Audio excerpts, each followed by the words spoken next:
Hi, everybody. Welcome to our finale episode of A City's Independence. It's good to see you all here.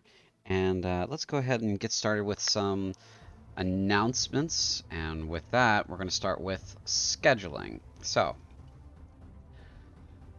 today is the final day for the Val'Ghast Prologue, A City's Independence. Dark Heresy runs every other Sunday at 7 p.m. US East. Next episode is tomorrow on August 21. The next episode of Lost in Theros is on August 31st, also at 7 p.m. US East, and that game also runs bi-weekly. Super exciting, last Val'Ghast prologue, called The Prison of Al-Hadun, begins with its first episode on Saturday, September 17th at 7 p.m. US East. On Tuesdays, you can find us here for Taco Tuesday at 7 p.m. US East for fun gaming and sometimes casual community chatting. And so here's the schedule. Let me go ahead and post that in our chat.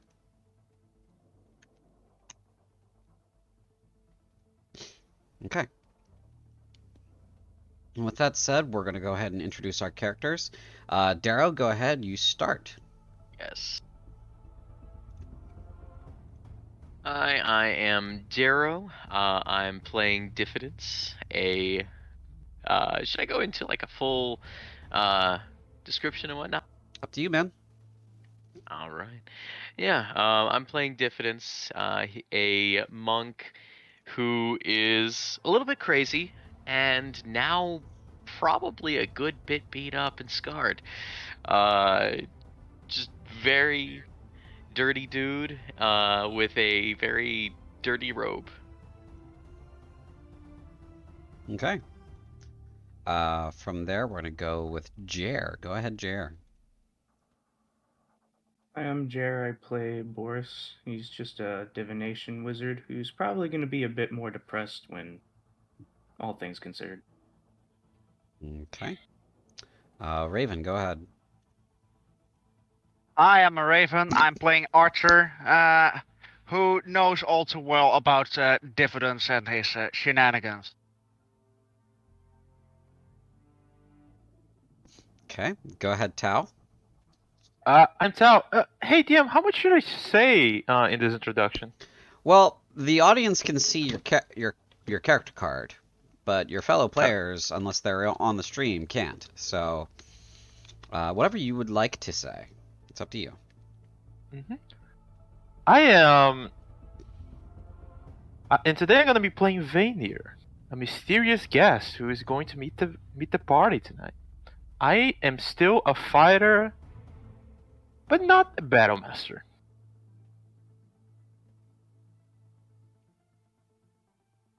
Okay. Is that all you wanted to say? Yeah. All right. And Tony, go ahead. I'm Tony. I'll be playing Aurelio today, the group's pally, and be taking on the burden of responsibility with what happened after the last episode. Indeed. And also, you are the DM of All Flex No Decks.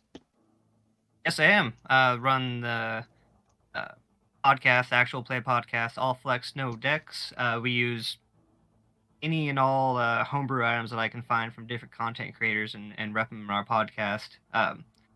We air every other Wednesday.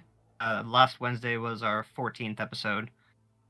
And yeah, you played in 2 of the episodes. I think it was episodes 6 and 7, but we keep forgetting exactly which episodes it was. But it was a good time.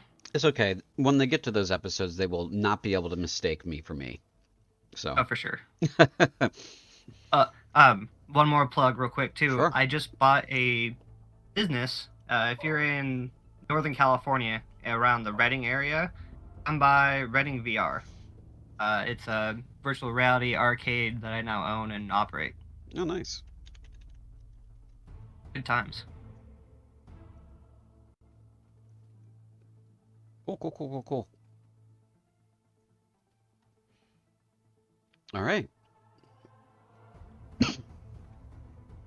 Well, with that all said, plugs all done, let's go ahead and get started. I'm going to go ahead and read us in.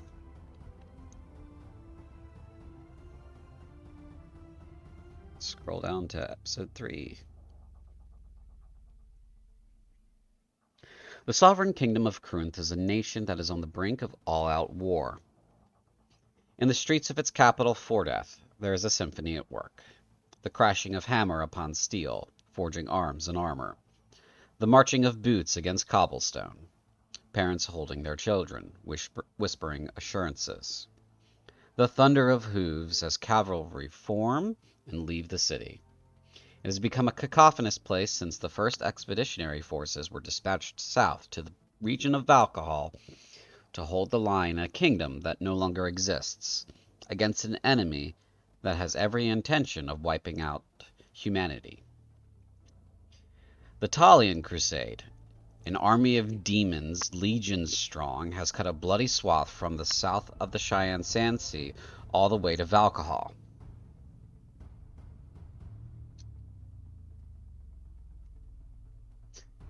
Killing entire nations and city-states as they go, raising the dead to bolster their ranks.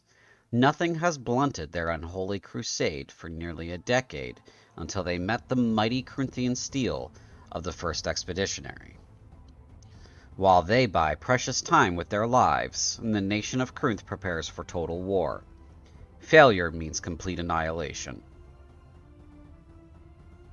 Our band, sent on this mission, had arrived in the city of Kel'Alee. Rather, just outside it. The border guards let them through without much harassment. They delivered the documents under their control to the Chromatic Council. They had last braved the social and entertainment circles of Kel'Alee, showing up at 2 distinct shows during the evening, after they had been bid to leave their mission a technical failure. They had gone to both the Arianai Coliseum to see Primal versus Sumerall, a title fight, a sort of blood sport match, as well as gone to see at the Krenem Opera House the Legende de la Machina Vocale, an opera about a band of heroes who go on adventures. The party had been split that evening, and while they had been split, tragedy struck as John Rosa attempted to save his fellow diffidents during a brazen attempt at gathering support for the Crunthian cause among the locals. He fell and died of his wounds in the title fight of Primal versus Sumerall, 2 powerful werewolves, captains of the guard of Kel'Alee. It was after that title fight that we had adjourned our meeting, our session here, as Diffidence woke from his wounds in the city of Kel'Alee, in one of the rooms that they had secured at the inn. And that is where we will begin. Diffidence. You are awake. Wounded, but awake. Oh. Had worse nights, but I can't say I've woken up feeling like this before.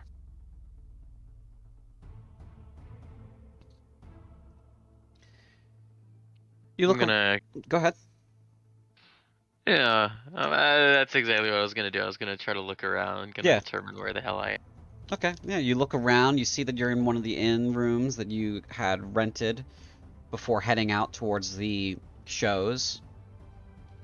You have no idea how many days have passed.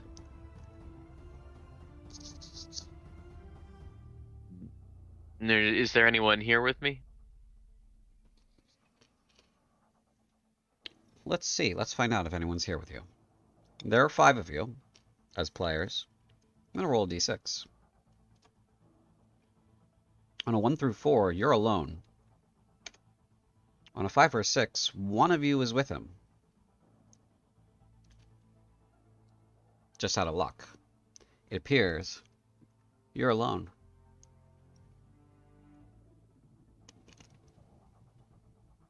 Well, I'm gonna kind of tidy my robe, try to stand, and walk outside, see what's going on. As you stand, you can feel your freshly sutured wounds begin to tear a bit. Pain shoots through your body, and you stagger out of bed. You feel the warmth of your blood spread under your clothes near your side, where you took one of the heavier blows from the werewolves. You reach the door and you open it. You look outside. There's no one in the hallway.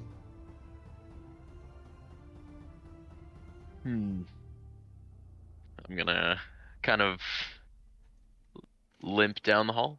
Okay, you limp down the hall and you head towards the common room, or is that where you're going, or what's your Yeah. destination? Honestly, I don't think Diffidence really has an idea for where he's going at this point. Okay. Well, we'll say that he's casually proceeding, but he does wind up in the common room. We'll do a quick camera pan. And for the rest of you, Arthur, Boris, Aurelio, where are each of you the following morning after the title fight? That night, I was hoping to try to get a hold of one of the performers, Mm-hmm. see if I could give them some quote-unquote inspiration for their next plays. Sure, yeah, you wanted to pull someone aside after the performance and try to talk with them for a bit, try to get them, to be more aware of current events and maybe draw inspiration from that? Yeah. Okay. So you're looking for, most likely, a playwright. They would be the person that would be able to put together a play of sorts. So go ahead and give me an investigation check first. See if you can figure out if one of these lurking people after the show is a playwright. Boris would probably be helping him with that. Did you want me to do an investigation instead? I have +8 in that. Yes, I'll help you find him. Okay. If you guys are united in that purpose, that's fine. Okay. Would that be advantage or just a normal roll? Advantage.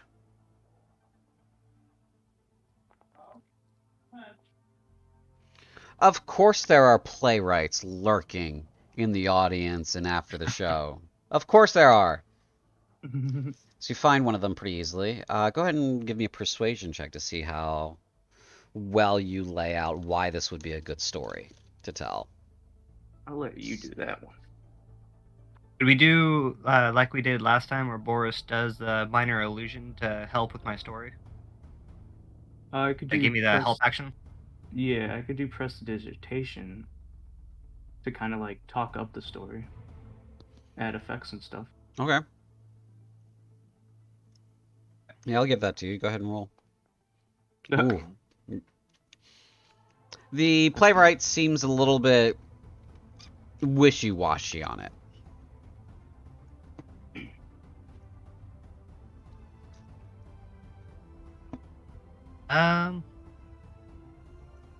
Did he kind of like him Han, or is there things that he thinks should be changed?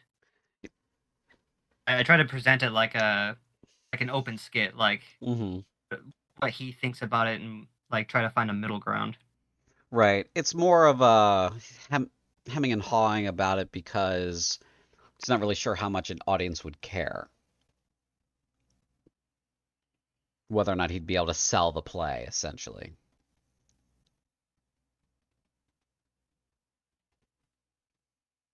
I mean, I guess he would know best.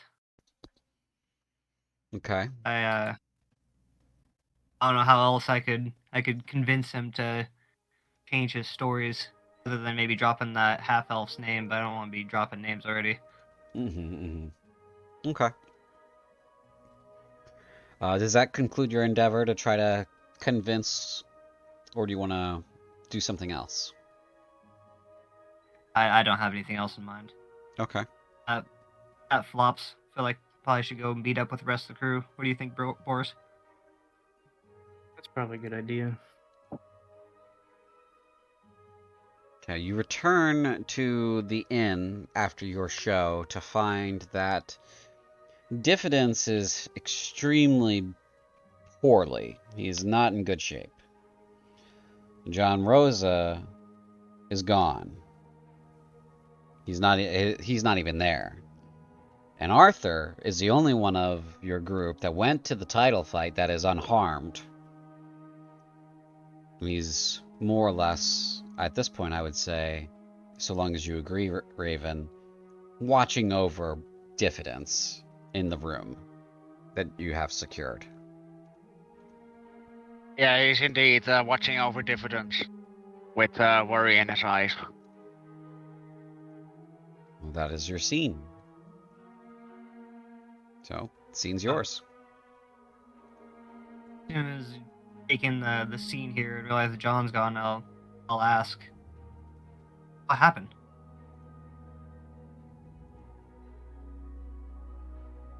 I just want Just- to clarify. Go ahead. No, you first. I just want to clarify. For this, I'm Yeah, conked out. you're right? conked out. You're unconscious for this. All right. Archer looks up from Diffidence at the other two. To make a long story short, Diffidence and John jumped in the arena.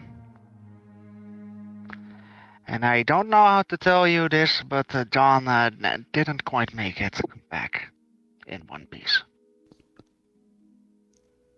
Damn it. Boris will just kind of sit down and stare at Arthur for a couple moments, and then stare at Diffidence for a few more moments.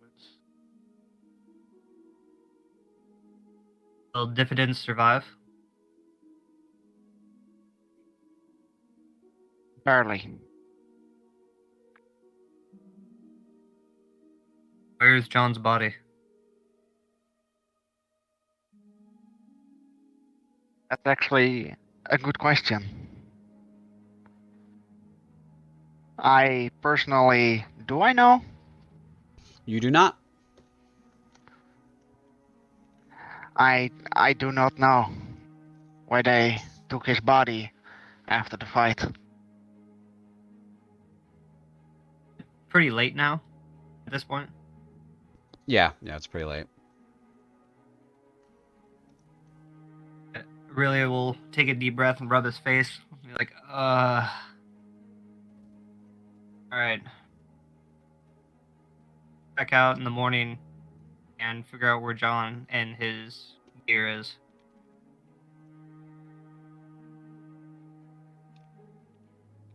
It was get the some last rest time after. Oh, good. I was gonna say we should probably get some rest after the show that was today. Gonna be kind of hard to sleep after this. I wish the last time I talked to him I wasn't an asshole. Well, I'll take full responsibility on this one. Will you? For some reason I feel like it's more Diffidence's fault, but I wasn't there, I suppose. No, I shouldn't be a dick about this. Let's go to bed.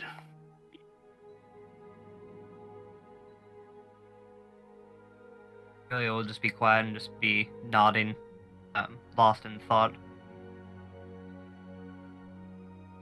Archer also nods at the last comment, also being silent. I'll use the last 14 points of my lay on hands on Diffidence too, to make sure he's alright. Okay. You can add 14 hit points to yourself there, Diffidence. Nice. And I cast detect poison and disease on Diffidence to make sure he's not infected with anything. Sure. You cast the spell, and he is just poorly. He is not well physically. He is not poisoned or diseased. Oops. Uh-oh. Sorry. It was a misclick.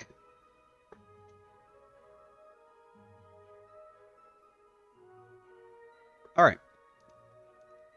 So we fast forward to the following morning. The rest of you can have a long rest. Diffidence, you are poorly. You are not well. You are not going to heal very quickly from this. You nearly died. Yes, So, I did nearly died. it'll take you probably roughly a week to probably recover enough to walk around. Fair enough.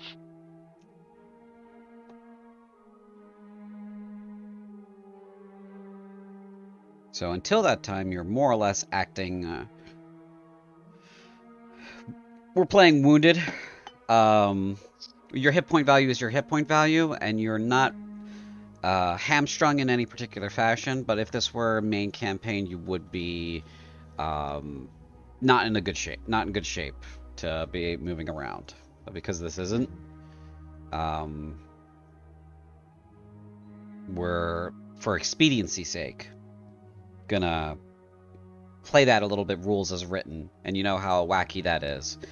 You can get gored significantly, and then the next day, so long as you slept a full 8 hours, you're fine. You know, so as long as you Magic. yeah, as long as you rest for a week, you'll be able to participate in combat, and you'll be able to walk around okay. But for now, you're, you know, staggering around and tearing your wounds back open every time you move about in a bad way. Sense. Okay. Wonder if those colors are too bright on the stream for the names. Can't really tell. Yeah, it's kind of hard to read them. On the stream, at least. I'll have to change that another time because it would require me to reload the tabletop. Gotcha. It's part of a new mod, so Yeah, I was gonna say I thought it looked different. it's a quality of life thing. There's a quality of life mod that is doing that, so I can fix that, but not this session. You guys will have to deal. Sorry. Oh, Oh no. So, what do you guys want to do for a week while he's laid up? Essentially. I definitely want to go get John's body and his gear. Okay. You head to the arena to collect his body and gear. They tell you that he is at the morgue. So you go to the morgue. When you arrive at the morgue, they hand over his gear. The attendant says to you when you arrive, someone else picked up the body for him ahead of you guys. They told me to save the gear for you, but they said they'd take care of the body and bring it back home. they give a name. Yeah, so he goes into the office, he takes out a clipboard and goes through some sheafs of parchment. Says, a Baldric Kane signed for the body. Said he was a friend of yours. Boris will look at Aurelio. Huh. I need you to sign this. He passes you a piece of parchment for the gear. Boris will sign it. Okay. I'll double check the gear too to make sure it's all there. It is. Is there anything in the gear list that you want specifically?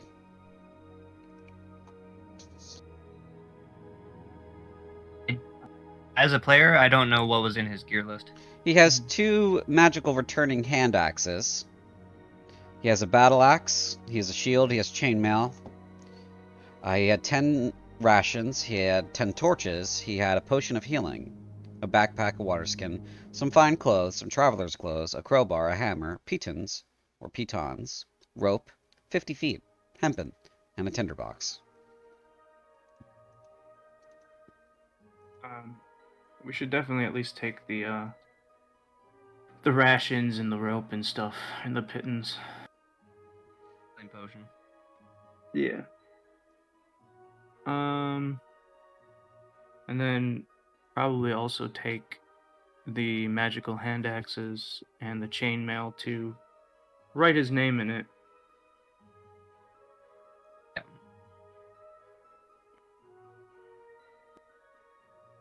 I have a healing potion. Should we have Diffidence carry the healing potion? Sure. Prone to Gideon fights. Mm-hmm. Fair enough. Okay. And you wanted the rope and pitons and such? Yeah. Okay, I've given you the climbing kit. Okay.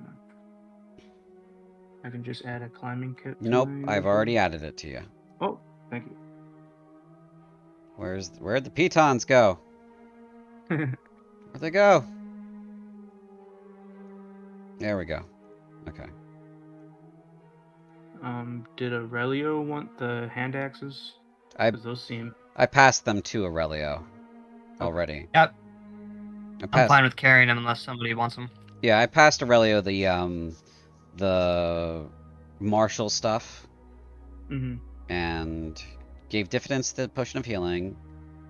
Who wants to carry the rations? I can also do that. Okay.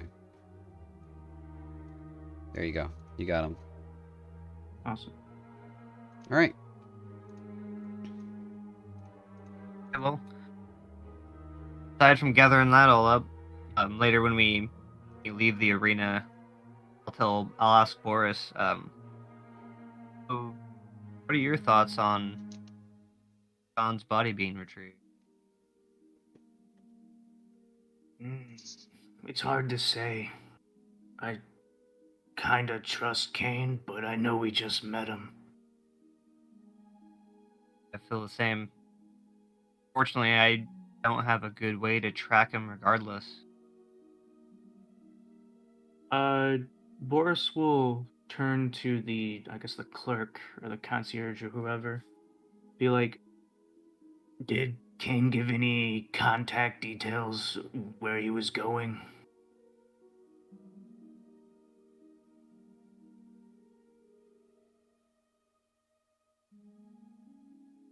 DM?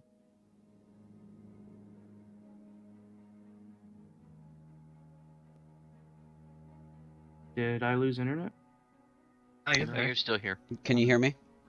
Yeah, we can hear you now. Okay. Jesus, it's being stupid a little bit with the physical arm.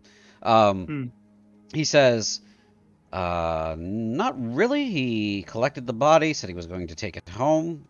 I assumed they were friends of some sort. And he and his comrades left right after that. How I hope he many? meant. Oh, go ahead.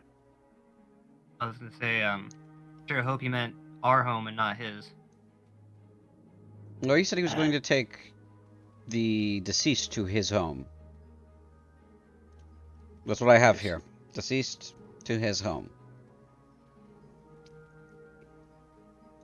Very well then. How many companions did he have with him? Like 4 or 5, something like that. Okay.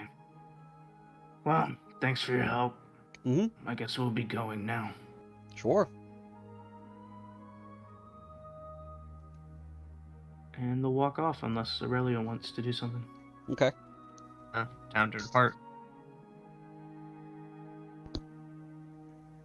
So, the rest of the week then, after we describe John's armor with his name, really would probably focus his efforts on what he was doing earlier and trying to make establish contacts within the city and trying to convince the bards of the city to make new plays. Mm-hmm. Boris would be helping him Okay. where he could.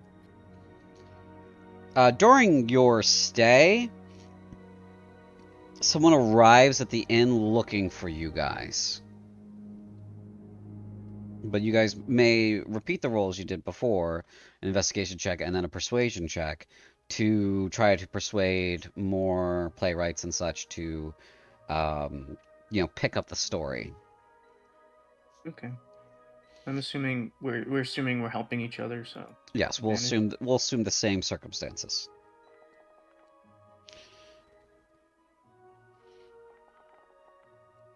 Oh, that's better. Yeah. There's a natural 20 for you. Okay. You do seem to convince quite a few people that the story is worth telling, and they begin to pluck your brain for ideas about plots and devices and characters and such. So you can fill them in as much as you like about current goings-ons, help them come up with characters and such, and that would be your contribution for the week, I believe is what you wanted to say. You wanted to make it like a week-long thing. Oopsie. Yeah. You need to stop playing with tools. Definitely will.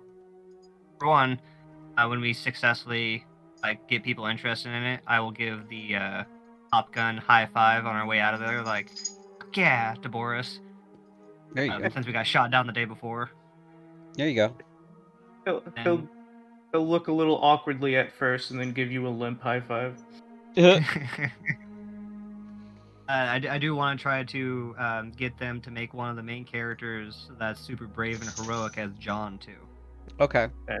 That's great. Yeah, I'll say you can definitely do that with your nat 20, your 25 there. Absolutely. Okay. During the week, during your stay, someone does come to visit you guys, and you don't know who this is, but they are calling for you outside the inn. The innkeeper notifies you of this. One morning, comes out and says, while Diffidence is convalescing and the rest of you are going about your business, you guys have a visitor. Some strange guy in a weird hat.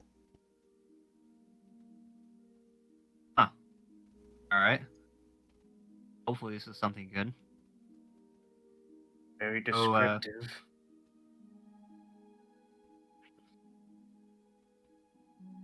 Go meet this person? Mm-hmm. Okay. You three head down. Did he, Go ahead. Did he also give a name, or is he just a random head guy? He was cagey. That was his name, or No, description? he was being cagey. Okay. Look, I don't get paid to run messages back and forth. You have a visitor. He didn't want to come inside at the moment. He didn't. So. Fair enough. Your business. Don't care. He walks away. And don't let him bleed through my good linens. He walks away. Thank you for your services, sir. Sounds kind of shady. What do you guys think? Well, hopefully he has the same restrictions that we have and able to attack us. Boris will, after the innkeeper walks off, quietly under his breath says, "I'll piss on your sheets instead, you dick." We should probably go see him. Onward. Okay. After this person. So you head outside? Do all three of you go, or does one of you stay behind with Diffidence? Boris can stay behind with Diffidence. Okay. So Arthur and Aurelio, you head outside, and there is a person standing in the street. Tal, go ahead and introduce your new character.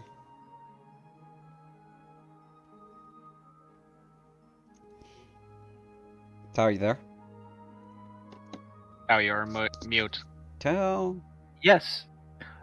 Waiting for the tree to come out is a figure, a 5'7", drow or dark elf, standing with a leathery with a leather cloak, a wide brim hat, and a monocle, is waiting for them. He is currently like leaning against like a cane that he uses. He looks definitely happy to see all of you. Ah, they are the people I heard so much about. And he goes for a handshake to Aurelio. I will return the handshake. Well met, sir. The Grinton Knight I heard so much about. Your stories ring far, my friend. I'm happy to hear it. You have me at a disadvantage, though. You know me, but I do not know you. I know much about you. You must be Boris, right? Pointing to Boris. Oh, Boris is back with dividends. He didn't walk out. No, he did. Yes, Oh, correct. I heard 3 people walked out. Nope, 2. Okay. Sorry, my bad. Okay. Points at you. Oh, you must be Mr. Nova. I heard about you. You were on the big day. Archer looks at this person in front of him, thinking back of when and where he could have met him, but quickly shakes it off and says, well, nice to, well, I suppose re-meet? Well, for me it's meet, but for you it's re-meet, I guess. Right. I'm not here to hide information. We'll get on with this conversation. I came to meet all of you. I am Clarity. Vanir Clarity. At your service. I came here to meet a group that came here to spread the tales of upcoming war and a kind hand of unity and military alliance. He makes the gesture to make each term sound very grandiose and noble. While he's talking, can I cast Divine Sense? Sure. Okay. He is not an undead. He Or gives you a warm a smile. Or celestial or fiend. No, he's not. None of those things. Sure. Well, I'm happy to hear that you're on board with what we're doing. Of course. Me and my patron are very much happy to help you. You bring such interesting premises of companionship among us Justinians and the Corinthian army. Patron, you say? Correct? You, are you here as a representative of your patron? I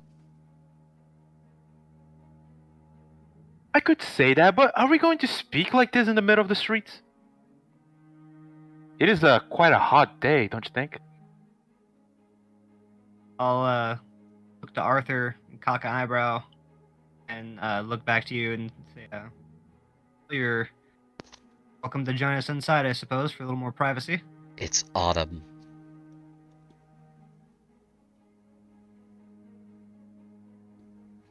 Continue. Did you say? I said it's. Did you say autumn? Yeah, it's autumn right now, but continue. I think my character would have said that even if it was winter. I figured, probably. I just wanted it to be clear for everyone else that it's autumn, and he's saying this. It feels even better, honestly. It's a little comical, that's all. Though gives that look of pride. I'll gesture for everyone to go back inside then. We'll have a nice chat in our room.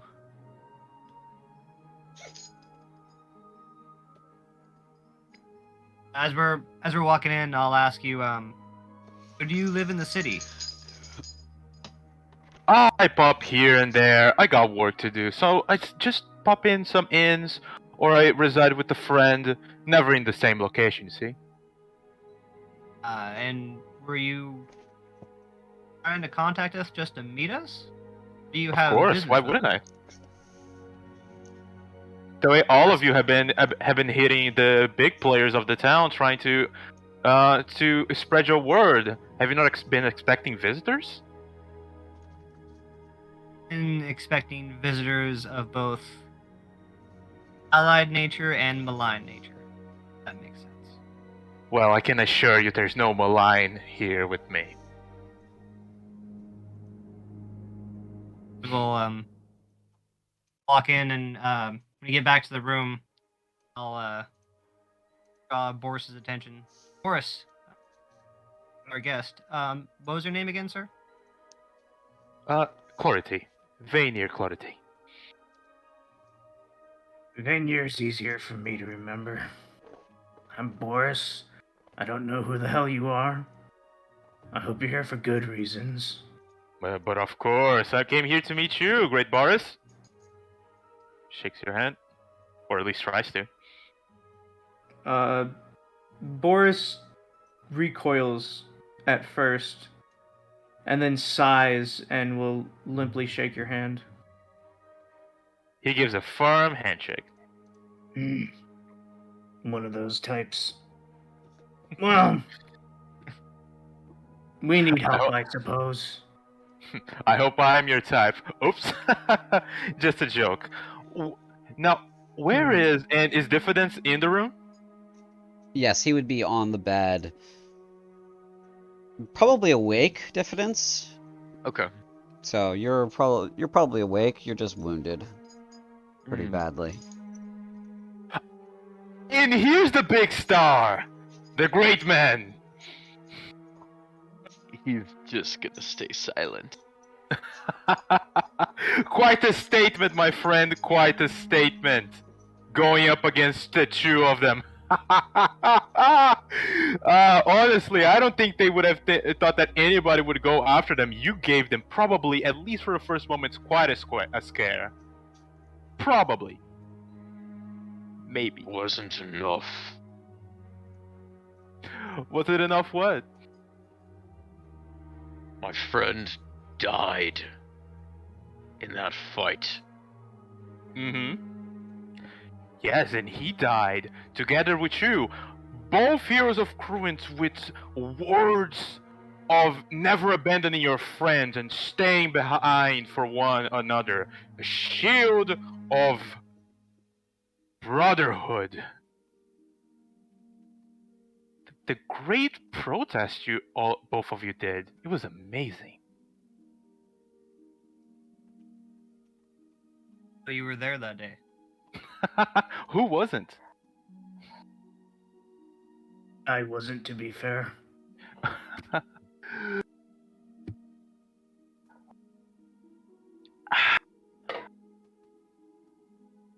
Quite the statements. This two-pronged attack that your group did. You have spread words, falling into the right ears. Word here, word there.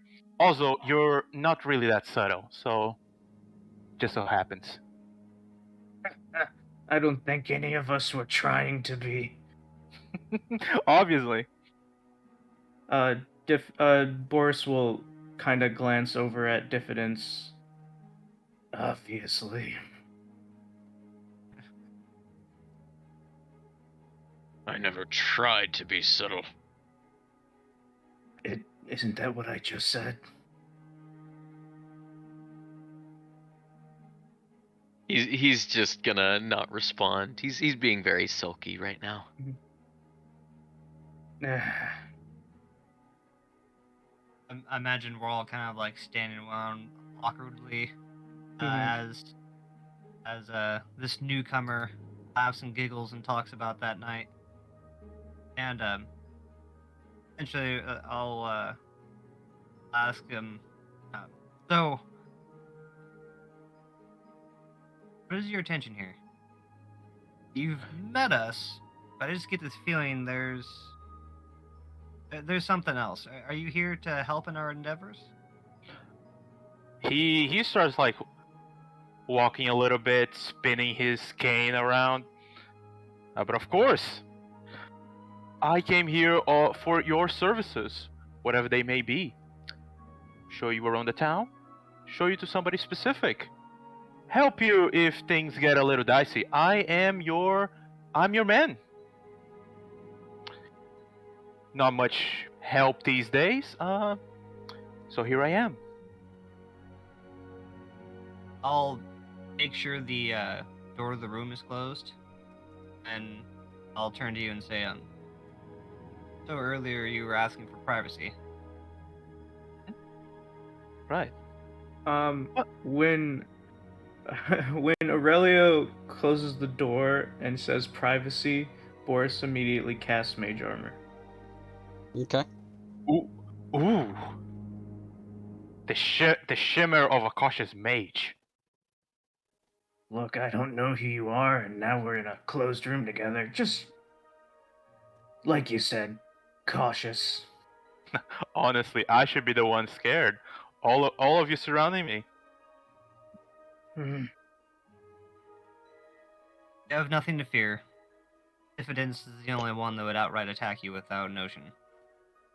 And he's laid in bed. I'm not a Ow. barbarian. Oh, No, no, you're of not. course. You're a hero, my good sir. Diffidence hates this so much. Boris does too. And who is your patron, good sir? Ah, my patron. It's a little hard to explain, but and then he looks directly at Aurelio when he says it. But for now, let's just say that they prefer to be the mysterious, attractive person. Unnamed person. Boris will give Aurelio a knowing look.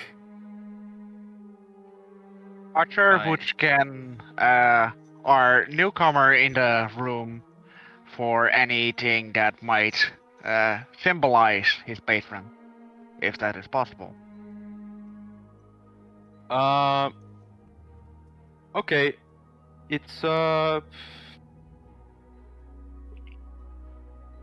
okay, he wears what is it? He wears very fine clothing and in a leathery cloak over it. It's like those cloaks that you would see like on the cowboy bounty hunter kind of thing, but neither the clothes or like this coat or jacket is very much dirty. Actually, they both work in tandem to hide the leather armor he wears. A very wide brimmed hat, a monocle on his I forgot it was left or right. On one of his eyes, let's say the right eye, and he does not have any like visible weapons besides like a cane that he uses to walk.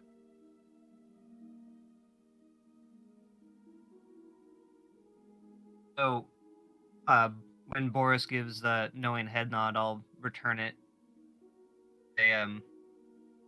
Well, our goal while still in town was, as tactical militant might, aim for hearts and minds.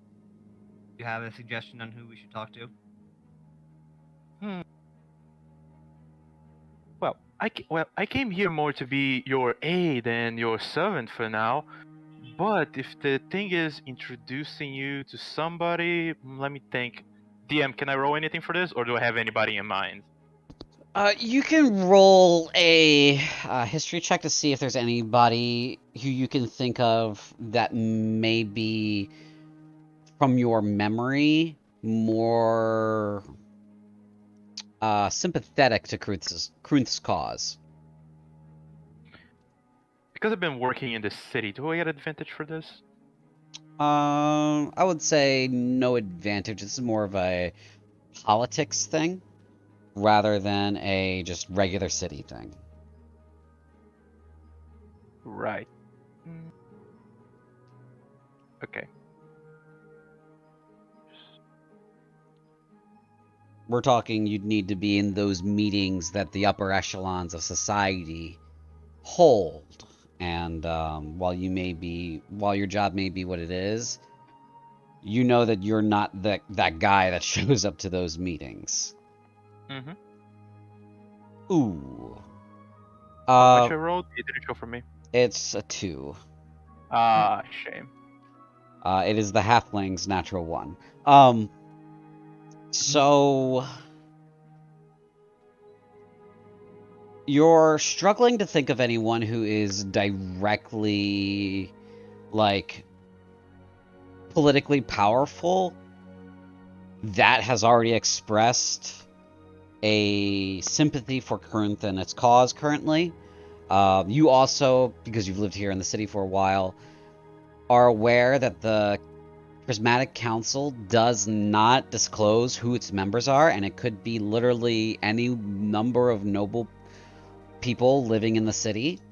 You know, they don't even disclose when the membership changes. So it's just, for all you know, it could be the same number of dudes for the past 1,000 years, right? Who knows? But you do know that some of the folks that live in the slums of the city are a little bit more ready and willing to hear stuff that is against decisions the council has made, because there's a significant wealth gap in the city. And you can see it when you walk around the neighborhoods. Like, these are the more or less traditional slums and such, and while the walkways and paths are well landscaped, the little alleys and such, there aren't even roads between them here. Let's see. And this points to part of the disparity. Whereas this neighborhood here, for example, has paved roads and dirt alleys between them. And this neighborhood here has at least dirt roads between the houses and such. And this one here, same thing. And these neighborhoods up here, fully paved. And so there's a big gap between the neighborhoods, as you can see. And you know that there's at the very least, you could convince some common people to help with the cause, but there's no immediate long-term solution here that would be viable. And you also know that these 4 men are on limited time here. Eventually, the council's going to remember that they are still here, and they're going to throw them out of the city. Mm-hmm. And that's just a matter of time. So they're either going to run out of money first and have to leave, or they're going to get noticed and have to leave. So that's what you think of with a 2. Right. Vanir is like puts a hand on his chin. He thinks a little bit. Well, out of the big people here, you already attracted the attention of a few. But of the few that you attracted, they already spoken up about it. The rest, well, they're either unsure or they just don't outright believe in your cause. Out of everybody, you already got them all. But here's my question. You've been trying to deduce the upper echelon for a while now. Have any of you ever set foot on the southern district and talking of folks of less means, the populace? I'll look to the rest of the party and say, admittedly, no. did not cross my mind. Well, that is an interesting thing. Well, you see, who are the kind of people that would oppose the opinions of the council? The people less favored, wouldn't you say? I would agree. Start gathering more support from people. And the nobles, we shall call them nobles. The nobles that like to play by catching where the wind is blowing might be more favorable to join you. But I would recommend you be fast, because I imagine you only got so much money before you cannot afford to stay here anymore, wouldn't you say? Oh, I agree we're on limited time. I think you will be forcibly removed before our money runs out, however. Yeah, we need to move quickly. Right. I won't ask any of you to be subtle, but any extra attention more than you need might be bad unless you're trying to further your message. So, not that you need to be subtle, I'm just asking, be selective about it. Enough. What do you guys think? I'll be addressing the rest of the party. He makes a good point. We've probably exhausted the patience of the more well-off-to-do individuals. So perhaps we should go to the more downtrodden.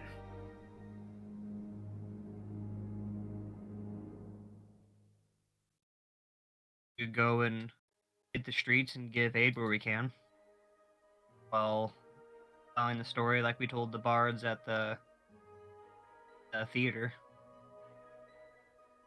Indeed. You all got such a great story. Just play by it. And, well, after that is up to you and what you do. I'll just be doing my best to help your ideas be published in the eyes of the people. And Asloff, Yeah. we want to every morning at the start of the day, I want to cast aid Okay. on Arthur, Boris, and Diffidence. Mm-hmm. This is a precaution. Sure. Out of curiosity, Mm-hmm. so clearly I'm not getting the full healing from a long rest when I go to sleep, during this week. You did get Do savaged. I got messed up. Do I get my extra stuff back, like key points and lucky points? Yeah. Yeah. Nice. Your wounds are mainly physical. So. Okay. I mean, my pride is wounded. Mm-hmm. Yeah. I mean, Very that much too. That too. And you still have the spell lock on your front there, so which that has been that's been that's been difficult to deal with. So at this point, I felt like you're in a second robe, but you still have like pieces of your old robe attached to your neck. It's like toilet paper stuck to the front. Oh no. poor guy. Anyway, moving on. Okay, for this week, what do you guys want to do? I'm going to say that for whatever they do, I'm gonna be trying to do my best to escorting them to where they need to be and introducing them to people that I know in those areas to give them a place to settle. Sorry, my brain did not save any of that. Do you want me to say that again? Yes, please. Sorry. Whatever they choose to do, my role is gonna be more of a support. So whatever they want, I'm going to do my best to get them to where they need to if I know anybody in that area, I want to introduce them to them Mm-hmm. and just give them like a platform to support them on whatever they're trying to do. Okay. Generally, what I'll do from your help is give a blanket help to anything that they want to accomplish using your connections in the city and your extensive network of friends and allies and acquaintances and contacts. So for that, I will give whatever you guys want to do, whatever the other 4 of you want to try to accomplish. You're getting advantage automatically on that. So I was gonna say that I could have Boris investigate, maybe talking with our new friend, Vanier, and maybe talking to like the local municipalities and places like that.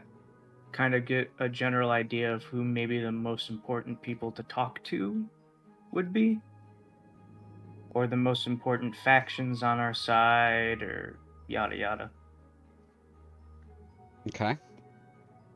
I was thinking of using a combination of my spell with Vanier's help to into like the poorest districts and like freely give like ceremony castings and purify food and healing if it's needed, and talking about runes and the fight and the demon war. Charity work and such. Yeah. Okay. Arthur, anything you want to accomplish or try to accomplish? Archer is basically preparing for the worst, which is an all-out attack on the town itself. So he would try to make some holy water just in case. Okay. He has a spell for that, ceremony. Sure. So he would be looking for per holy water is 25 gold pieces worth of powdered silver. Okay. How much funds do you have? How much funds do I lose from staying in the town for a week? For a week, the total cost of your room for the 4 of you, essentially, Vanier has his own residence and he can come and go as he pleases, is 25 gold pieces. So that's 25 writs total for the whole week. And that week consists of 5 days. I'll cover that. I got quite a bit of money.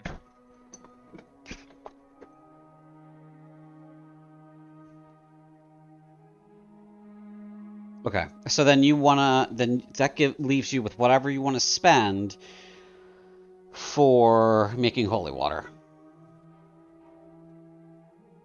I need to calculate a little bit how much money I have. I assume that the spell cost, that 1 rich is worth 1 gold piece. Yeah, in regarding general. the spell cost in general. Yeah, when you consider spell costs and for components and such for materials, instead of gold piece, consider it of writs. Yeah, right. Archer would go out for 100 writs worth of powdered silver. Okay.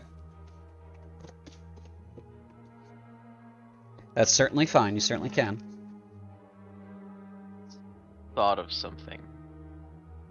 Aha. Yes.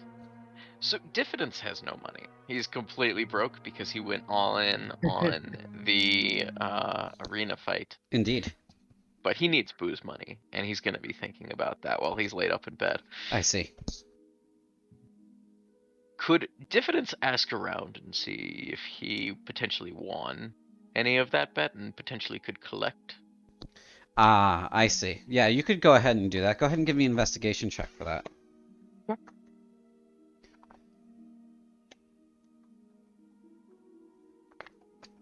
I believe I said it was a 4 times multiplier on bets. Yeah. Yeah. Well, that probably didn't go well. What'd you get? Sorry, I'm upstairs I giving got the a- dogs dinner. Oh, you're fine. I got a 3. Okay. You try to go back to the arena, and you know as soon as you're able to hobble around, and they're like, "Oh, payouts for that fight has already closed. Sorry." So you're kind of standing there holding the bag.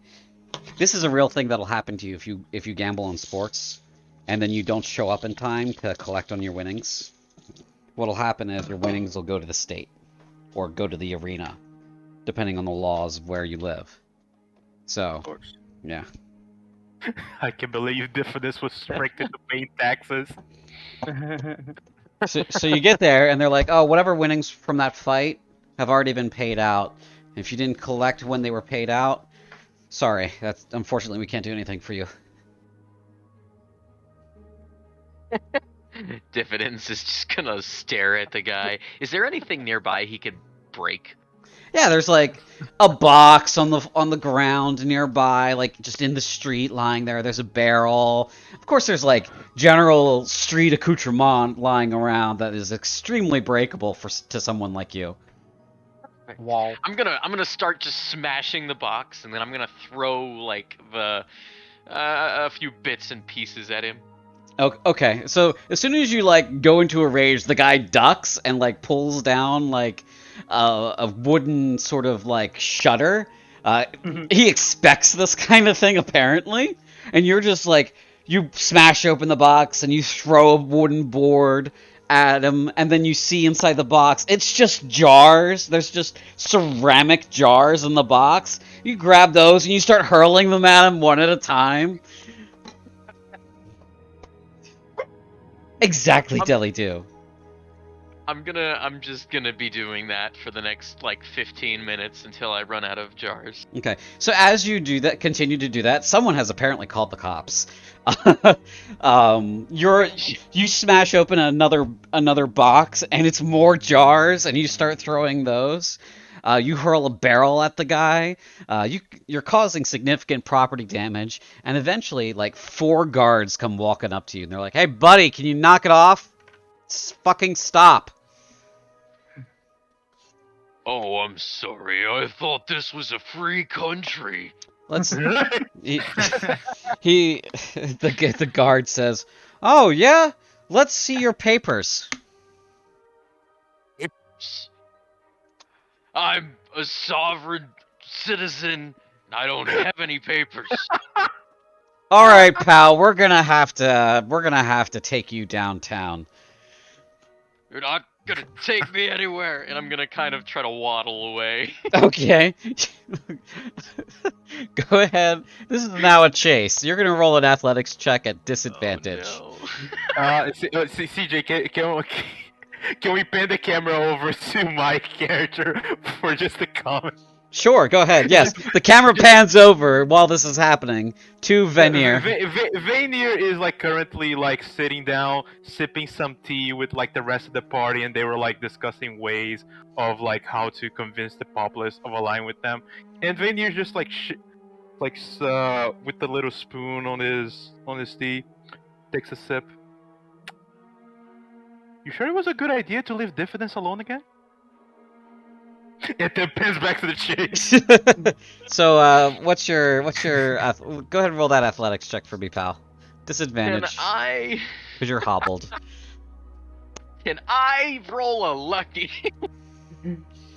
Well, first you got to roll the check, and then you can roll True. for lucky. So. Wow. How? Oh. Wow. Wow. The dice. Nice. The dice want you to get it away. Let's see how well that works out for you.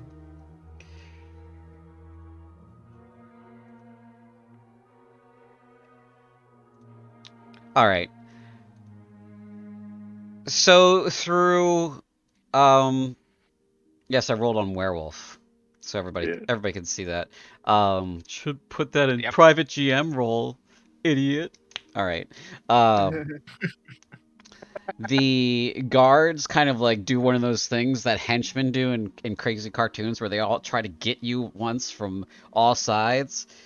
You kind of do that weird like crawl out from under them while they're punching somebody. Somebody is down there getting the shit beat out of them, and you crawl out from under this pile of just burly men and women, and then you sneak away and you hobble along, and then you go around the corner and you're like, okay, I got away from him. And then you hear the guards say, hey, wait a minute, where'd he go? And you're like, oh shit, and you continue to scoot. You make it back to the tavern where you were staying. But you think you've been noticed by the law. Oh boy. Fine. That's amazing. This all went so poorly for you. There's difference. He comes in. He's hobbling towards you guys. Any Damn luck? it. Left Joel, Diffidence alone by himself. what'd you say? Wait a minute, who left Diffidence alone by himself? I'm perfectly capable of taking care of myself. Boris will just stare at him and slowly blink. Listen, there aren't any guards around here, are there? What did did you you do? do? It's no big deal. Truly the superstar behavior that I expected.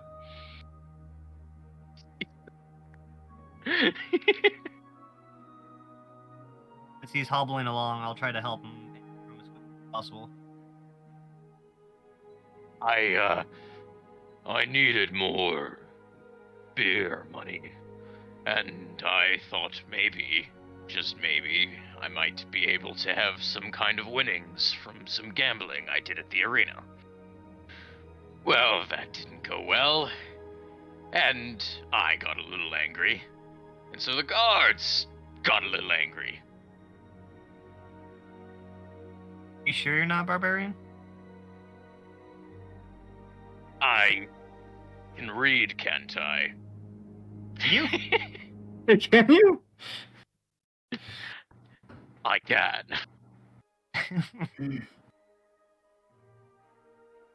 Good to know that's what Diffidence thinks the qualifier for a barbarian is. Oh, I know.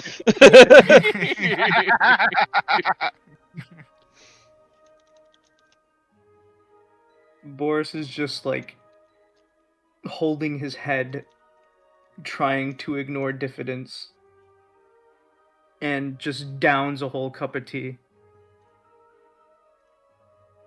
I'm gonna need something stronger. Archer I'm is sorry. continuing with his casting of ceremony, which apparently takes an hour. Are you Oh, gonna perfect marry guessing. yourself to Diffident? No. Making holy water. Oh. Boil the hell out of it. Wait, now that I think about it, you bought 100 gold worth of it. How many castings of ceremony do you need? Because I think it's 10 minutes? An hour? Oh, it's, Ceremony is an hour. it's only 25 gold per casting? Yeah. Oh, shame. I thought it was more. Jeez.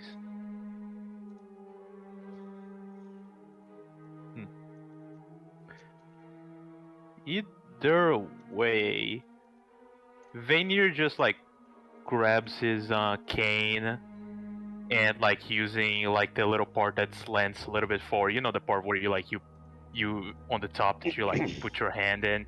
He Mhm. goes and like he pulls a It's called a crook. he goes and uses the crook like to grab a chair and definitely puts in front of Diffidel so he can join us on the table. Or Diffident, sorry. Diffidence will waddle up and take the chair. Now. Now I gotta think of a way to spin this. What exactly did you do, my great sir? I went to check on my winnings from the arena. They said that it was too late to collect. So I kind of got a little angry, and then the guards kind of got a little angry. Which is obviously unfair. You were recovering, correct?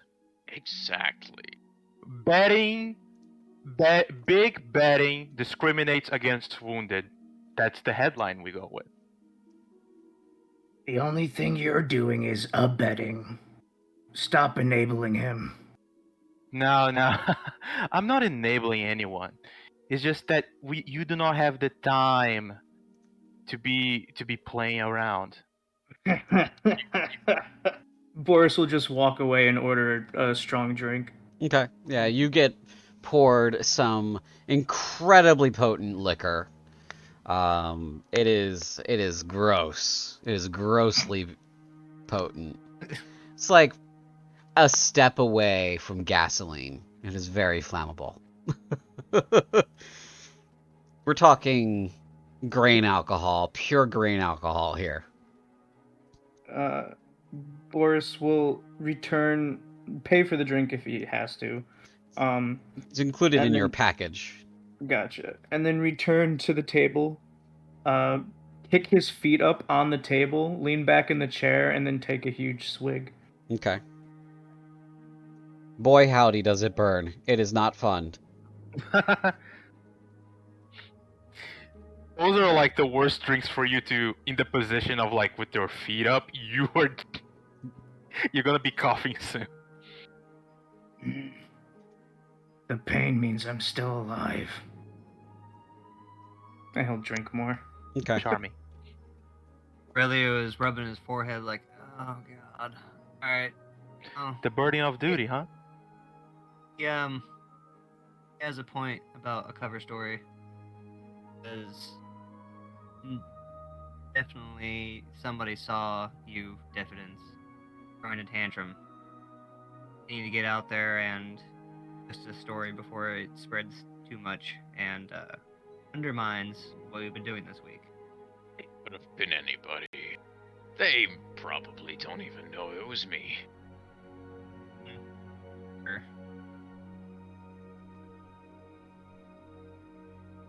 Okay. So, Anything else you guys want to accomplish? just in that story for sure.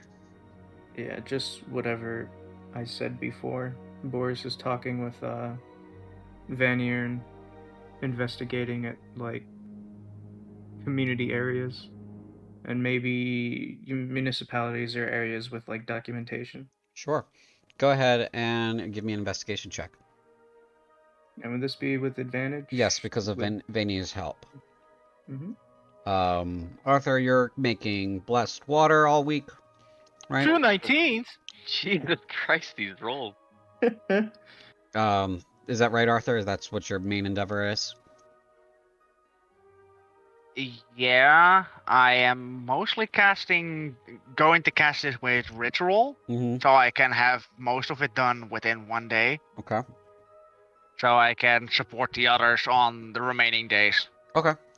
Is there any way in particular that your support looks, or is it just general support, being there for their stuff and things just in case you're needed and whatnot?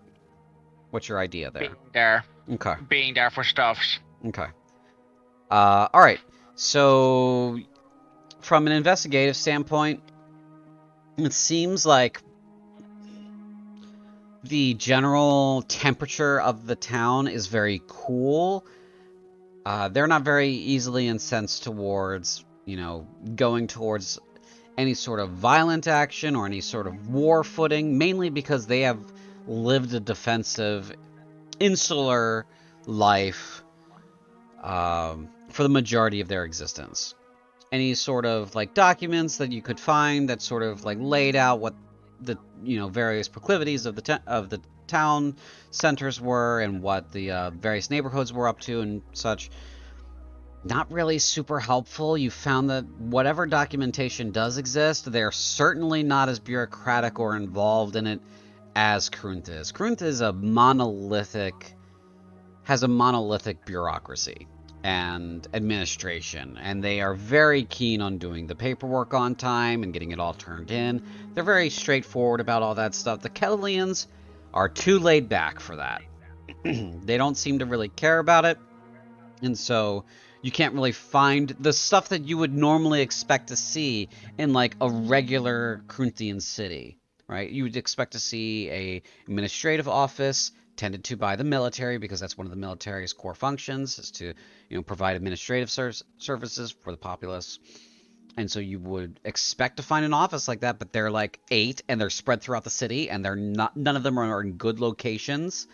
And so there's no central repository of any kind of information. So what you're looking for is difficult to find. And then when you do start finding stuff, it's like, these are the plans for this particular building. These are, the plans for the sewer system. These are the plans for this in this area. A lot of it not super helpful. Some of the stuff that you found is like polling data from people coming by and asking the residents in that area a bunch of different questions. And mainly it's just the rich neighborhoods. The rich neighborhoods are the only ones that are polled, and everybody else is left to their own devices. And from what you found from that is the nobility seems to not really have much of a care, because they're rich, and why would they, right? So long as it doesn't impact them in a monetary fashion, they don't care. And because Kel'Alee has always been an independent city that has existed within its own borders and has not relied on any sort of trade from Krunth at all, this is the status quo. And so the status quo is being insular. They're used to this, and this is clicking for you. They don't, the nobility and such, the people that own the businesses and have the rights and the land, don't care, because they're still making their money, and they don't see any kind of engagement with Krunth as any kind of economic opportunity right now because of the war footing. Krunth is putting its whole economy into the war. Its entire economy is going straight into the war. And that's not good for business from their perspective, right? That's not good for long-term trade, because Krunth could get wiped out tomorrow. They don't seem to care. One of the things you do seem to find is there is a brief in one of the offices that says the decision that was made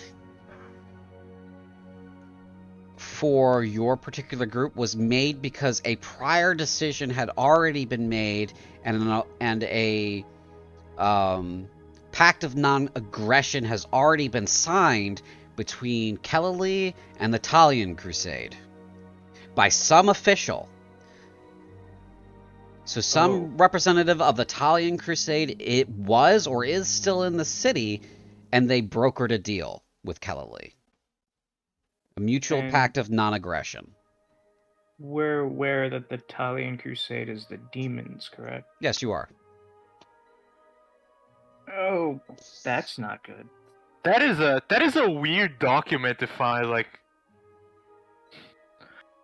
it's like Vanier's like adjusting his monocle, looking at it like, oh my, that is some interesting news.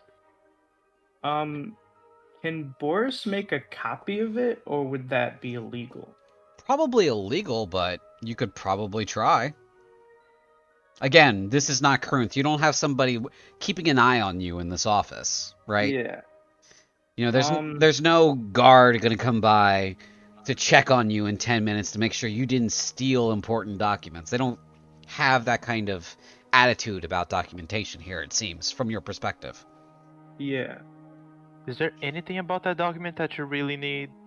Because if you're going to make a copy, it's not going to be any better than a forgery. So you knowing about it would be the same. Sometimes it's good to have physical proof.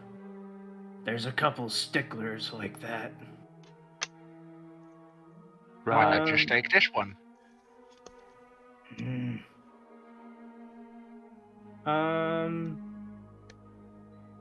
This is an internal memo. It's not the actual pact. This is a correspondence. And so Gotcha. it's not like you're stealing the Declaration of Independence, right? You're not doing that.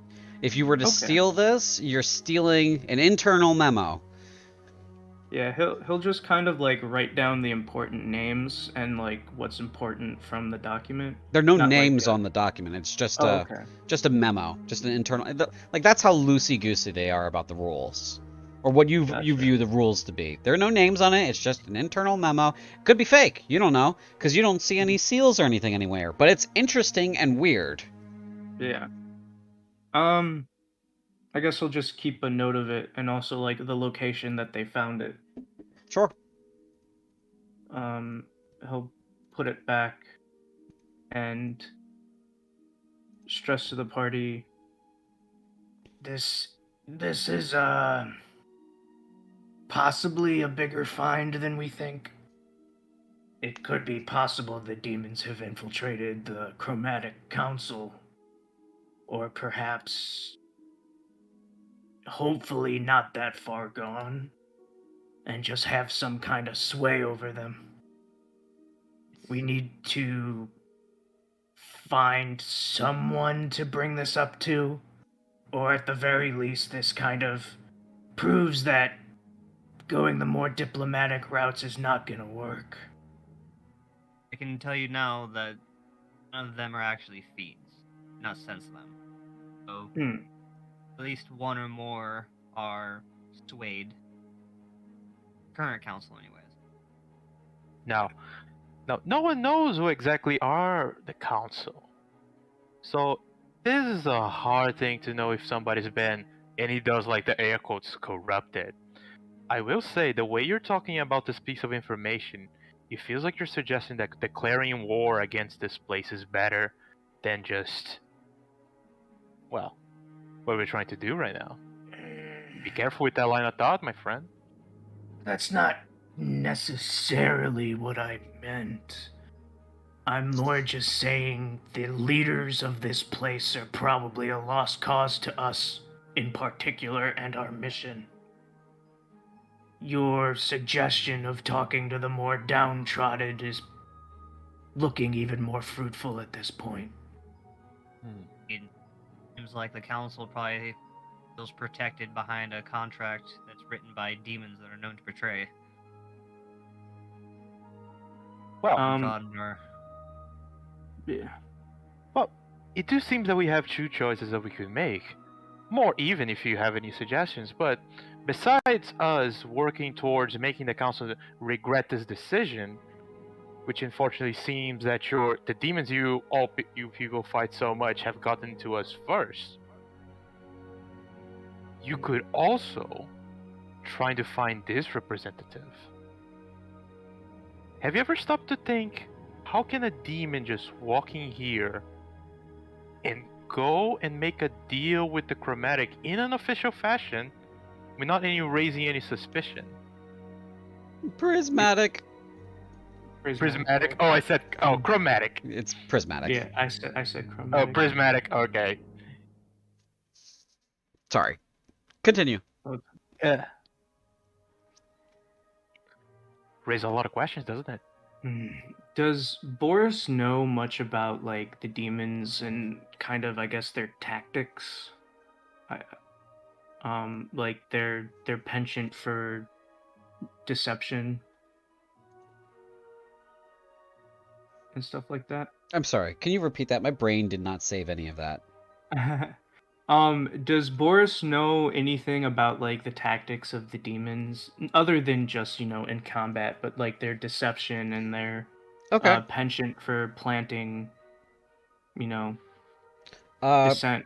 Go ahead and roll me a intelligence check for that. This would be without advantage because it's on your own ability.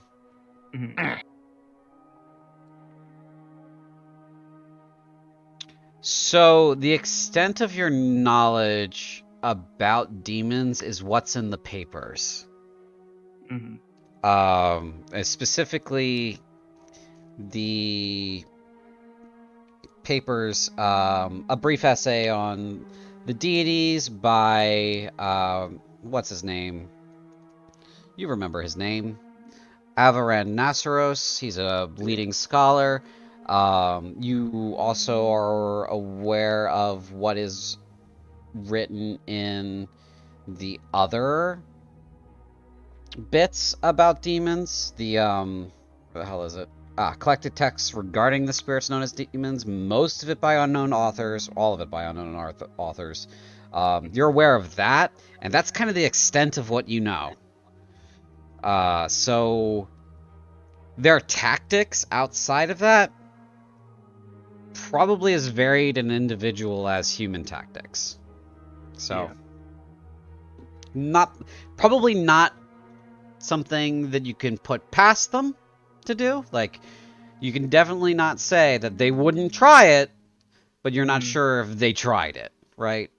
So Yeah, this is more just a thought based on the document they found. right. Well, this is all I can come up with. Mm-hmm. Well, they did make their decision based on that. So I would recommend that you make a way to make this decision now. Unfortunately, I don't feel like we have enough time.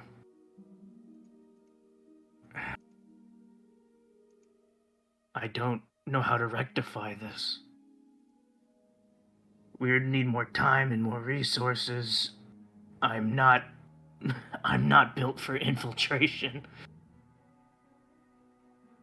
I don't believe any of us are. The best course of action from here is just to tell the downtrodden populace about this. They've already spread the word quite a bit at this point that war is coming. Yeah, If that's the path you shall want to take, then that's all right.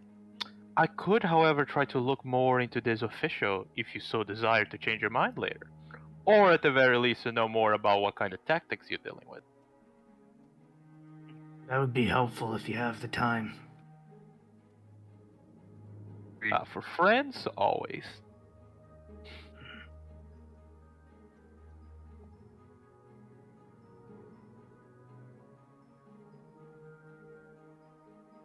Meanwhile, everyone is talking. Archer just stuffed the document in his bag. Okay. All right. That works. Can I roll to see if I see that? Sure. Make a perception check. Arthur, make a sleight of hand check. Where is my sheet again?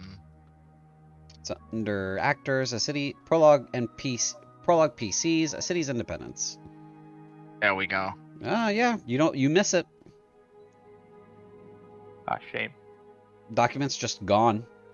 All right, so that'll bring your week to a close. You guys want to talk to the local populace in the poor neighborhoods and try to incense them and make them aware of what's going on and such? Okay.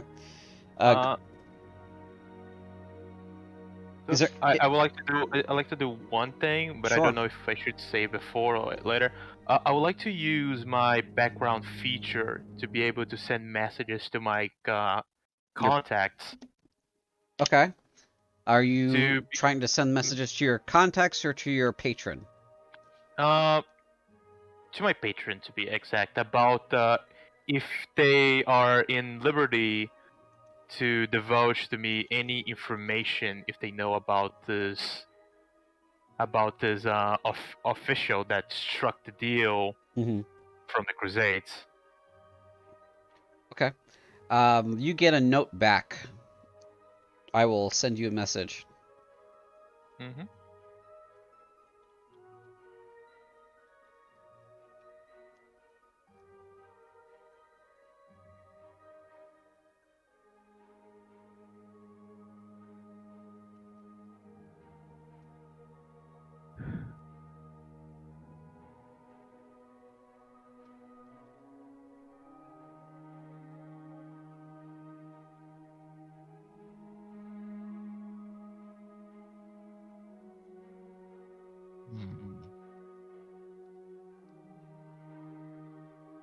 Azeloth, what's the general feel of the populace as we You can make an rouse? an insight check, but if as you rabble rouse, what I want for you guys to roll is a performance check. This is mainly on how good are you at rabble rousing, and a persuasion check. So performance for capturing their attention, persuasion for getting them on your side.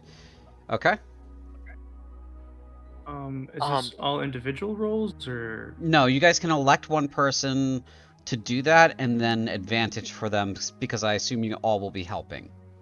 Yeah. There's no such thing as super advantage, but you can have advantage. So pick somebody to do that, and go ahead and give me the performance and the persuasion rolls. Since it's we, been a week, am I back up to snuff? Yes, you would For the be most back. part? You would be Okay. back up from back up to snuff. Cool. It Can should we not be add me. guidance? Oh yeah, you can add guidance, sure. I think we've Right. been over this before, but I have -2 charisma.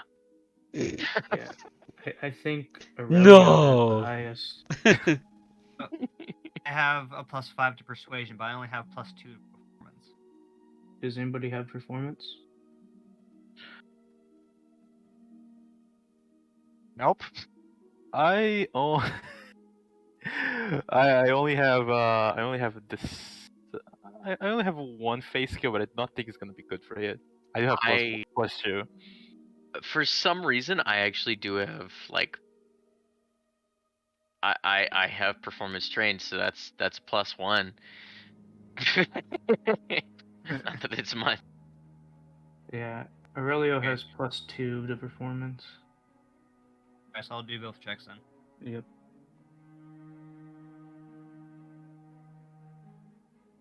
Oh, thank God for Nice. advantage. 25 for the persuasion, very nice. Oh.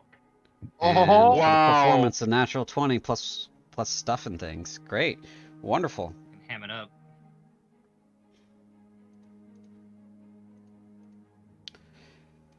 Very nice. Chat, can we get like no sweat natural 20 there? There we go. There we go. Okay. Right. So with your persuasion and your performance check, you managed to incite a riot. Oh Shit. boy. This riot, Guards. I'm gonna roll to see how out of control it gets. Oh no. Watch the city burn. We're just like, huh, this escalated. If the guards didn't like us before, I don't think we made them our friends now. Okay, so Aurelio, for full disclosure, I'm gonna go ahead and I'm gonna screen clip this because I want everyone to see what it looks like. Okay. full out of control. Right. One from the guards. Oh no, we screwed up. Some said we might have succeeded. Say, really, we'll look at the rest of the party. This is what we wanted, right? Aurelio, my boy, since you caused a revolution. Hello, So Pluto. this is what happened.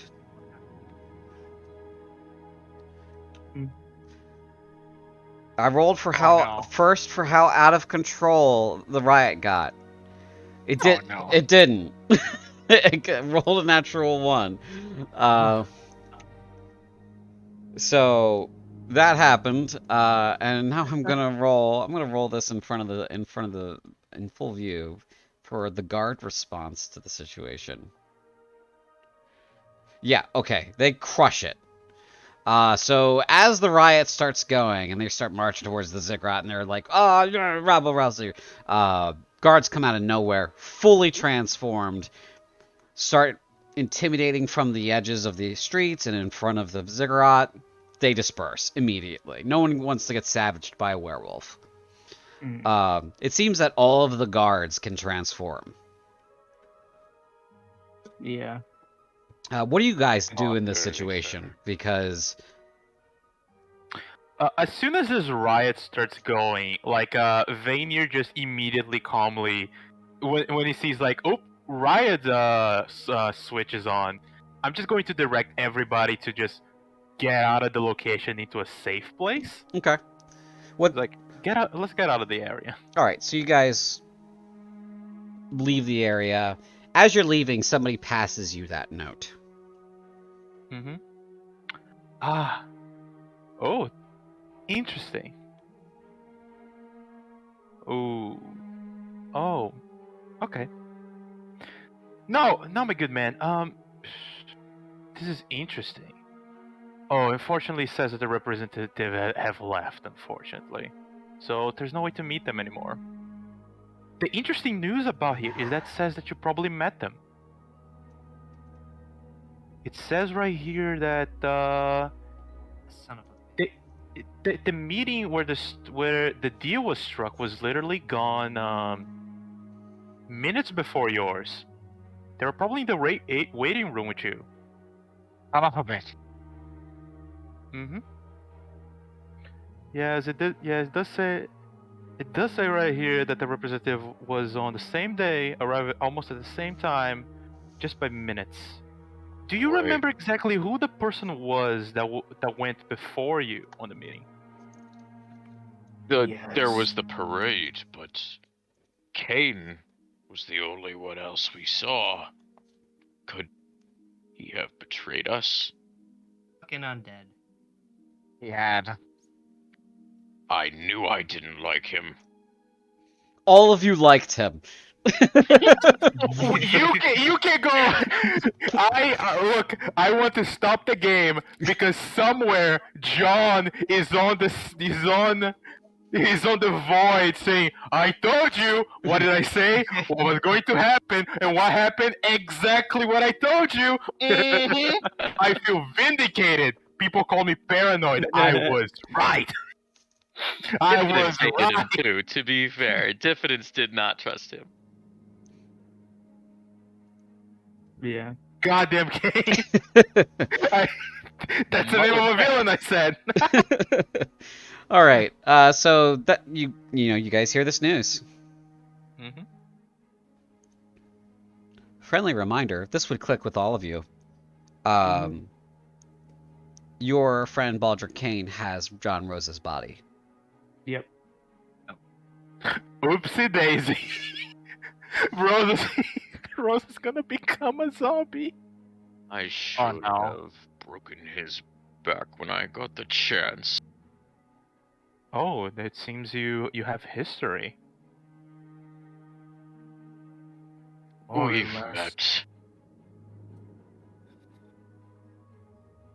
Mm-hmm.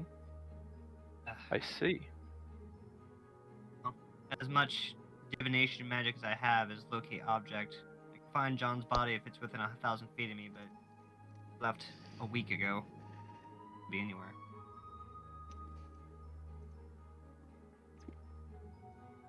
Well, I'd say this mission is a complete failure. What do we do now? Are we certain that Kane actually left?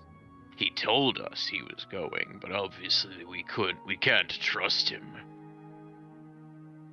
He said he was leaving. The guy at the Coliseum said he had left with the party.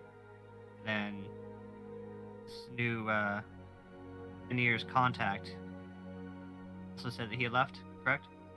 Yes, we saw them leaving through the gates. It is unfortunate, but that angle is not available anymore.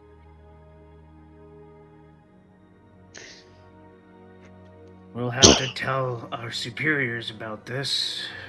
That Kel'Alee could be compromised. It's fair to say Kel'Alee is compromised. You might want to let your patron know.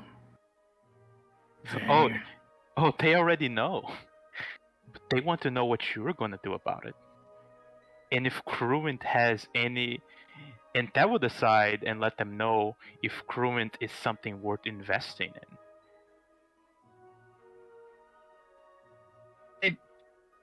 I'll look at Veneer. I seriously say, what are the chances of us having a private sit down with your patron? That is something that can be asked. not a range per se. But we'll see about that. That's the better. That's probably our best bet. Seems like your patron is the only one who might be willing to help us. Maybe. We can't count on the downtrodden. They're unfortunately too weak. We can't count on the nobles. They're lazy and decadent. If we had some way to expose this, to beyond a shadow of a doubt, to cause trouble with the nobles. And with the tip of his cane, he like touches slightly your chin, so like it closes your mouth. We're in the streets, my dear.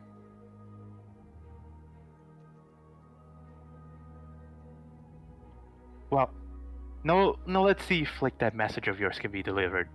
And just like while walking, is like Veneer just suddenly like somebody just walking like opposite ways to him, and like with the sleight of hand, he just like produces a piece of paper from his hand and passes towards Sure, a absolutely. contact. You're very skilled at this. No need to roll. It's fluid. The note gets passed. You go back to the inn. You wait a few hours. A crow lands on the sill, taps the door, taps the window.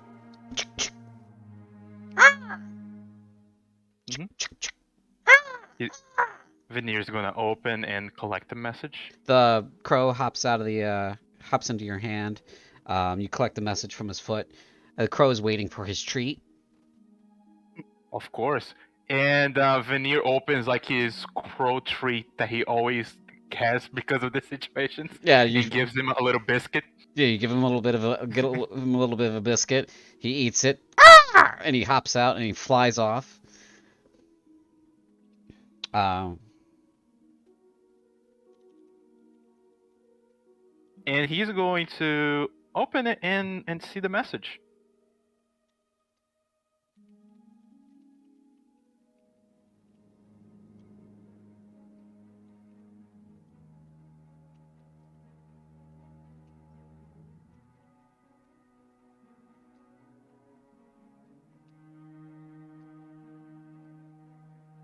There you go.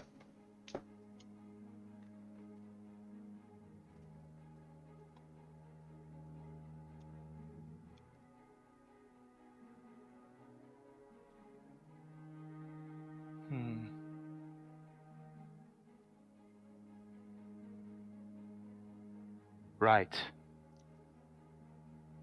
Well, I do have some sad news for you, gentlemen. It seems the subtlety eventually, or lack thereof, eventually called to you. This place is compromised. We need to go. Very well.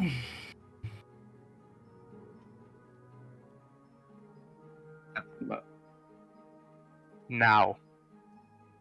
Boris Veneer gets just up. like Veneer just folds the paper and eats it. So the message is gone. Got my gear. Okay, you guys pack your things. You get ready to go, and do you leave immediately? Do you wait for nightfall? Do you wait for midnight? When do you leave? I don't think there's anything holding us here, yeah? Yeah, may as well. Or we know.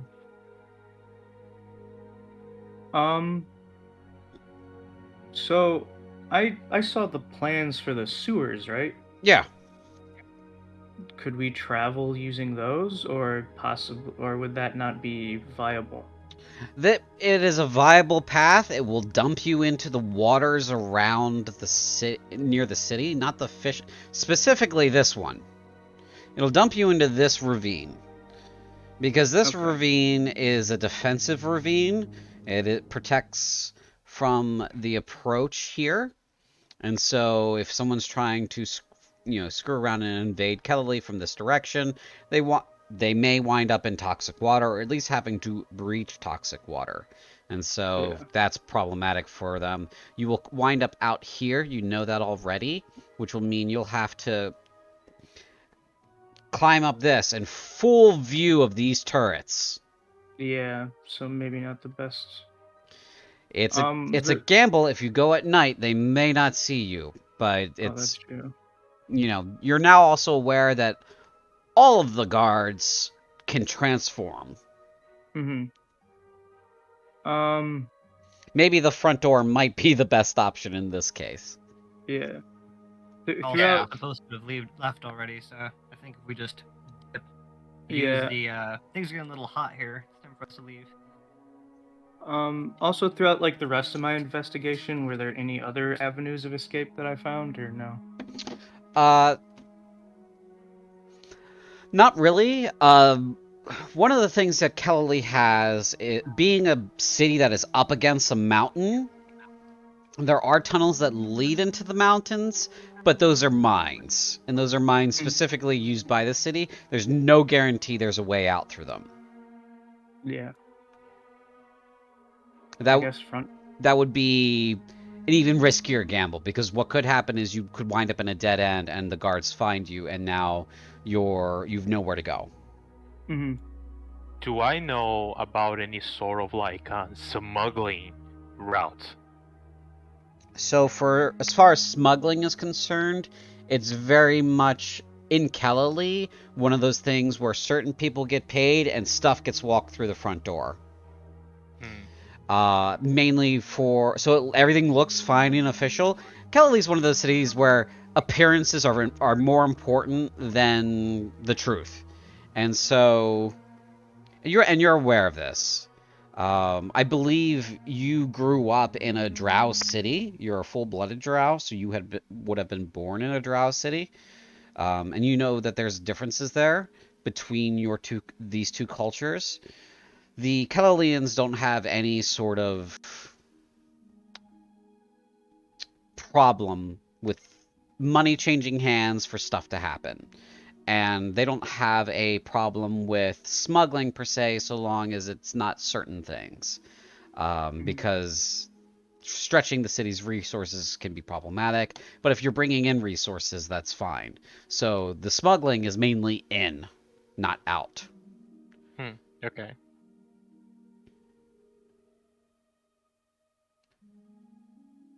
There's also the option, and while these cliffs are quite high, you're aware that they could be climbed down. You could climb down them. It's just a matter of choosing a spot that has fewer chances of getting shot or spotted. I have Featherfall. There's also that. So we could use... it looks like all of them are pretty... This tower, yeah. I would say. Yeah, that's the biggest gap. The biggest gap is between these towers here. Yeah. There's street cover right here. If you possibly went down this one, it's a very short distance from road to cliff. Yep. And then you're in the woods, and then you're on the road, and then you're into Scaraptica. Sounds good to me. It's an idea. It's a thought. You guys choose which way you want to go. You can try walking out the front door. You could try the sewer. You could try jumping off a cliff. All up to you guys. I just want to present you with your options that you're aware of. I could also attempt to distract the guards. I do have like prestidigitation and spells that I can use to distract them from a distance as well. Same. So you might not need to physically distract them. Are you able to cast? That's right. Well. Oh yeah, as long as they're not hostile spells. Fair. Okay. Yeah, that's yeah. great. It's not, as long as it doesn't deal damage. He doesn't face backlash and hex. Oh, that brings up another point too. Once we leave the city, are these restraints just within the city limits and they'll dissipate? You would know this, Vaynir. Yes. As soon as you're outside of the bonds of the city, they disappear. Very much so. Are you guys suggesting that we hop down this cliff at night then? We could do it in broad daylight, but nighttime might be best. It just Problem is that we've been staying at the same inn this entire time. yeah, Somebody wants us dead, they know exactly where we're at. we can hide in the sewers until nighttime. I would suggest just doing it straight up now. Why give them time to prepare? Yeah, that's true. I.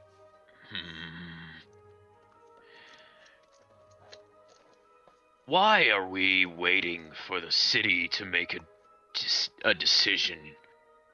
Why don't we hunt down Kane? How hard could it be for someone who looks like him to blend in? I don't believe he's in the city. I know. And if we leave the city, what can the city do to us? You think Kane might be waiting to ambush us outside the city? If he is, that brings him a lot closer.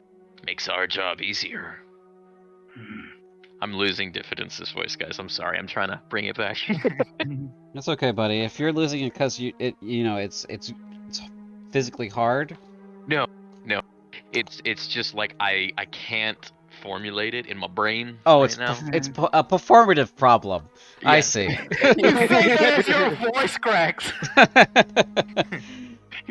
Perhaps my voice crack was on purpose, Tao. Come on, dude. Yeah. It's funny if you pretend that it isn't. Shut up. Let's go. I'm a professional. We are getting too meta. Hi, Did I do Deli on purpose? Yes, but no. Hi, Deli too. Here's a good bubba. Here's a good baby. Ilio will say, usually I don't agree with diffidence, but I do in this case. I think whatever we do it now. Yeah. Very well. We Well, have I no do not leads. I do not recommend tracking this man, as you say. For an entire week, I've been hearing how bad this crusade is from you, and now you're trying to find a man that is a representative of this crusade, that is apparently now armed with more friends, and now he is also a week away from us. He might be, or he might not. And again, he's a very distinctive fellow. Didn't he wear like spiked armor and shit? Yeah, he wore some very baroque armor. He was whoever he was. In life, he was rich and important. Anyone who's seen him will be able to tell us such.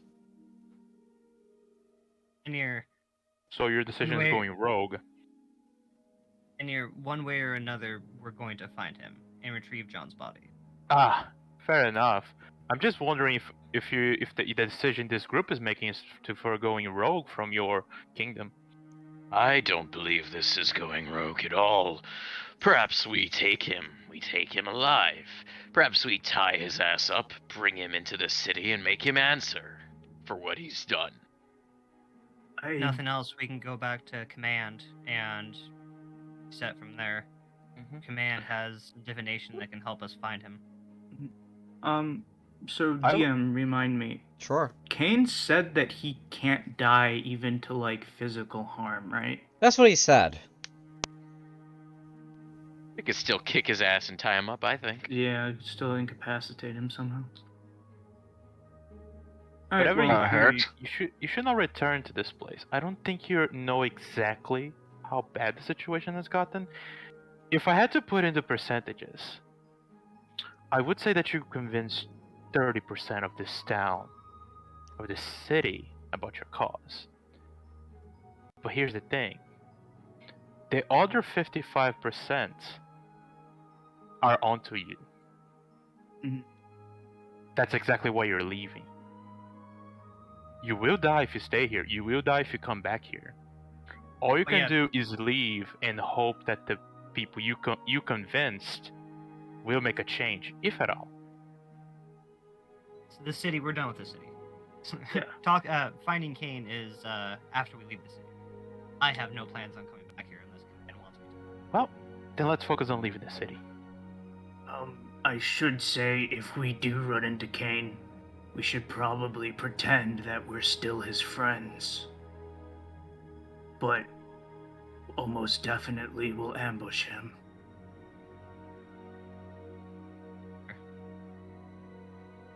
look directly at Diffidence.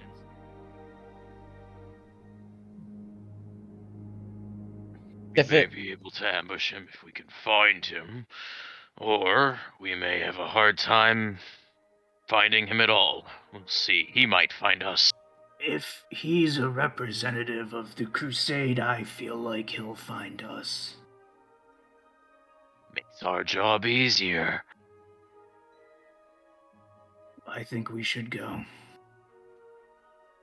Clear our gear and That's bug it. out. Okay, so what is the method in which you leave the city? We're gonna jump off the cliffs, correct? Yeah. Now? As soon In as you broad can? daylight? Okay. Yep. Go ahead I'm and not. go ahead and spend that spell Featherfall. As long as everybody's okay with this method of leaving. Which cliff exactly? It's this one. This one right here. Let me see where it. Oh, okay. Very short distance from the road compared to others. You know, there's only the one tower right here that could really see that. So you're not, mixing up chances. And then it's just, you're basically on ground level because of the way the cliffs are. So you just wander through the woods and then you go to Scraptica. Okay, so everybody roll a stealth check. I will take the aggregate as what your stealth rating is. Go ahead and spend that spell, Jer, for Boris. And yeah, How big are these? it's far. Towers. It's far. The towers are pretty big. It's pretty far down too. They're high enough to be able to see over the trees to the road. No, I'm thinking of casting a spell. If I stand next to the, when we are like jumping down through this area right here, how far is like? Imagine if I'm standing next to the tower. From me to the top, how much is it? Probably 100 feet. 100 feet. Okay. Okay, Shame. I got one stealth check. Aurelio, as we are all leaving, I'm gonna cast guidance on you for your stealth. I'm just looking at some spells real quick. Okie dokie. Where are my beating Kane's ass spells? You call that an unarmed strike. Okay. Somebody's got to pay for what happened to John Rosa. And it's not the guy who killed him. It's this guy. It's now I'm worried because like 2 years from now on we're going to be fighting John Rose at the vampire spawn.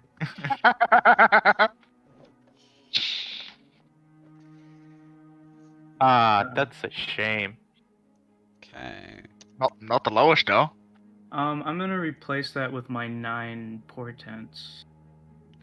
Oh, so that should boost him, right? 3. Yeah. So 9 plus 5 is 14, plus 3 is 17. Okay.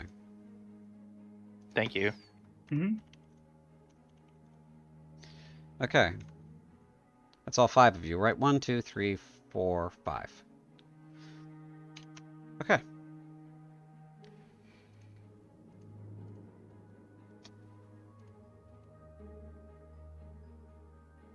Guards aren't paying any attention.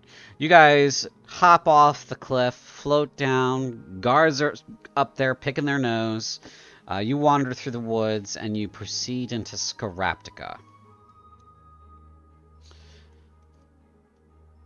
That way. Yep. More or less heading back the way you came because that is the path that you know. And you all know that Scraptica is far too dangerous to wander without knowing where you're trying to go. Okay. Isn't it weird that it went a little bit too well? We're going to take a break, 15-minute break here. So go ahead and go to the bathroom and that sort of thing. Everybody be back here by 6:20 US East. And I'm going to go put us in intermission, okay? All right.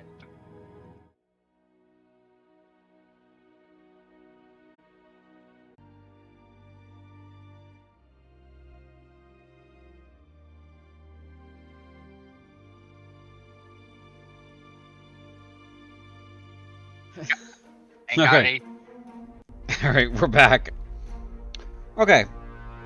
So you guys enter the forest of Scaraptica.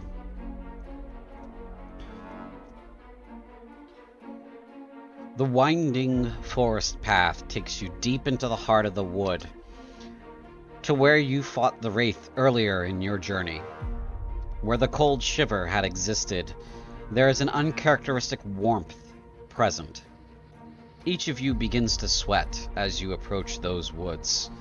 Closer through the night of the forest, you wander, until you come to the bottom of the hill, before that battlefield, and see the light of flame ahead.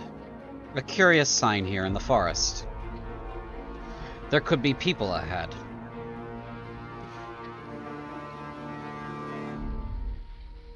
You guys could hear me, right? Okay. Yes. Yeah. Yeah, okay. Oh, would you look at that? People. You think it's gonna be your representative? I don't think it's gonna be that easy. Is that Daffodil? Oh, are we? Well, was that in character for you? Yeah. Yeah. I don't think it's going to be that easy. Is my aid still up on them, or is it expired? Lasts for 8 hours. It's still up.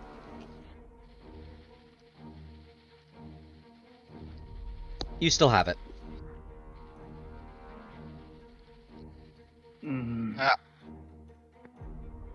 Archer is going to swiftly touch his rapier for a moment, activating Crimson Raid right on himself. Okay. About how far away is the fire? You can see the glow ahead. You don't see any actual fire at the moment, but you see the light of flame ahead. We don't smell anything? No. Not anything out of the ordinary.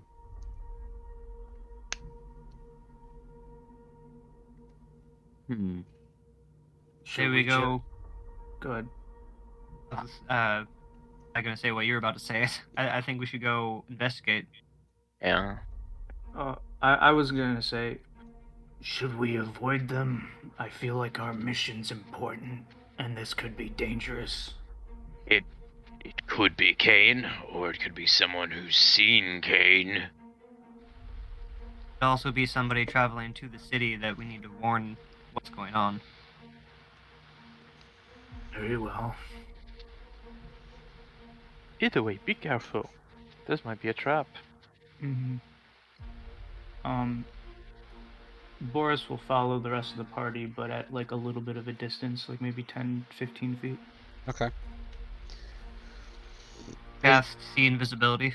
Okay. Go ahead and burn that spell and put it in the chat there. There you go. Good, good.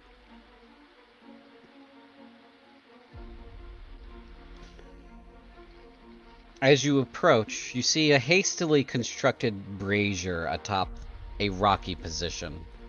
The shadows cast by it are shaped like the dead, skulls and bones dancing along the tree trunks. You hear a voice from the position. Master! They have arrived! Good! Let our guests approach. No! Recognize the voice? Yeah. You do. You know, you need to let your DM know when he's doing good things, and CJ, I'm just shivering all over. I don't like this. I don't like this. I am going to take this undead's head and shove it up his ass. You and me both, buddy. Do you guys approach? Yeah. Suppose we have to, right? Alright, let me move you. Which I'll be in front. Alright, you guys can move yourselves within a 2-block position of where you are standing right at this moment. Okay. Ah, Kane. We were looking for you. He replies immediately. And this is, first I'm going to read something real quick to you, but then he's going to reply to you. As you guys approach, you spy a profane ritual at work ahead, a hastily constructed altar of bones and such, and swirling red lights pulling inwards toward a bowl sitting atop it. As two seeming spellcasters work at the magic, the man in plate armor stands. He speaks with authority in his voice. Good to see you again. I'd wondered if you were going to make it. Scaraptica has a way of devouring lives, you know. Now, I'm sorry your trip was a bit wasted by the Council's refusal to consider your proposal. I'm sorry because the Council's already in our pocket. There's a certain problem here that your leadership has, and that is ignorance. You see, all of this struggle and strife has already been ordained. It has already been divined. It is the will of the gods, and nothing you or I can do will stop it. Everything that happens is because they've willed it. This is their world, you see. It belongs to them. It was made for them. It was made by them. Something about their punishment just doesn't fit the crime at all, you see. What did they do? Do you know what they did to warrant being banished from their home, from their world they so painstakingly crafted, down to every single blade of grass? They had an inter-sibling squabble. An argument over what was more important, the day or the night. It was just an argument, but no, that was enough for their parents to lock them away and throw away the keys. Does that sound fair? I mean, think about your own childhood. Did your parents, if you had any around to keep tabs on you, punish you in a fashion that was too much for your behavior? A beating that was too harsh, a confinement that went on too long. All I'm trying to do is exert some justice. But you're in the way of that right now. I hope to convince you that, well, that, at the very least, things are not exactly what the kingdom would have you believe. There's a much more complicated situation than that. There's no such thing as evil, friends. It's all just a bunch of different sides calling each other evil because they're on opposite sides. But what if we're on the same side? That's the key. What say you? A once-in-a-lifetime offer to come join the winning side. The side that has justice on its side. The side that will spit on death and that eternal suffering that awaits us all. Our master can grant that repose. They can give you eternal life. All he needs is your word and service. Haven't you wanted to be part of something truly bigger than yourself? Do you want to continue to be used by an uncaring monarchy that keeps you under their yoke? Please, join me and my brothers here. You'll fit right in. So I see that as he was talking, you were going to go ahead and pull one of those. Make me a wisdom saving throw first. All right.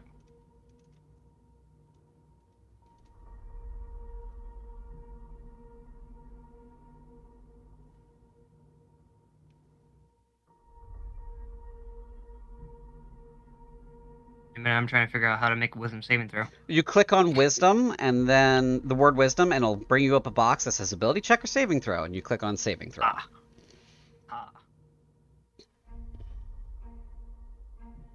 don't think I get advantage from any.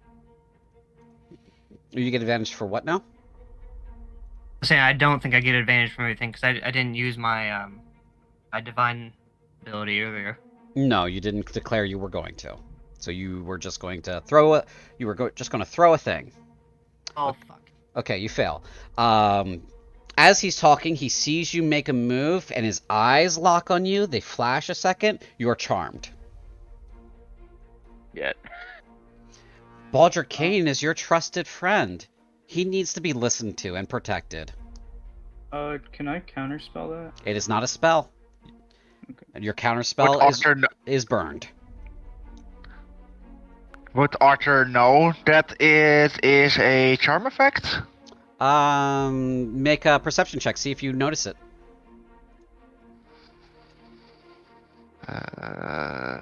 Perception.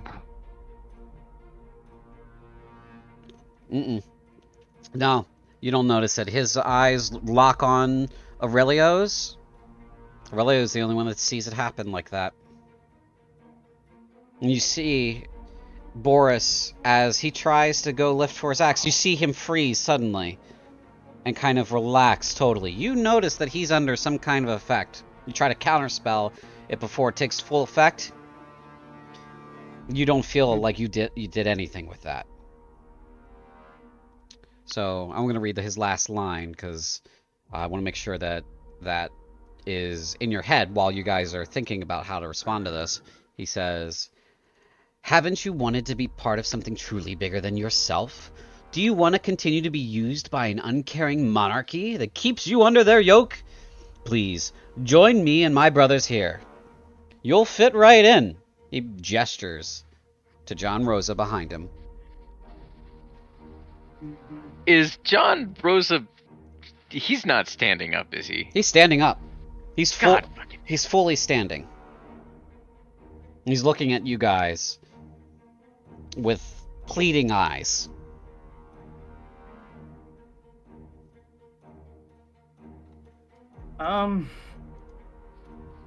So Boris will walk up to Vanier, kind of like tap him on the back of the shoulder and point towards Aurelio. And then he will say, sorry, there's all the shadows around, so it's hard to see like what's on the board. Yep, that's on purpose. Is this Kane? That is Kane. Sorry, I didn't want to spoil his title real quick. Here you go. You should be able to see that now.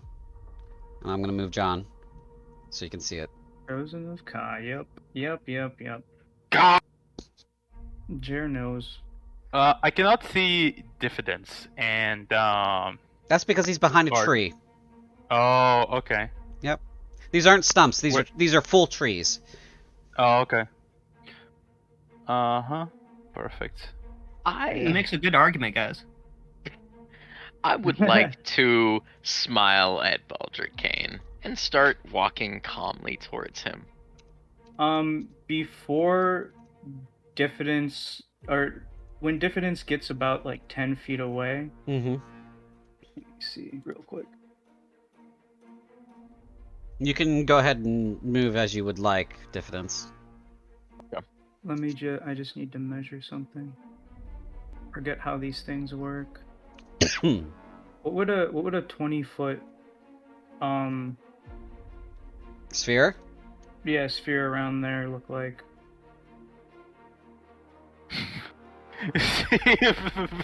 There, I think you're walking into a fireball. I might be. If not, I at least want to place it somewhere where it won't hit. It would be that. Diffidence. It would be that exactly. It is a Okay, big boy. So probably here then. Whereabouts? So it doesn't hit diffidence. Right there. Yeah. That Okay. doesn't hit diffidence, and Nope. John is out of it too. John's still in it. I think maybe John should be in it. I think Yeah. I think John's a lost cause at this point. So as diffidence starts walking forward, Boris will say, "Fuck the gods and fuck your master," and cast fireball right there. Okay. Let's go ahead and roll initiative. Woo. And let me go ahead and put you guys in combat stance so we can get ready for that. You got to be in combat stance first. So if you just rolled, yours went through. Yeah. So that guy. So we can roll initiative now. I just want to make sure that you guys are in combat stance first. Okay. So, who am I missing? That's 1, 2, 3, 4 heroes. Okay, these guys up on the hill here. I think that's everybody. I think that's everybody. Is that everybody? That's everybody. Okay. So go ahead and roll initiative now. Should I keep mine? Yeah, you keep yours. Ooh, big I boys. rolled pretty good. Oh god. Oh, yeah! Maybe the enemies will roll bad for once when it comes to initiative. Nope. Yeah.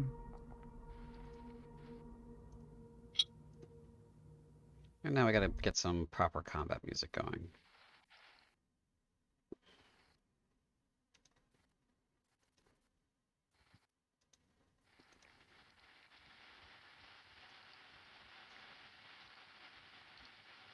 Okay, I got 4 okay, so that should be almost all of you. Okay.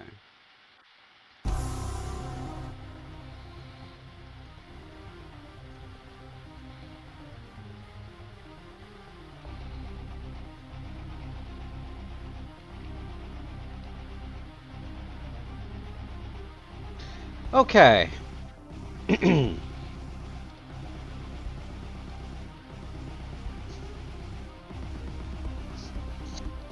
At the top of the order, we have Baldric Kane, Chosen of Ka. As you begin to say what you're saying, fuck the gods, you deliver your very cool line, and you begin your steps, he moves. Straight at you. Oh, he's approaching me. Let's see, he's gonna go... Can beat the shit out of you without getting closer. He's gonna go there. And then he's going to attack you with his sword. He draws his sword. And then throws it at you. Going. Boris?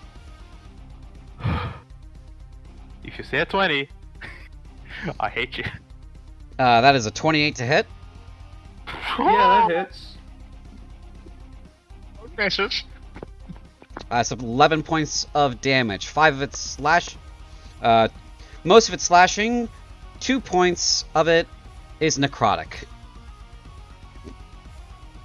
I use my ability interception. Okay, go ahead and post interception.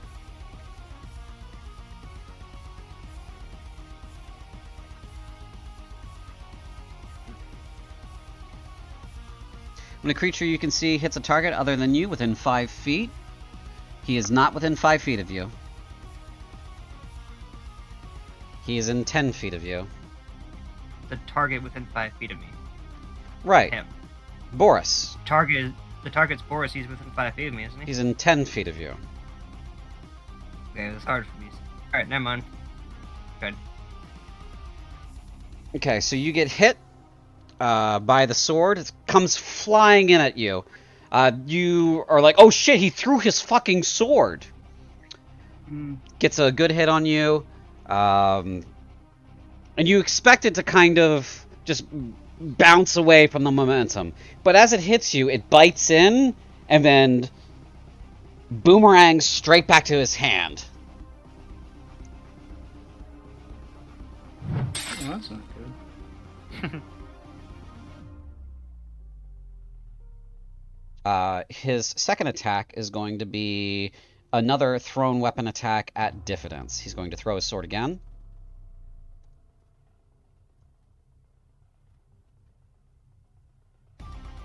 That is your fireball will go on your turn. You did not get surprise off. Sorry. You would have needed to say something else rather than like outright reject his proposal, and then you would have maybe gotten surprise, like say, oh yeah, you know, tried to like lie to him and be like, oh yeah, we'll totally go with you, you know, let's shake on it, you know, try to deceive him, and if you had successfully deceived him, you would have been able to get your fireball off without, you know, without any sort of him catching on. 22 to hit you, Diffidence. Damn. That hit. Okay, that is 7 points of... Nope, not 7. 11 points of slashing damage and 2 points of necrotic, so 13 total.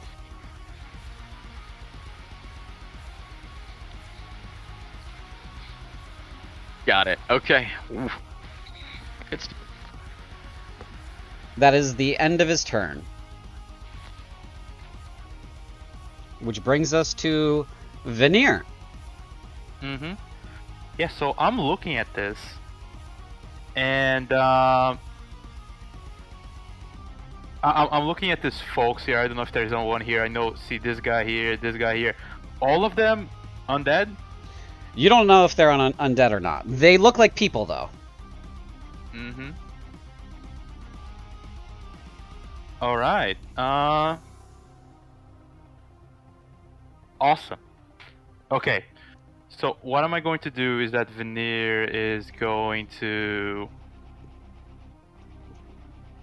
just oh, CJ, I got a question to you. Sure. If you leave somebody's area, you know, attack of opportunity, would they still try to hit you with an attack of opportunity if they don't see you and they don't know you're there? No. If they don't know you're there, they have no reason to try to hit you with an attack of opportunity. They don't know you're there. Why would they use their reaction on that? It doesn't make any sense. Okay. So, Veneer was on this conversation. He was, when everybody was talking, he was reaching for his hat to take it off and tip to Val'Ghast to try to maybe say something, but that didn't happen. So he puts it back, and then like just in that swift moment, he like throws his cane on the ground, like he hits perfectly on the bottom of it, so it jumps a little bit back up. He grabs through the middle of it, and with the motion as a bonus action, 2 blades are gonna just spin out of it. Okay, So as I draw my I'm going to draw my double-bladed two-bladed scimitar. Yeah. Mm-hmm. So you bounce the cane up and down, catch it, the blades spring out, swing. Pleasure to meet you, Representative Kane. The pleasure is mine, he says. Unfortunately, I'm with these people, so I'm sorry. Okay. And I'm going to multi-attack him. All right. Misses. Ooh, 16. Oh, fuck, really? Yeah.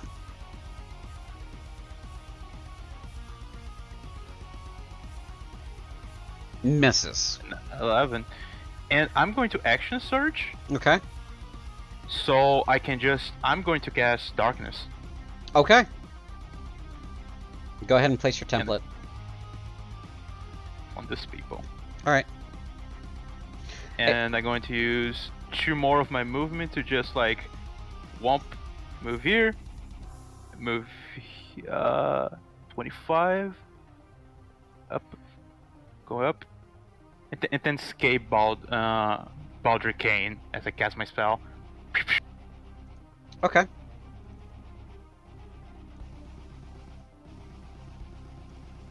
So as you go in, you make your stabs, and then you cast darkness on the spot. He's going to... Let's see. With darkness... Let's see. A creature with dark vision can't see this dark vision, and non-magical light can't illuminate it. If the point you choose is on spell area overlaps any light created by a second spell level. Okay. Magical darkness... Okay.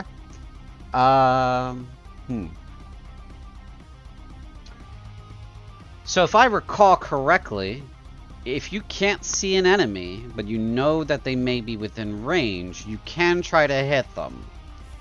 But it's at disadvantage. That's why I came, like, I started attacking him from here, and I used my movement to cast darkness, and then go here, and then here. Okay. So, like, when I exited his threatened area, I was in a different position than he last saw me in. Mm-hmm. Okay. End of your turn? Yep. Okay. At the end of your turn, he's going to make a legendary action, and he's going to move. Stepping out of the darkness. For 5 feet, and then He gets another 25. So he's going to move back over here to where Boris is. Mm-hmm. He's going to say, "Hello, friend. Good to see you again. You sure you don't want to change your answer?" Boris won't say anything. Okay. That is the end of his legendary action. It is now Arthur Nova's turn. Arthur walks over to, Vanir and Dividends. Mm-hmm. Pushes both of us in And- fireball. No, I'm not gonna be that asshole. With my action, I'm gonna cast Protection from Evil and Good on myself, Okay. Uh-huh. which I use my one holy water for. Mm-hmm.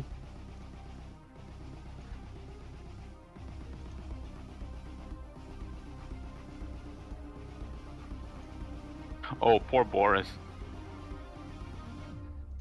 And with just a quick question: does damage from self trigger a Constitution save for spells?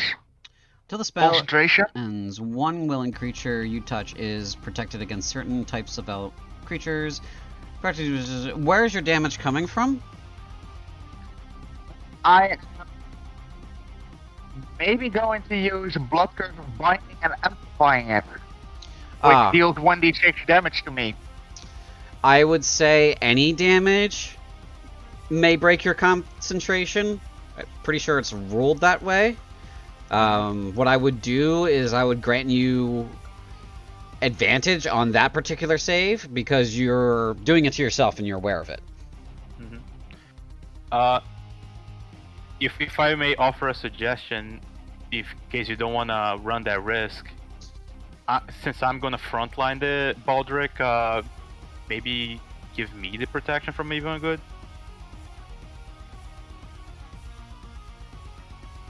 Or diffidence, either or.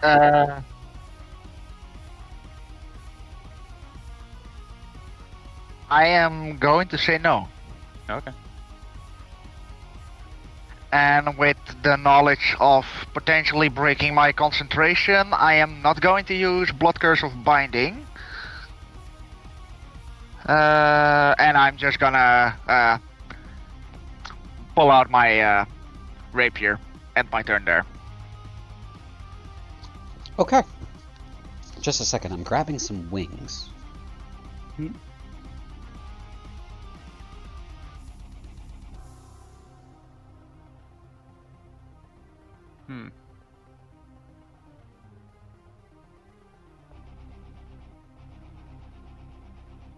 Alright, so who's next? Let's see. As soon as I get back to my desk. After Archer is Boris. Boris, do you still want to throw your fireball? I'm assuming if I say no, it consumes the spell slot. I would say no, you haven't gotten it off yet. You haven't cast it yet. As you said what you were saying, he started moving, and I assume he was your primary target. So that would have probably changed things for you. I'm being a little merciful here with that. So I assume that would have changed things for you, but this is where you already designated it. So if it's going to go off, that's where it's going to hit. If it's not going to go off, you can change your action. I'll change my action. Okay. I'm gonna cast Misty Step. Okay. Oops, wrong. I can't see if there's anybody over here. There. Oh, okay. No, sorry. It's part of how this works. Yeah. There's a fog of war happening.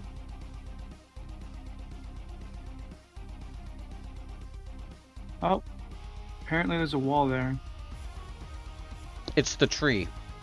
Oh, there's Isn't a part tree. of Misty Step that you need to see where you need to go? Hmm. Also, CJ, one of the reasons I did Darkness is obfuscating brazier right here change the map lighting? Oh yes, it would. Absolutely, you're right. Sorry, I'm gonna turn that light off. Hopefully, these folks would be a little bit inhibited by not being able to see. Hopefully, fingers crossed. So Misty From Step. having line of sight of him to having no line of sight of him.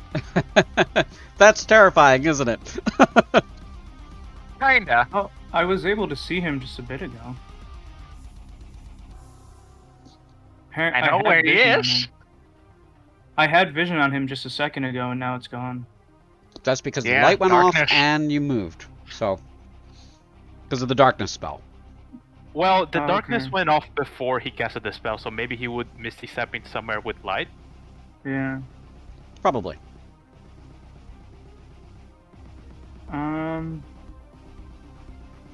And so I was here then. Yeah, you were right there. Yeah, so I'd probably go here then. That kind of changes. I think this tree is completely blocked. There's a tree here then? The tree is right here. Okay? Right Mhm. here. But the walls are big enough that they're touching that square and they're preventing you from long pulling. What spot do you want to be specifically? There isn't any good spots. No. So a battlefield full of bad spots. Yeah. Which is awful for a wizard.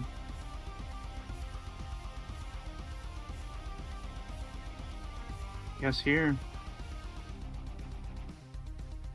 And then Boris can't see Kane anymore, right? Can you see him when you click on him? When you click on yourself? No. Then no. Okay. So I guess I'm gonna cast Chill Touch on the caster here. Okay. Actually, let me make sure that I want to do that.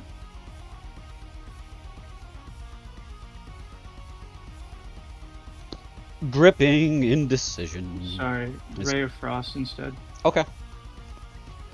Happens to all of us, buddy. This is a high pressure situation. I get it.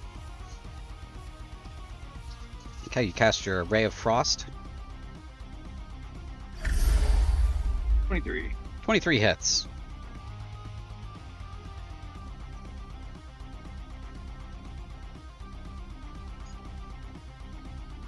Nine damage. Very good. His movement speed is also reduced by 10. Okay.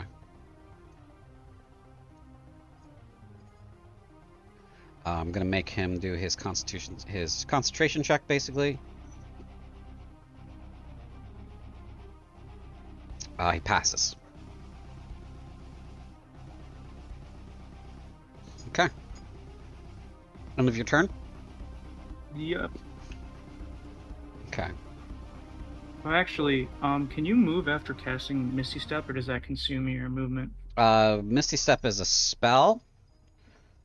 But it doesn't consume your movement, right? No, I do not believe so. It's leveled spell. You can teleport up to 30 feet, so it's an additional. You move 30 feet by teleportation. Okay. That's an action. Then you used I'm Ray gonna of move- Frost, which is a cantrip, which is fine. Wait. Yes, that's fine because your Misty Step is a bonus action, and then you can continue to move if you want. Okay. Now it's the end of my turn. Sorry about that. Oh, buddy. Hmm? Did you look up? No, I couldn't see them until now. Oh, no. buddy. End of your turn, right? Correct. Okay. Aurelio, it is your turn. So, I just want to say, as a DM myself, I understand why my players hate it so much when I charm them. Mm-hmm. So that was a little fucking aggravating. Like, ah! But with him attacking my friends, does that break the charm?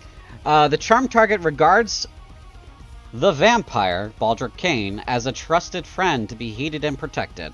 Although the target isn't under the vampire's control, it takes the vampire's requests or actions in the most favorable way it can. and it is a willing target for the vampire's bite attack. Each time the vampire or the vampire's companions do anything harmful to the target, it can repeat the saving throw, ending the effect on itself on a success. Otherwise, the effect lasts 24 hours, or until the vampire is destroyed on a different plane of existence than the target, or takes a bonus. It does no. So harming your friends, you know what?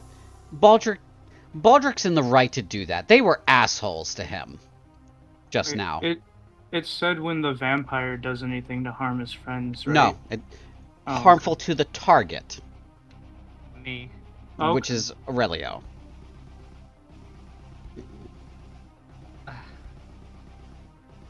So you want to protect and also listen to Baldric. And Baldric just got hit, right? No, he hasn't been hit at all. Okay, I thought he got hit earlier. No, this guy over here did. This guy right here. This guy. Yeah. You probably can't see him because of stuff. Oh, you can see him. You can see that guy. I'll cast Sorry guys. I cast Shield of Faith on Kane. On Kane? Okay. And then I'll move Kane's side to try to protect him, and I'll call out to the party like, "Whoa! The hostility is not necessary. People have died. Why is John alive?" Hold up. Before you do that, can you even see Baldric currently? Didn't see where he went. He's Then right here, but you can't see him. I'm asking because you're going to cast a spell on the guy. Do you even know where he is to cast a spell on him? that's why I'm moving right now, because I'm using my movement to find him, because I want to try to protect him from you guys. I feel like you're being a little too aggressive.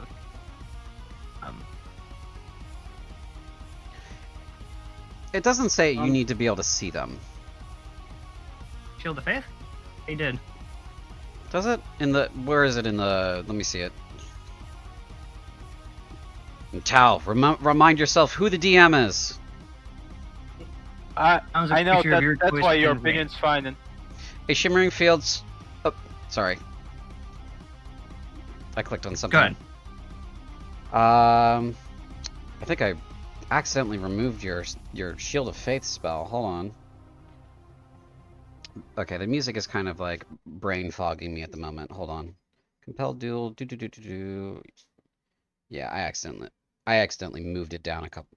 Okay, it says a shimmering field appears and surrounds a creature of your choice within range, granting it a +2 AC for the duration. It is first level. It is a VSM. It's concentration. It is a bonus action. It is a creature thing. 60 feet, 10 minutes. Lasts 10 minutes. This is compared to like protection from evil and good. Until the spell ends, one willing creature you touch is protected against certain types of creatures: aberrations, celestials, elementals, fae, fiends, and undead. Or heroism, a willing creature you touch. It's going to, when they write spells, they put in who needs what the targeting information is. And the targeting information for Shield of Faith is a shimmering field appears and surrounds a creature of your choice within range. You don't have to see them. So Aurelio doesn't actually have to move to find him. He just has to cast it, and if he's within range and his intended target is Baldric Kane, it happens. Does that make sense to everybody? Yeah. Bummer. How a bummer. Right. I'll use my movement. I'll be facing the party with my shield. Mm-hmm. I'm like trying to find Kane to like protect him, but I moved around. I still don't see him, so I have no idea where Kane's at. But I'm using my turn to wander. holler at you guys. Yeah. Okay. Boris knows that Aurelio is charmed, right? You know something happened to him. You don't know if he's specifically charmed. Guys, please. Please. Guys, please. Out, everybody. Everybody out. Bork. Come on. Out. You're all evicted. Delido, out. Okay, just Delido's evicted. Alright. Boys, relax. Okay, let's get the music back on. Sorry for the scuff. Oh, that's loud. My bad. Okay. That was the end of your turn, Aurelio. It is now Diffidence's turn. Yes. So I saw him run off in this direction. So that's where I'm gonna go. Okay.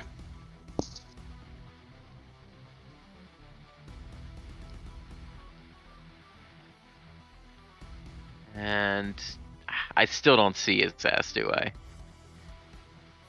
I don't. Daryl, the point of darkness is for the people with the dark vision too.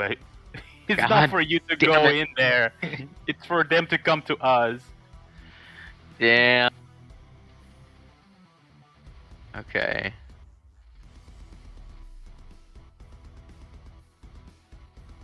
Well.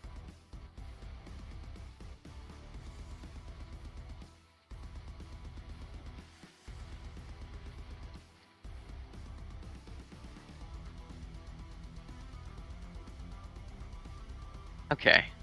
So if that's where he is, can I see him at all? You would be able to see him this close. Yes. Yeah? Yeah. Okay. Oh. Alright. Well, I'm gonna walk up to him and say, "Now, I know this might be shocking, but I never really liked you in the first place, Kane." And I'm gonna go ahead and slap him in the face Okay. a few times. Multiple times, Okay. generally.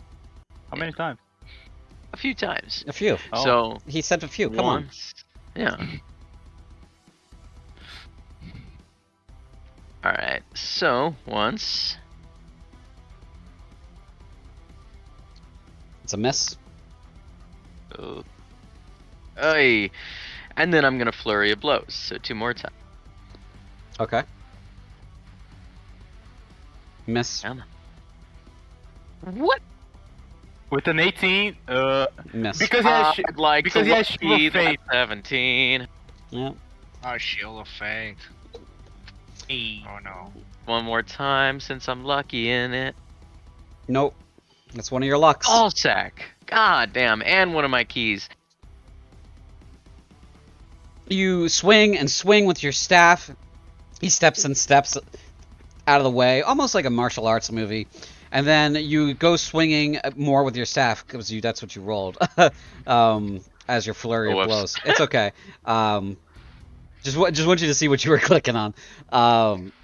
And he kind of like continues to step out of the way, and he casually says, as you're doing this, "With you protecting him, no wonder John died." Oh. And then he's gonna slug you. Oh, I'm gonna kick his ass.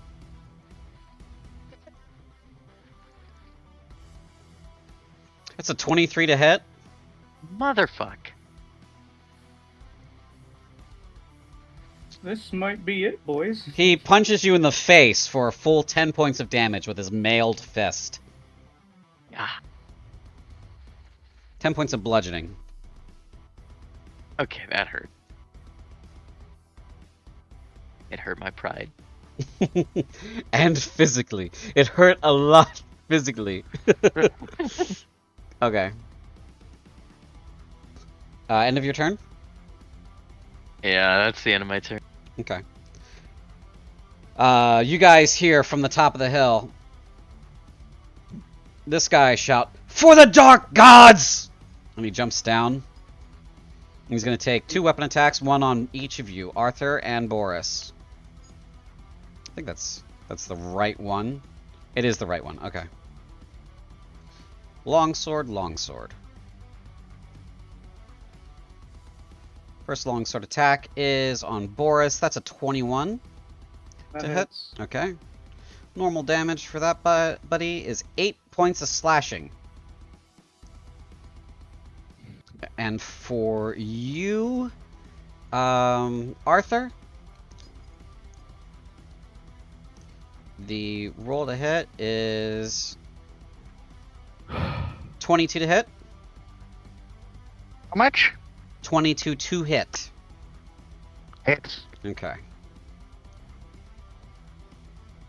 That is 10 points of slashing damage. So he jumps down, cuts Boris, turns and cuts you.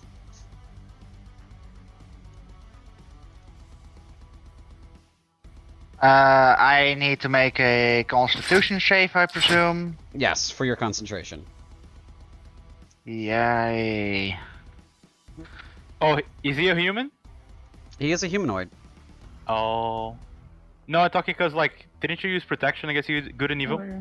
Whoa, my man. Hey. I needed to roll 5 or higher anyways. Yeah, you're good. Yeah. I think the baseline for a concentration check is 10. Oh yeah, 10. Or if half damage is higher than 10. Yeah. Yeah.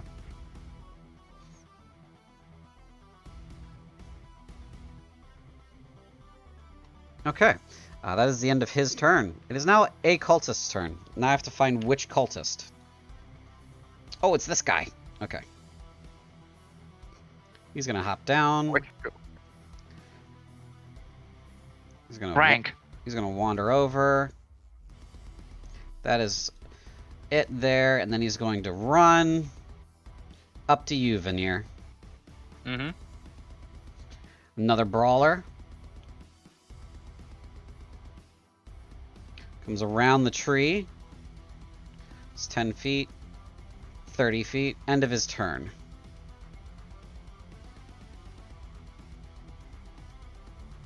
This fanatic is working his magic.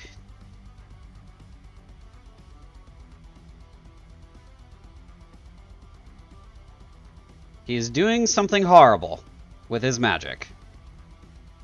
The light gets more intense. Kinda sus.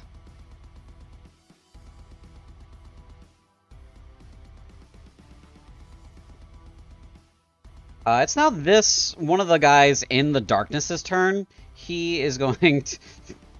We're gonna roll a die 8 to see where he goes. CJ, have him stumble and fall on his face, please. That's what I'm doing. All right. So Please. 1, If that spell is 2, bad. 3, 4. Okay, he's gonna run in this direction. He's not sure what's going on.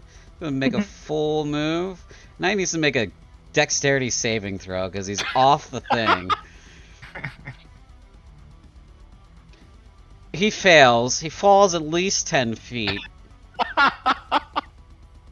He takes 3 points of bludgeoning damage as he smacks into the ground. You don't The silver linings. you don't see this happen, but deep in your soul, Vanir, you know it happened. You're like, It's like I know what's going on back there. you just zoom in on my character Stoke and you see that shit in the green. I know what I did. I do it again. I do it again, and I do it again. All right, it's this guy's turn now.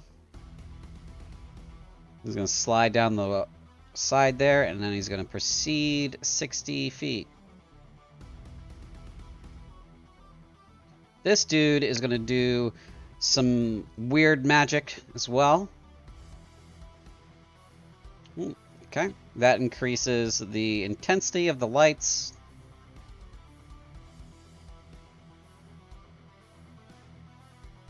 Hey Boris, do you have a 19 per chance on your pocket? Nope, I only have a 6. Okay.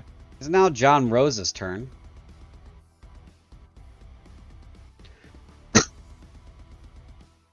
He's going to stumble forward towards Boris and say, "You should really reconsider Baldric's offer." And then he's going to wrap his hands around your neck and try to choke the life out of you. He's going to make a grapple. For your car extended warranty. He's going to make a grapple check.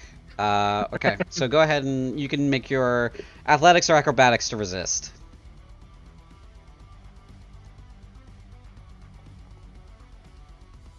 Okay, you try to squeeze away, but you bump into the brawler behind you, and he's got you by the neck and he's choking you. Mm-hmm. You are now grappled. Can I still cast spells and stuff when I'm grappled? Yes. Okay. Boris, can we go to the previous proposal of like blowing them the fuck up? Well, now everyone will get hit. Look yourself. Mm-hmm. No, if you throw it on like this right side, you can get like 4 of them. Yeah. 5 of them if that guy stays there. He fell 10 feet into the darkness. He rolled a 2, so he went into the northeast position, which had him immediately fall off the rocks there. And then he stumbled out of the darkness and he saw you guys and was like, oh shit, draws his sword, charges at you guys. Doesn't quite make it there. But he took 3 points of damage from the fall. Okay. Alright, next up is Baldric Kane. He's going to... yeah, he's standing right next to you, Diffidence. You've, attacked him directly. He says, you know, I found that your behavior is just quite unbecoming of literally any kind of human being. And he's going to attack you with his sword twice. Give me the best you got. How many swords does this guy have? He's just got the one. It just returns to him. 11. Oh. Does not hit. Okay. How about 11? Yes, actually. Oh, thank Jesus. Oh, CJ, I don't know if because they're close enough, but is the darkness, me with my dark vision, do I see that the darkness having any effect on him?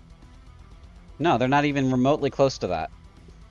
Yeah, this No, is the darkness, it's like... on these guys? It's like if it works on... for... Yeah. Who specifically do you want to know about? Baldric Kane attacking Daryl, like, aren't they like in pitch darkness right now? They're in pitch darkness right now. It's not affecting Kane. Oh, fuck.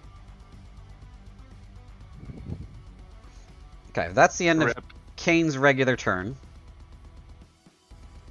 So he goes to stab you and then swings, and you dodge because you're a slippery bastard, and get out of the way. And he says, "Ha, good. You're still as slippery as I thought you were. This is going to be fun, chopping you to pieces. Aurelio, kill him." And we're at Veneer. Your turn. It's like is there any way that I know that I can break this charm on Aurelio? You can make an Arcana check. I'll say that. Also, that's a natural one. Oh, fuck. I'm sorry. What were you saying? What were you saying, Tony? I was just asking, as far as the power of the charm, is it powerful enough, like a dominate person, to have me attack my own allies? So it says the charm target regards the vampire as a trusted friend to be heeded and protected. Although the target isn't under the vampire's control, it takes the vampire's requests or actions in the most favorable way it can. And it is a willing target for the vampire's bite attack. So Aurelio has to take the request, kill him in the most favorable way he can. You're free to interpret that however you want, but it has to be favorable to Baldric's request. Gotcha. So it's not like a dominate person where he can control you, but, he's your best buddy. Longtime friend. You'd do anything for him, even murder. Right? This is a wild animal anyways. Mm-hmm. Jesus. There's also no saving throw after the first saving throw. So you're just charmed by him. It lasts, each time the vampire or the vampire's companions do anything harmful to the target, it can repeat the saving throw, ending the effect on itself. He hasn't harmed you, his friends haven't harmed you. Otherwise, the effect lasts 24 hours. So, you're locked in right now. Gotcha. Okay, so it is now Veneer's turn. Veneer, go ahead. Gee, dude, that effect is encounter killer right there. Mm-hmm. Mm-hmm. CJ, give me 2 attacks of opportunity as I'm going to go help Boris. Okay. Let's see, these are the fodder.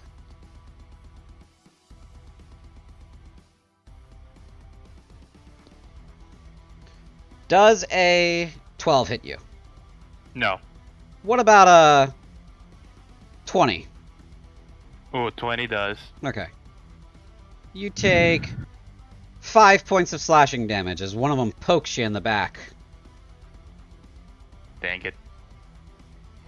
Mm-hmm. 5. Okay. Okay. Right. Is Boris still eligible for either overwhelm or advantage? I'll say If sure. not, I'm just gonna use movement. Okay. I'll say sure. In this case, yeah. Mm-hmm. Okay, yeah. And I'm going to attack this warrior right here. Oops. Okay, come on, boys. Let's do this. You click on the center of it, and yeah, there you go. Hmm. Yep. 10. And I'm going to roll another one because of my my elven advantage. Because of my elven accuracy, I roll another one. You have elven accuracy? Jesus. Did I give that to you? I did, didn't I? Yeah, I did. Okay. Let's go. Yep, that's a nat 20. 15 points of slashing damage. Nice. Oh yeah. All right, so that was your first hit, right? Yeah. So Yep. second hit. Second hit. Let's go. 14 hits. But another one for the road. Ah, Ah. no. Okay. 14 hits. Normal hit. Crit fishing. Oh, that's only 3 damage? Oh, man. You got a -1 in there. Oh, wait, hold up. That's not accounting my my dexterity because I have the Revenant Blade feat, which makes it a finesse weapon for me. Ah, let me check that real quick for you. All right. So that would make it better. Why don't you... We're going to add 2 points onto the top one just to nullify the penalty, okay? And then you go ahead and re-roll damage on your most recent. Mm-hmm. So you take Also 2 extra damage from your first hit on the critical. Go ahead and re-roll this latest damage. okay. It would be like... Might tell you to roll it. Yeah. Yeah, I'm gonna roll the attack just so it happens. Go ahead and try rolling the damage now. Okay. We're not gonna count these. We're gonna count that though. 13 points. There we go. Better. Mm-hmm. Okay. Nice. Uh-huh. And as a bonus action, I get to make another hit.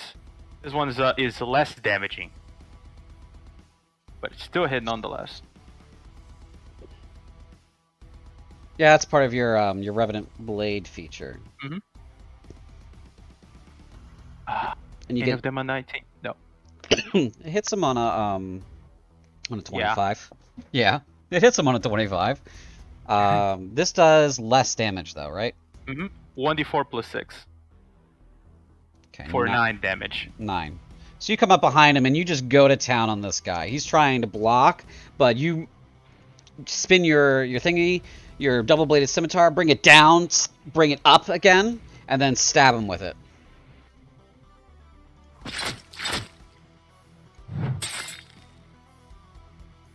Great. Okay. Almost 30 damage. Do I kill him? No. Ah! Is he bloody? You can make an insight check if you'd like. Sure. And with the free action, knowing that it's past, I'm just going to break my concentration on darkness, Okay. so we can get more light again. Let me go ahead and delete this. There we go. Ooh, 23. Very good. He is down. He's pretty badly wounded. I'd say he's less than 50%. 50%. Nice. End of your turn.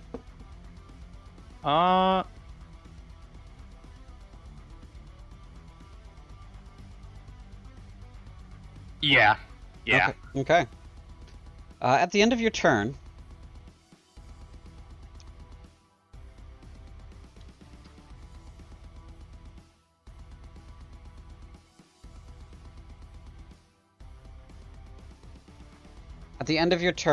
Baldric Kane tries to bite Diffidence.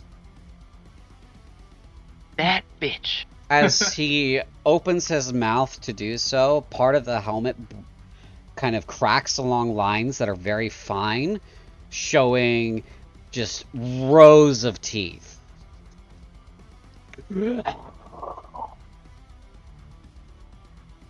He reaches in to bite you.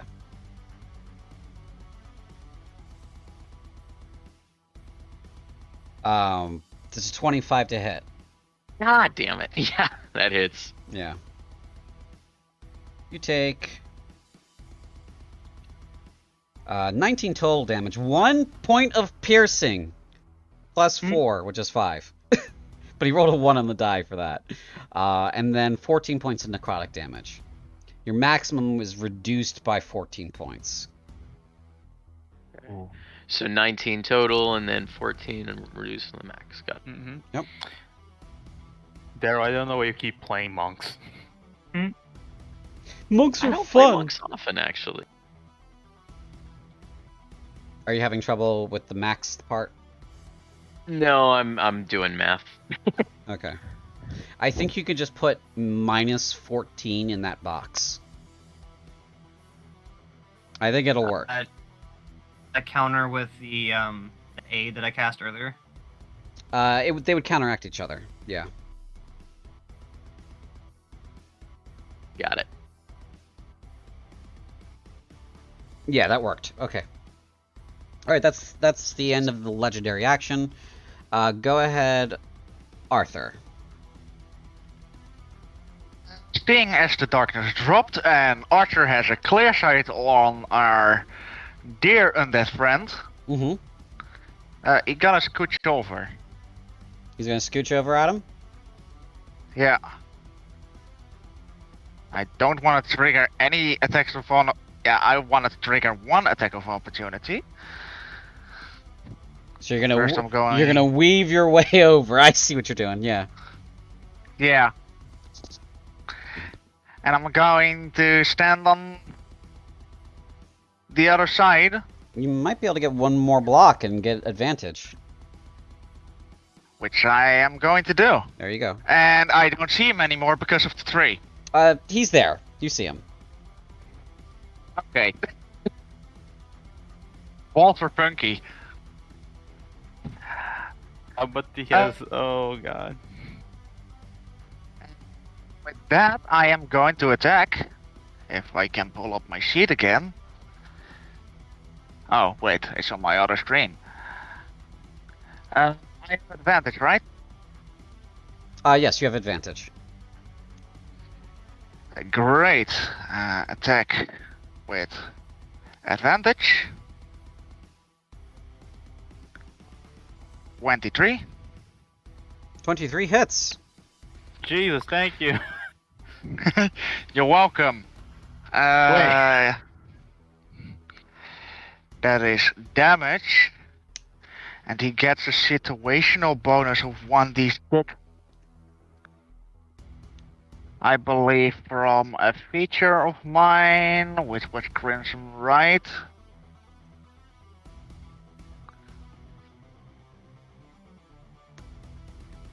Yes. Right? Yeah. Yeah, you've got Crimson Right active, so you should, yeah. Yep. Okay, so... Did you roll the... Crimson Right is calculated within 2 Crimson Right damage, Okay. which is lightning damage. Okay. I see why you didn't roll the necrotic from the life stealing. Okay. No, because that is only for on a natural 20.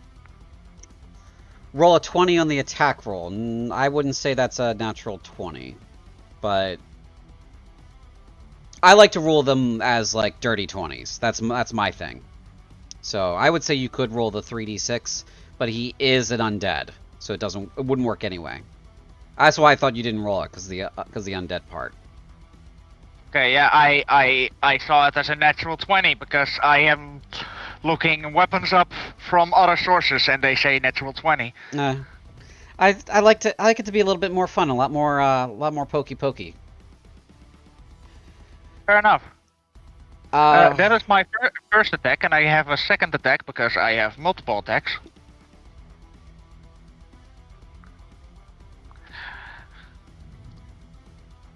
Which is still at advantage. 16 misses. 16 misses. As you poke him in the back, he turns around, ready for your other strike. He sort of like turns to put both of you on either side of him, and he parries your attack. Alright. And for my bonus action,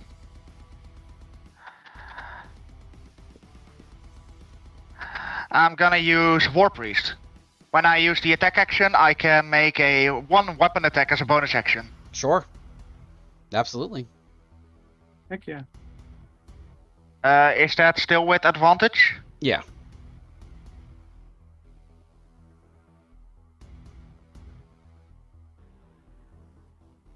$19. 19 misses. Shit. And that is the end of my turn. Spend my action, bonus action, and movement. Okay.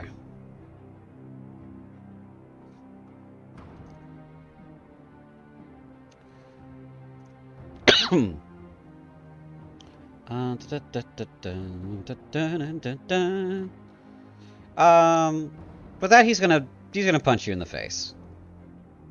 I noticed.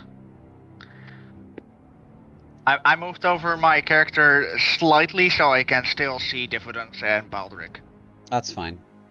on my screen. 28 to hit you. That hits. Yeah. Well over. Did he roll with disadvantage? No. He does not. He's a combat. Isn't he affected by By what now? protection from evil and good and evil? He is a combat master. He gets advantage automatically. Oh. So it evens out. He rolled a straight 28.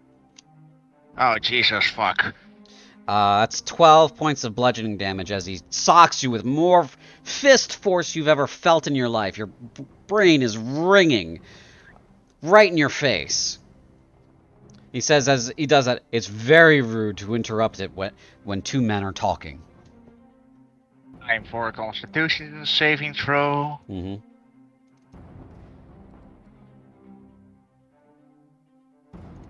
And that breaks my concentration. Okay. Okay, so your spell drops. Yep.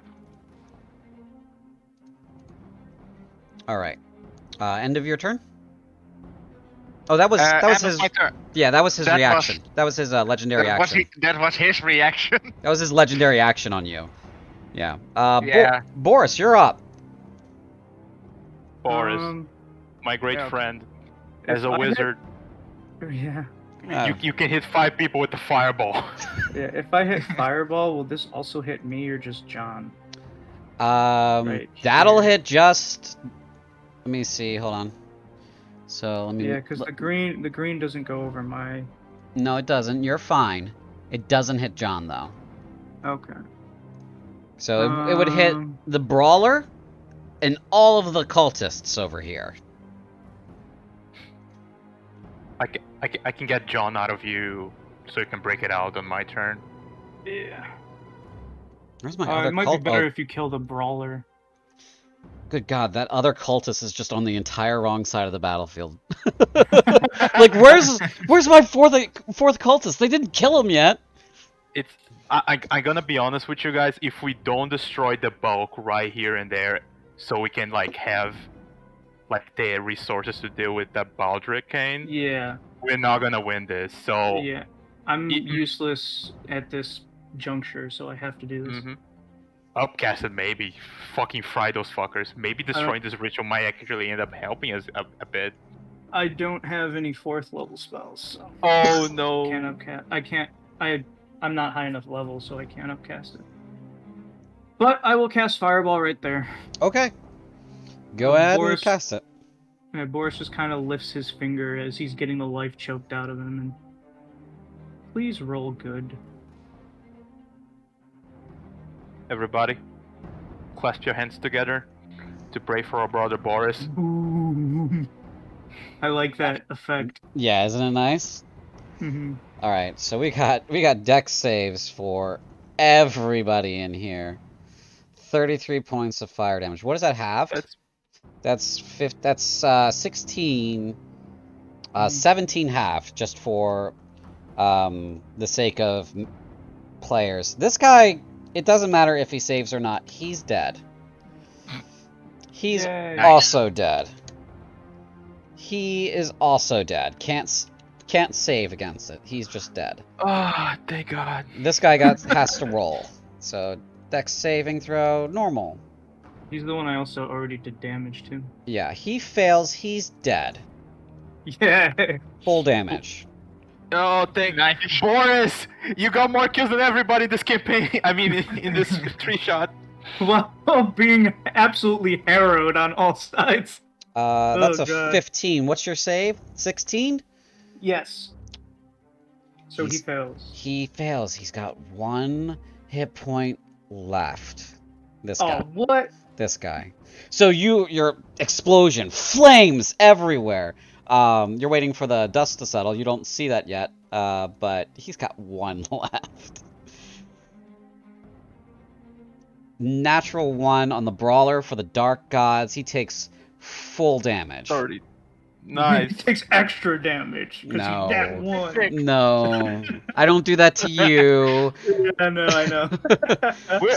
We're playing Pathfinder now. Shut up. Exactly. Oh, okay. Hold on, let me Oh, just Maxie. stop everything and change rule sets. Oh, we probably would have died by now if we were playing Pathfinder. Okay, these guys are just toast. Alright. Quite literally, yes. What happens now, CJ? As Those- the fireball just wraps flames around everything, setting part of the woods on fire, so we have brand new lights. Yay! Woo! Man, that's progress. Finally, That's see what this I guy. call progress. The last 3-shot ended with people throwing the boss into environments, and now we got more environment.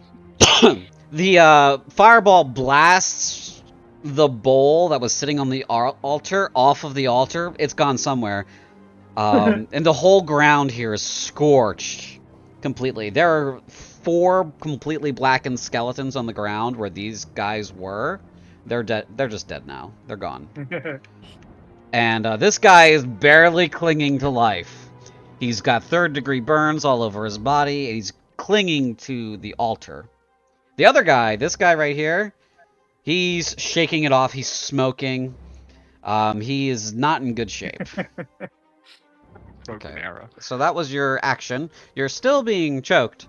What is your Constitution modifier? +3. +3.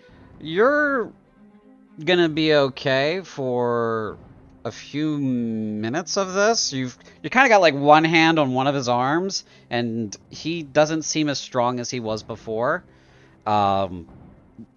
You've got him, kind of, at the moment. Whatever's going on with him right now, you're not in super danger. But if this continues, you will start to be in danger. Mm-hmm. So, that was your action.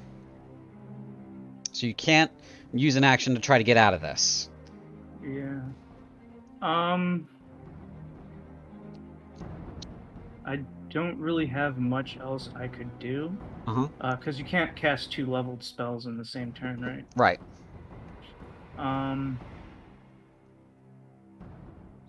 Can I use my Can I like arcane check the charm that is probably on Aurelio? Yeah, you can try that. Yeah. And see if I can determine. I guess just what it is, Sure. and let the party know that he's charmed.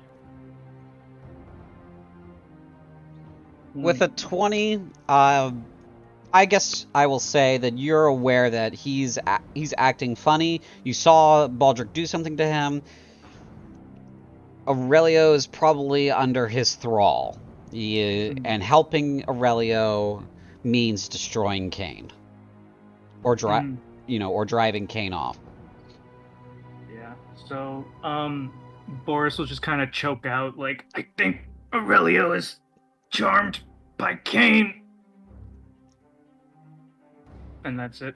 Okay. Yay! Now I die next. Aurelio, it is your turn. All right. So, move here, get some flanking on diffidence. Yep. And then I'm gonna say, diffidence and wild animals the entire time, endangered everyone, and got John killed. To put you down if anyone else dies. Oh. The betrayal. When the paladin can be evil. Right. Please, some divine intervention. Right. Under a sector.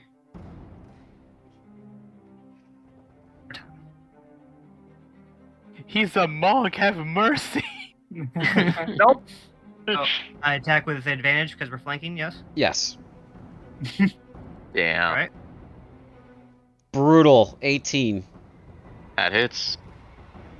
And I'm gonna throw a little bit of smite on there. Oh, jeez. Even more brutal. I didn't tell him to do that.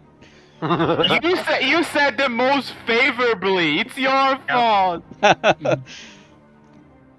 Oh no. CJ, how could you? How could I?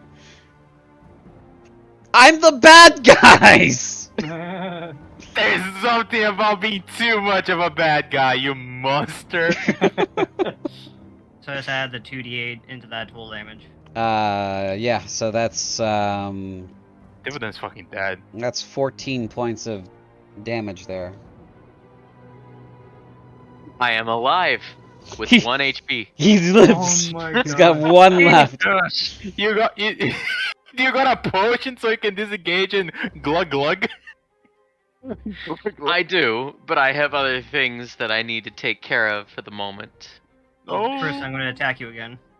Oh no! Use your hands! You say he's an animal, use your hands! 22. Ugh. As a rip. As a rip. Max damage. 11 points of damage. Yeah, that's max damage. Ooh. 11 Damn. points. You're unconscious, I believe. I believe you're right. This is less than ideal. Mm-hmm. As you go down, is there anything you want to say as you're beaten in the back by your friend? Suddenly, out of nowhere?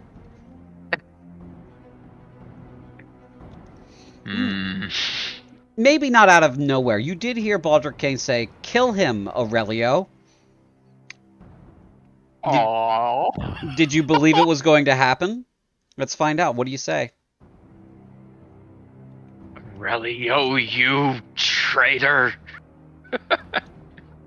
I don't even know if I would realize he's charmed.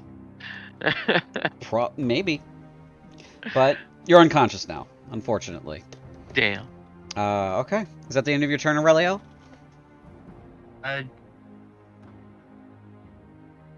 Yeah, because next turn I gotta finish him off. I was told to kill him, so I'll stay here.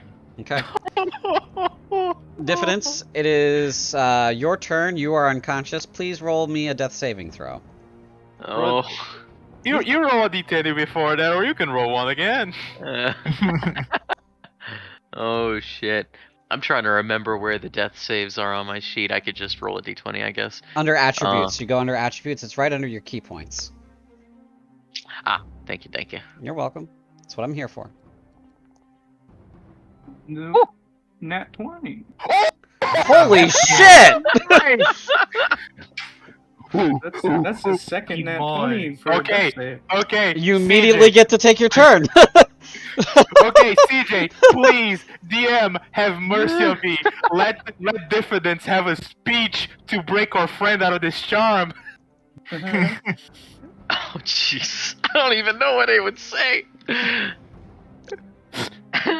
You're allowed to say whatever you want to him. He's charmed, but we'll see what happens. Oh. I'm going to continue to ignore Aurelio by attacking Baldric, but while I am doing that, I'm gonna say, Aurelio, have you forgotten what we're fighting for? He is a demon. He is the enemy. And I'm gonna go ahead and I'm gonna hit him as hard as I can. Not Aurelio, Baldric. Back. And Misses. So, I'm going to use my reaction. Oh. And after your first attack, I'm going to use Sentinel because you attacked somebody other than me. Attack you. Oh no. Oh no. Dude. I tell you, I think I'm the one that would know if he's a demon or not. Yeah.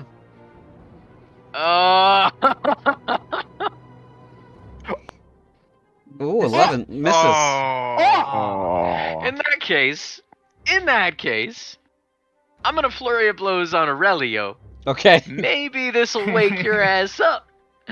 Ora.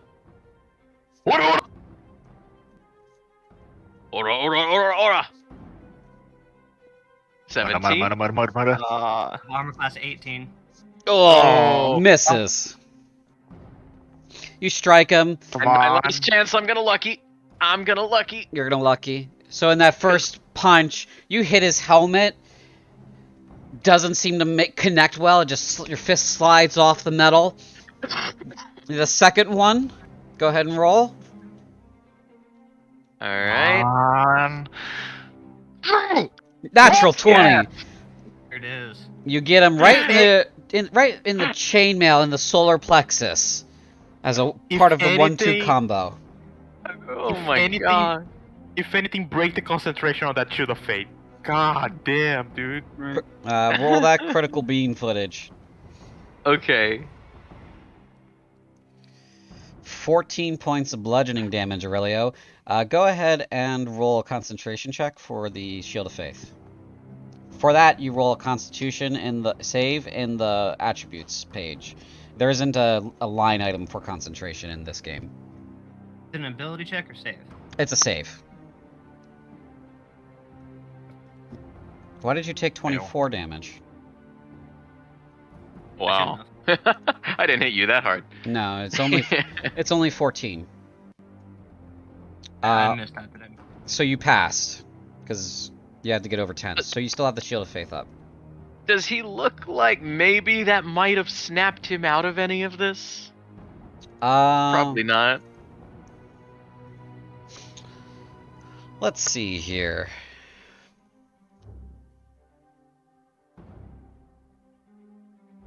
And then Hitting him doesn't afford him a saving throw. then I am going to turn that last blow into a stunning strike with another key point. Okay. I think that's a Constitution save again, Aurelio. okay. Fail it, please. DC 14. DC 14. Willingly fail it, please. Natural 1. Natural 1! You are Aurelio, take a break. stunned. We're cheering against our own party member. Boy. I've never been so Yes. happy to be stunned. He's over here slapping my shit. What But does that automatically drop my concentration? Good question. That's a good question. Because we I do think it want you to drop that concentration, don't we? Stunned. Yes, Daddy. The creature is incapacitated. See the condition. Can't move and can speak only falteringly. You automatically fail strength and dexterity saving throws, and all attack rolls against you have advantage. Let's take a look at incapacitated. An incapacitated creature can't take actions or reactions. We're gonna say you gotta re-roll that save. So, roll the Constitution save for the spell specifically. I'm gonna say it causes you to have to check again. Ooh, Yeah. that's under 10. Yes. You fail. Ooh. The Shield of Faith Yes. Jesus. fades. I think incapacitation also, you can't concentrate when incapacitated. It doesn't say that specifically. So Okay. I'm ruling that you have to roll the save again. Gotcha. Because even if you're stunned, you can still be thinking. Yeah. Come on, guys, rebound. Okay. That is the end of your turn, Diffidence. Yep. Yeah. It is now... Which brawler? This one. This brawler's turn. He is going to turn, and he's going to face you, Veneer. And he's going to move around to this side of you. Boris, if you really want to, you can try to whack him with a stick. May as well. May as well, yeah. What do I have? You got a whacking stick? You got a dagger, you got a knife, you can poke him. Yeah. Okay. I was seeing if I could hit him with my wand, but I think I have to hit him with my dagger. The wand is strictly for slinging spells. Mm-hmm. Thank you. You alright there, Raven? Yeah. Okay. 13. I 13... don't imagine it's advantage. No. I would technically be flanking at that point. No, but 13 is... Because you're being... He's choking... That, you know, Yeah. John Rose Yeah, is choking you. I understand. Yeah. But as this guy kind of steps away from you, you pull the knife out of your belt and jam it into his kidney. Yay. Go ahead and roll damage. 13 is on the money. Of course. 3 points of damage. Okay, it's something. Alright, this guy, this brawler, is going to make 2 longsword attacks against you, Veneer. First attack. He's holding 2 swords. Is a 9. First attack's a 9. Second attack is a 19. Hits. Alright, 19 hits. On the money. 5 points of slashing damage. So the first one you parry as it comes in, and the second one hits.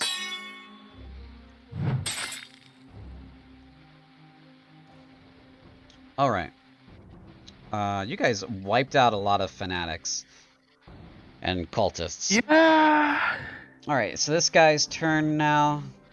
He is going to move to the other side of Boris. He's going to come over here. Let's see what's going on over here. Let's see.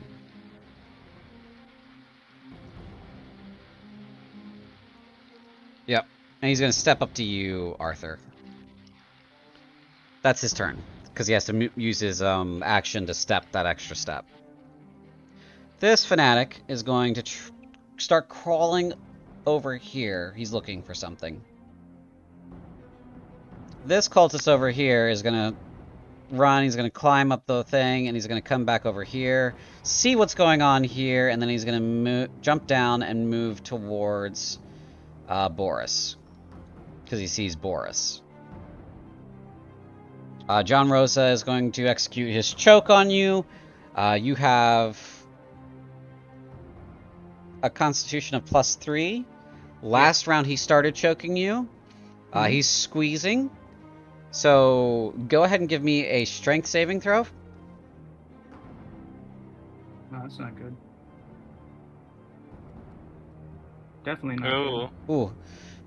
Ooh.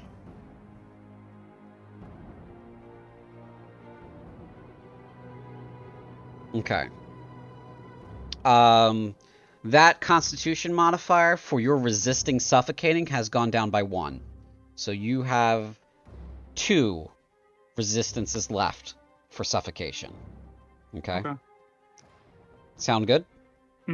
Sounds great. Okay. But not really great. Not great. But you're not popping your eyes out yet. Mm-hmm. It is now Baldric's turn. He says, "Please, this is unnecessary violence. Honestly, did you think you could win?" And then he's going to attack you, Diffidence. First sword attack. Oh, of course. You and he have been exchanging blows and words. That is a natural 20, 29 to hit you. Oh, fuck. That is... Oh, he rolled pretty low on the dice. Total of 12 points of damage. Okay. You're still, All right. Well, you're still unconscious, though. Oh yeah, 100%. Yeah. He hits you with the sword. You go down. He says... He turns around and he says, "I'll leave you to finish what you started, Aurelio," and he's going to make his second attack on you, Arthur.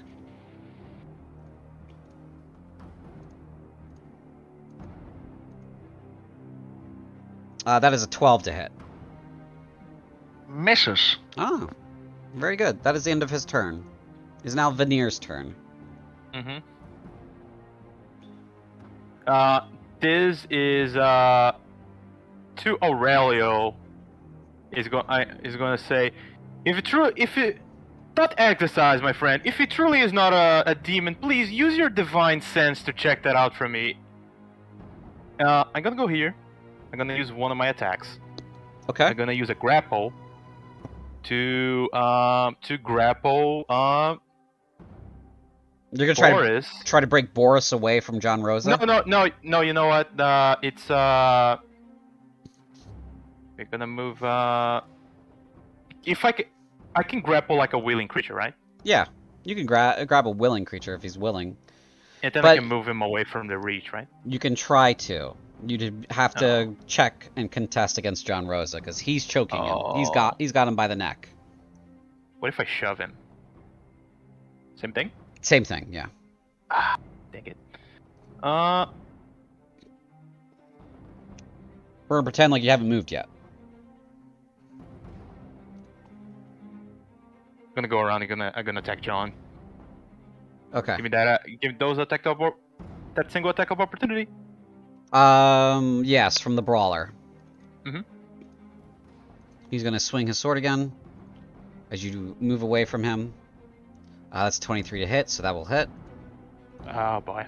And that is 7 points of slashing damage.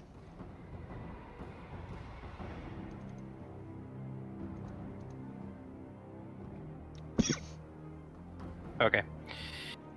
Let's attack John Rosa. This is poetic in a way. It almost feels like attacking myself. 15. Hopefully he's not wearing his armor because you guys took it. Yeah. He is actually wearing armor still. But you do miss. He's got some chainmail on. He doesn't have the shield he had before. He's just got the axe, an axe dangling from his hip. But he's choking Boris. That hits.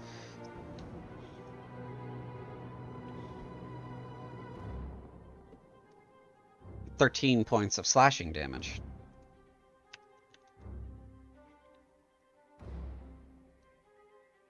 Pretty good. Yep, and finally my last attack.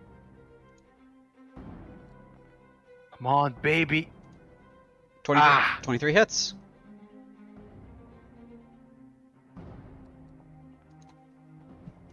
And 7 points of damage.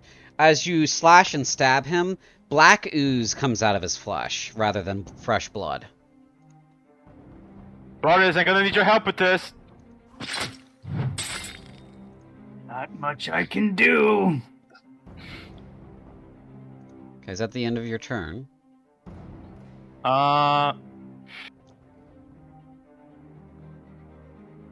Unfortunately, that's all I can do. Okay. Shit. Arthur, it is your turn now. I am going to attack the crawler. Okay.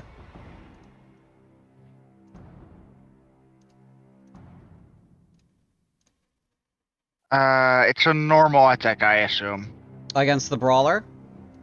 Yeah. Yes. Alright.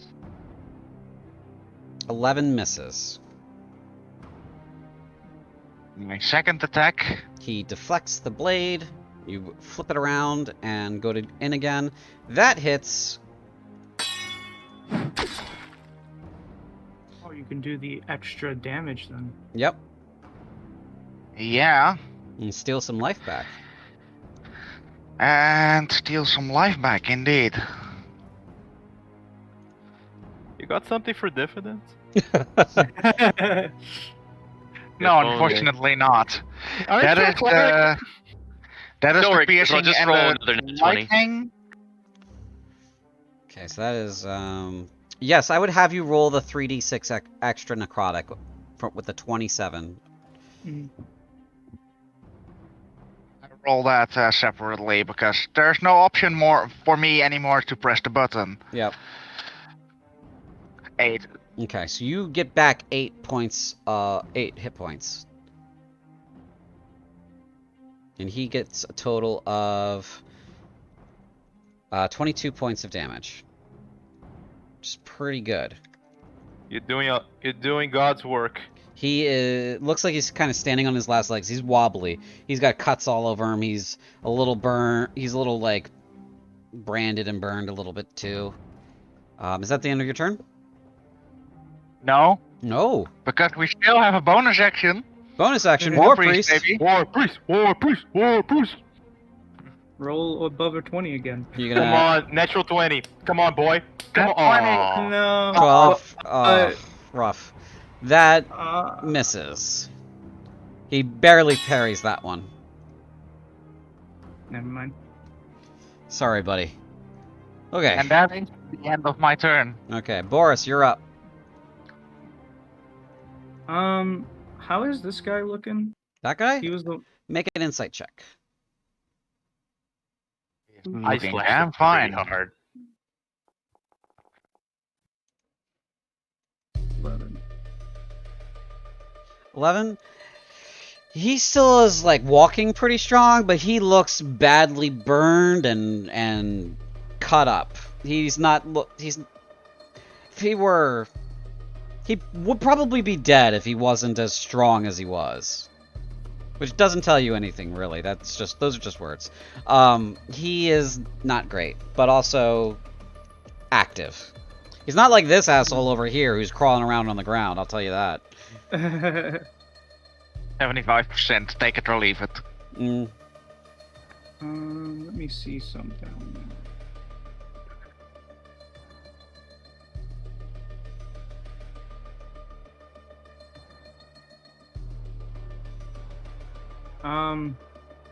Boris casts Misty Step. Okay.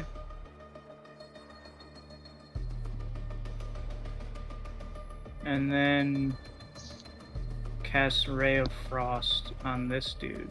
That dude? Mm-hmm. Okay.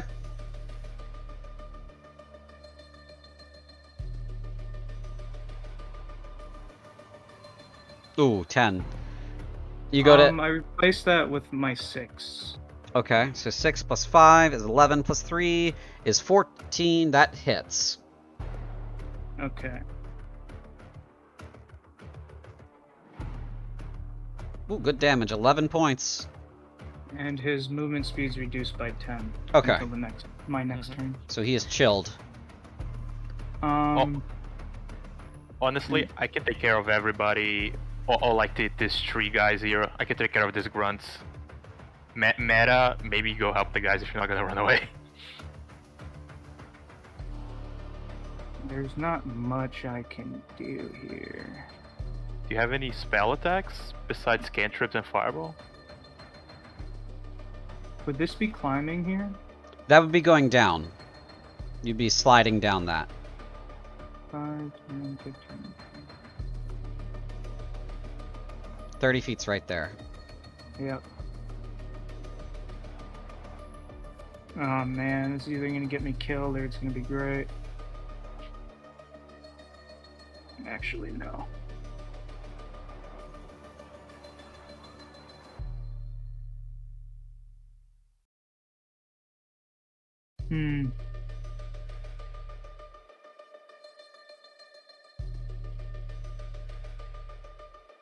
The campfire blocks my vision. The what? The campfire? Does the camp? No. Apparently. It It's you're hard to you're see. on a tree right now. Oh, okay, gotcha. Yeah. Alright, I think I'll end my turn there. Okay. At the end of your turn, Baldric Kane's going to choose to move. He does not provoke opportunity attacks when he does so.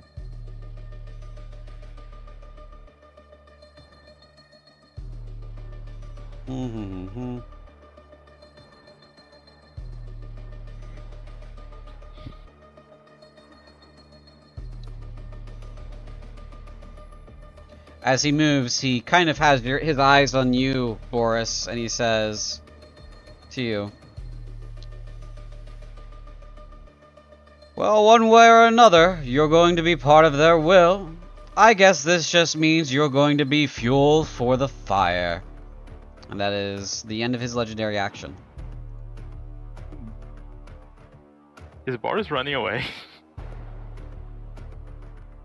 Who knows? Who knows? Who knows? Aurelio, you are stunned. So it would be your turn right now. However, you are stunned. And so I believe you do not get a turn because you are stunned. Correct. So that Rules as written, you only get a bonus action. Do you want a bonus action, Aurelio? I thought I was a little stunned. I couldn't. Let me check his let me check that monk ability. Where's Stunning Strike? I know you're in here.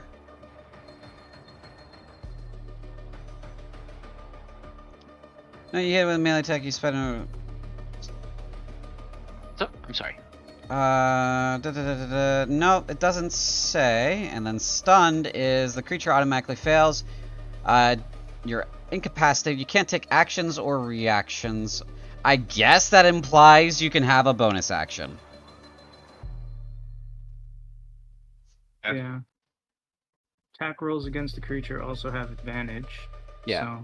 So.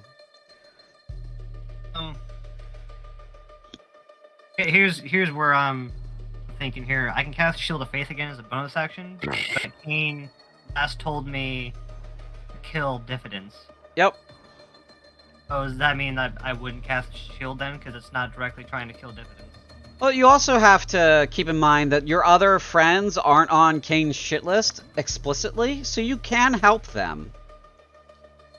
He just wants you to kill Diffidence, and Diffidence is down, right? Right. You can finish him off next turn, or whenever you're available to finish him off, but your other friends are just being unreasonable right now. That doesn't mean you should totally turn on them, but you also want to help Kane. So, you're in a weird position. You can help your friends, but you also have to help Kane because of the charm. Everything's really weird. I'm that guy at the party that's trying to calm down a fight, like, whoa, whoa. Yeah. Everyone just calm down. Yeah.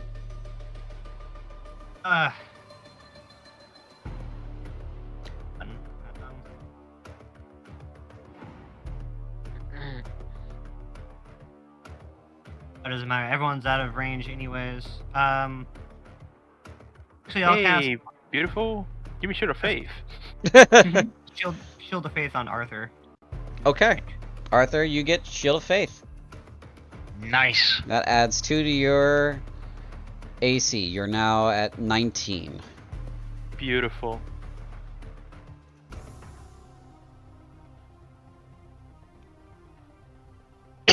Okay. That is the end of your turn. Diffidence, go ahead and roll me a death saving throw again. All right, let's get another one of those nat 20s in here, boy. If that happens, I swear. That was close. I'm so- That's Oh, so damn my close. god! Jesus. It's taunting me. It is. Ah! All right, Brawler. Diffidence cannot die. It's this guy's turn. He is going to come over here and try to chase after you. He's gonna kind of push this cultist out of the way and make his 2 sword attacks on you, Veneer. He has minus 10 movement speed, just a reminder. Yep, I only moved him 20 feet. Okay.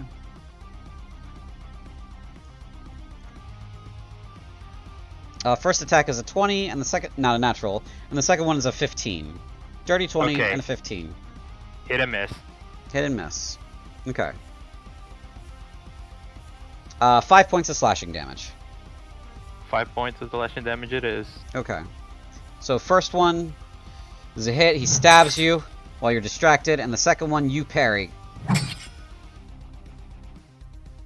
I am being grinded into dust really slow, but I guess that's a blessing. Yep. The brawler on you, Arthur, is going to make 2 attacks as well. He's going to try to take you down. All right. He comes in, swings both swords at the same time. First one's a 13, the second one is a 19. With that 19, would I be hit or? It's meets or exceeds for AC and DC. So he meets a 19, he hits you. You got any shield there, War Priest? Thank you for that. Where the hell is it? You got something for that? Yeah. Gift of the Metallic Dragon. I can add a 3 to my bonus to my AC against an attack roll. Oh, nice. Oh wow, nice. Okay. Yeah, so you parry both of those. One with wings. Yeah.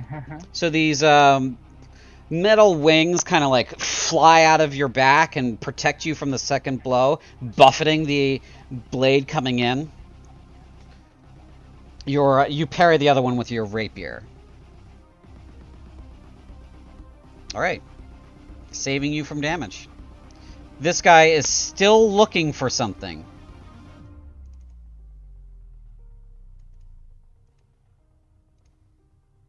Okay, he's still looking. And now we're at this guy who... He's the guy who first fell from the darkness. He's going to come around to the other side of you, Veneer. He's going to try to stab you at advantage. Huh. Jank. 18? Nope. Misses. Very nice. You block with the other end of your blade. Very good. Okay. It's now John Rose's turn. He kind of stands there for a moment.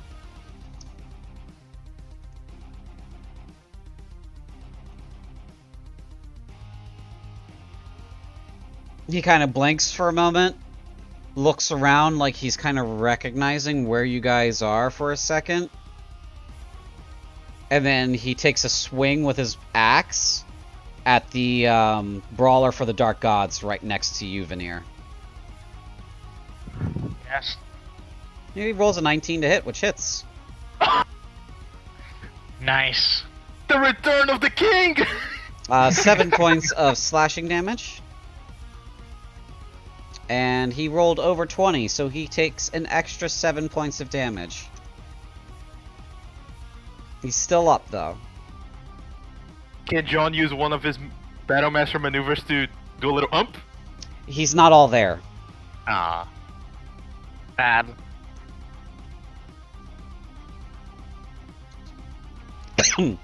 It's now Kane's turn.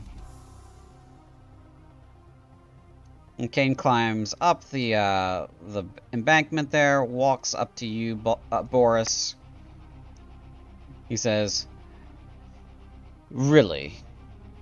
There's no hard feelings about this. Stop wasting your breath. It's not a waste.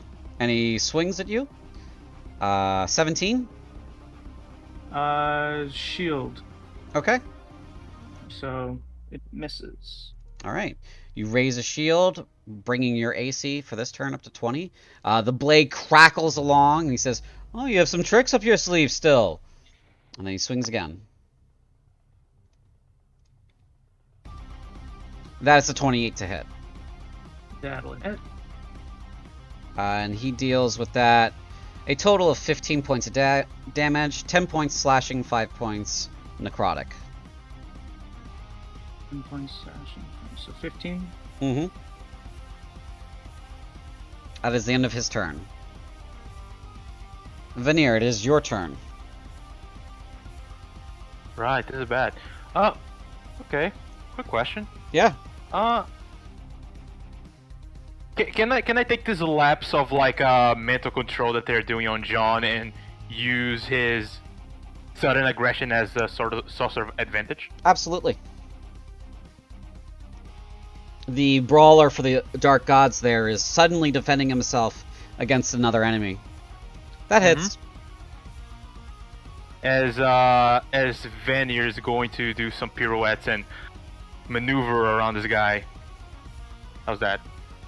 That kills him. Ooh! Alright. This cultist, though, is going to stab you, or try to. Rolls a 5, misses you. Okay. So I'm going to do something which is okay, so I'm gonna move a little bit. One. Ooh, perfect! Seeing the cultist right here, I'm gonna draw. Oh no, hold up, I need to move one more. So I can within 20 feet. I'm gonna draw one dagger and I'm gonna make a ranged attack at him. Okay. You're going to throw the knife at him while he's crawling around looking for something? Go ahead. Yep. Okay, 20.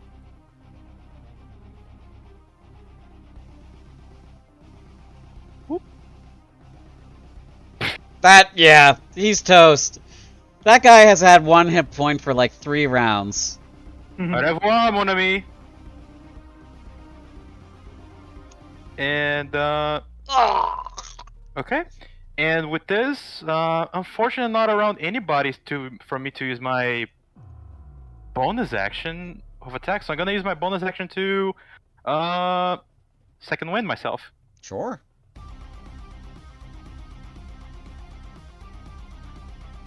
Ooh, 10. I think I'm back to. Oh, with 52, I'm back to full.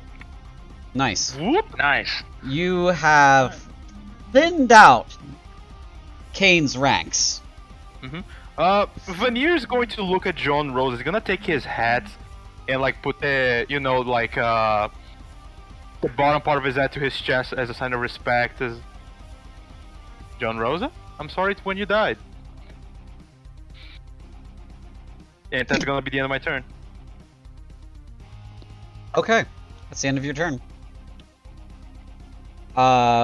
Kane is going to try to bite you, Boris. Oh, great. 23 to hit, which will hit. That's probably gonna down me. 13 total points of damage. Oh, it does not. Whew.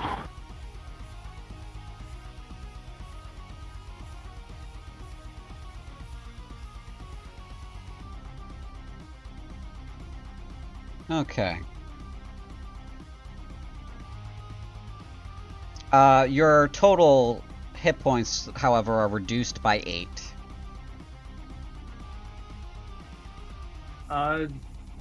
Damn, Aurelio's aid saved me.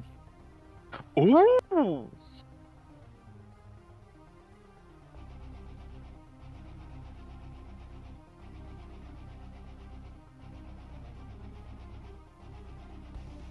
You don't take 8 extra damage on top of all that. No, Okay. I know. I'm Okay. I'm at 2 HP, so Okay. his aid saved me. Gotcha. Arthur, it is now your turn. I think the best business of action is to hack and slice. Okay. Hack and slice. Yes.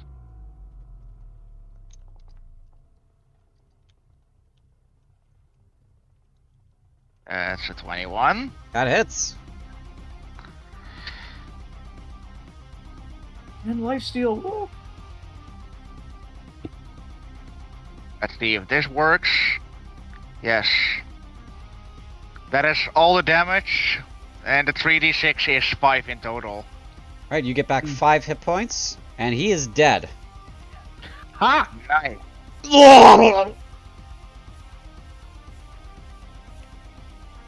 Just clearing up data from the battlefield for you guys.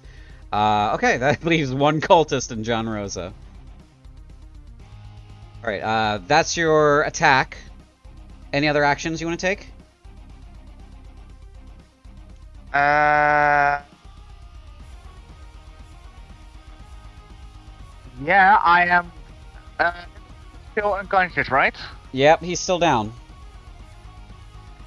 Archer is going to walk over to Dividends.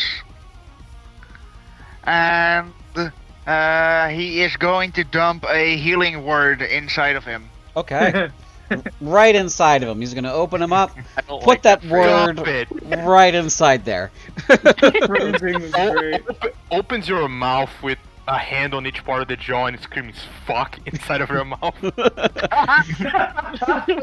Alright, you Wake heal up. 7 points, Samurai. and you are awake, sir. There we go. All right. That's what I like to see. Mm-hmm.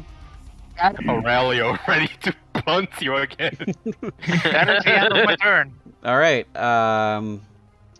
Boris is going to use the last... Or not Boris, fuck. Baldric Kane is going to use the last legendary action for this turn to punch Boris in the face. Of course. No, He's being an no. asshole again. Of course. He says, I gave you every opportunity to join me, Boris. And then he cold clocks you with a 26. Yep.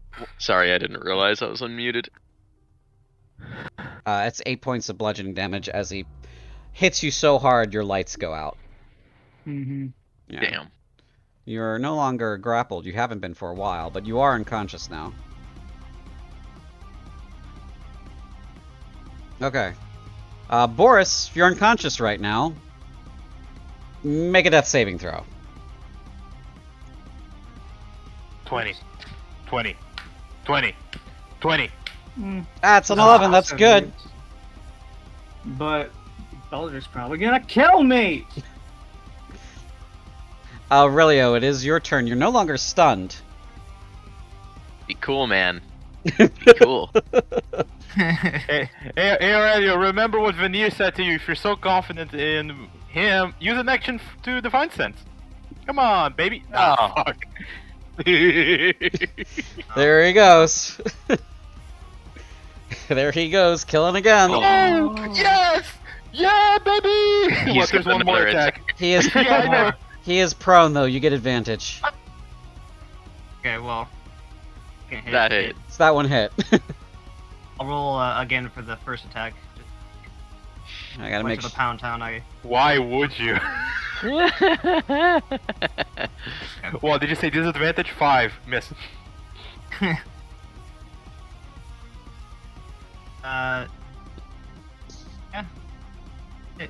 I'm gonna do it. I'm pretty confident I can put you down. Yep. It's 10 points. Of, That's, Wake up that's and I- knocking me out. Bring my hammer down in your chest like dividends. Stay down. Die. God, die. Dividends just says, "Oh, not again." I think that's a record of how many knockouts in a campaign, yeah. Singular fight, you mean? So Arthur, you walk up to him, heal him. Aurelio sees this, hits him in the chest with the hammer. Jesus Christ. She's like, You're like, man. no!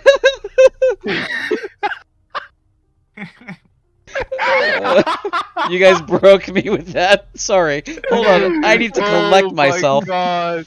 Oh boy. Oh yeah. Oh, Oh yeah. By the way, Raven, healing word is range. You didn't need to get close to him. I know, but still, I'd like to. Yeah. Just fuck. Boris is gonna fucking die. Diffidence, it's your Also, turn. yeah. Roll me a death saving need to throw. roll a death save. Okay. That. Nat 20. Nat 20. 20. It That's happened 20. twice. It can happen the third time. Third I'm time's gonna charm. use a lucky. I'm gonna lucky that if I can. Alright, I'll allow you to lucky it. That's 20. Nope. No. Wow, you passed. Either way. So that's one pass. Alright. Mm-hmm. Cultist. This guy with a knife has somehow survived this fight. He's gonna run up and stab you. Come on, John just betrayed him a little bit. 6. No. No? Okay. John Rosa. His turn. Come on, John, wake up.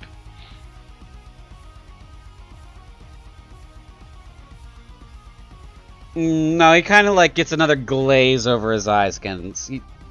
And he kind of just like sort of leans to the side a bit. Like part of him has gone completely numb. Oh, he's having a stroke, the poor old man. Yeah. Baldric says, as you know, he's left Boris there. He grabs him by the foot and drags him with him. He says, "You know, your friend would be in better shape had you not fucked with my ritual." And he throws you, Boris, down onto the ground as his action. You fall 10 feet, so you automatically take damage, and you fail one death saving throw. Alright. And then he jumps down and he says, "But now he has become a liability." And he grabs John Rosa by the head and then removes his head and pulls it off and drops it, killing I him. kill my character. How dare you, CJ? You're a monster.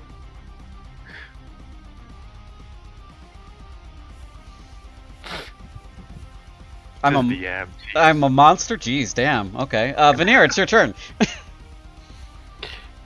Fuck me, dude. I'm gonna attack this cultist. This is gonna be another turn that I'm just gonna split actions. Okay. Splitting fire always works. Yeah, splitting fire always works, but not in the way that you think. That hits him. Please fucking die. 13 points of damage. Let's see. He's dead. Hey. You know, I'm just gonna do a pirouette and just stab in the back. Mm-hmm. Okay. He's good and dead. Okay. I'm just going to.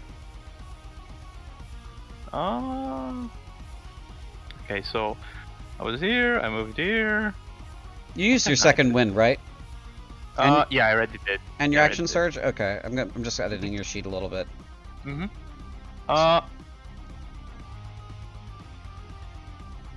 I'm going to move here.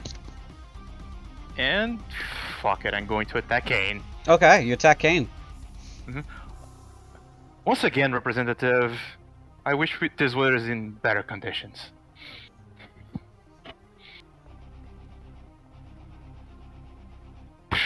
Psh. No, that misses. Bonus action, Sure. pop in a potion inside Boris' head or mouth. Okay. No. You try to fend off Kane, and he steps out of the way of the blade. And he looks at you, and when he sees you, you've already got the cork open, and you're trying to pour it in his mouth. So go ahead and roll that healing potion.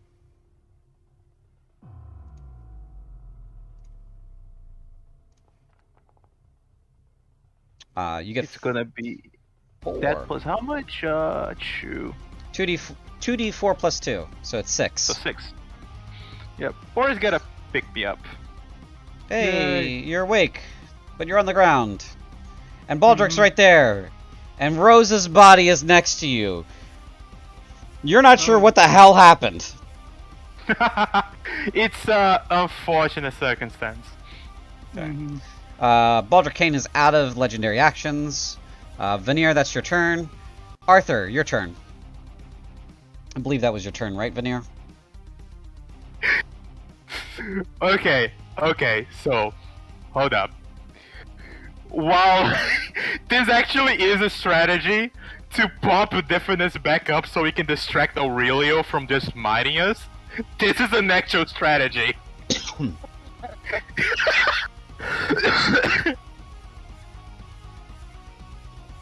You know what? It doesn't sound so bad. It is a strategy, dude! No balls! And you still got an action, come help me! And I have one ability which I can do at will once. Here we go, boys. Oh, you have cure wounds? I have cure wounds. Oh my god. This fight, what is going on? You heal for 11. Haha, you gotta hit 2 attacks for you to... You just gotta roll You're 1 right. at max. Yeah. Yeah, you either gotta hit 2 attacks or 1 at max. Can you do it? Probably. Alright. Diffidence, you have 11 hit points. Congratulations. Nice. Diffidence be like, oh shit, what the fuck? Arthur, that was your action. Because that still reads that Yeah. you need to do that's an action for that, so you gotta move and you got a bonus action still.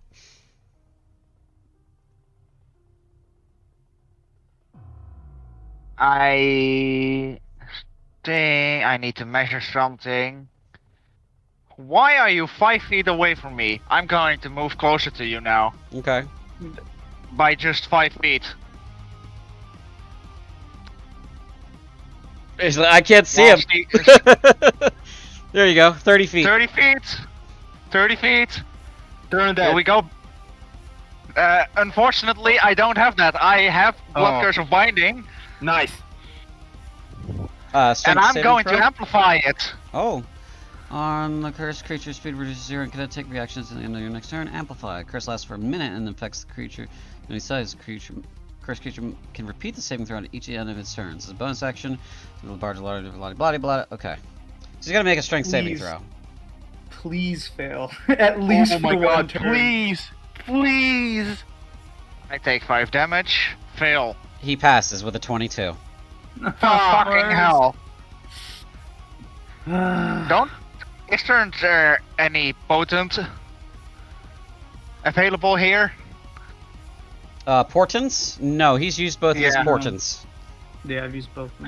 That is unfortunate. Very unfortunate. Very unfortunate. That is it. I am unable to do anything else right now. Okay. Boris, it's your turn. Blow him the fuck up! Nuke. You still have 1 fireball, come on! Blow him the fuck Nuke. up! I also have a hold person. No! Blow him the fuck up! Yeah. Instead of blowing him the fuck up, though. Actually, Nope. do I know if undead are they have weaknesses to fire?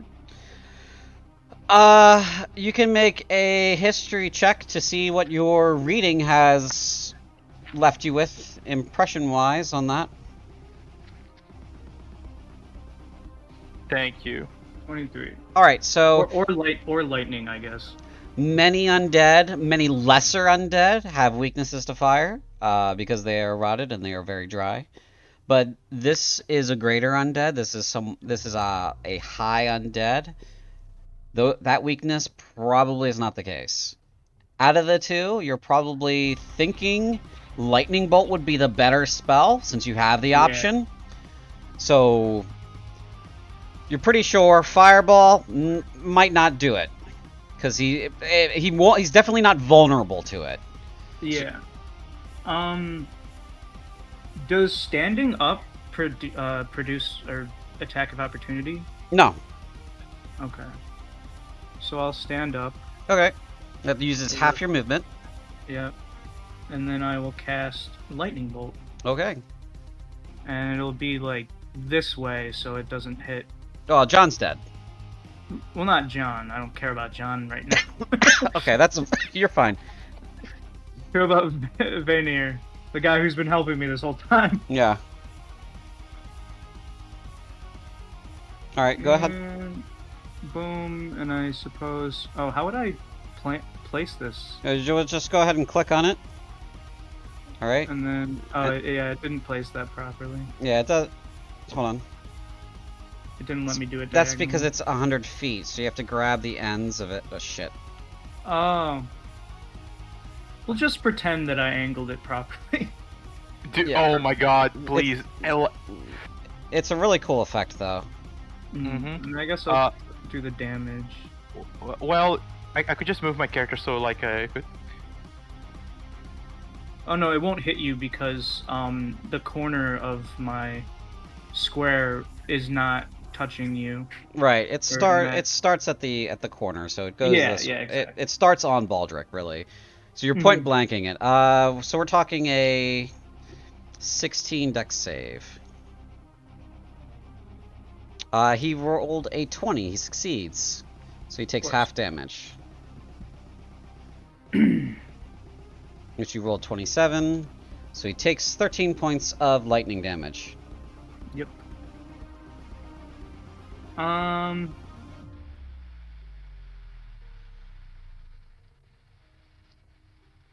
Please let him kill this motherfucker with the Kamehameha. And then I can't Animate. really do anything else. I cast Chill Touch on Aurelio. That is also an action. They're both actions. Oh, you're right. That is an action. Never mind. For some reason, I thought it was a bonus action. Nope. I think that's all I can do. Yep. Well, it's nice knowing. Oh, actually, what kind of action is it to hand Vanir an item? Normally it would be an action. What are you trying to hand? A healing potion. You can toss it, but that would require him to make a sudden dex save. I'll say you can toss it as a bonus action, but it would require him to make a dex save to catch it. Because he's not. I don't think he's focusing on that right now. Gotcha. So did Kane get that damage? He took damage, yeah. Did he fail or pass? Because I He missed passed. that. He passed. Ah, you slippery bastard, you.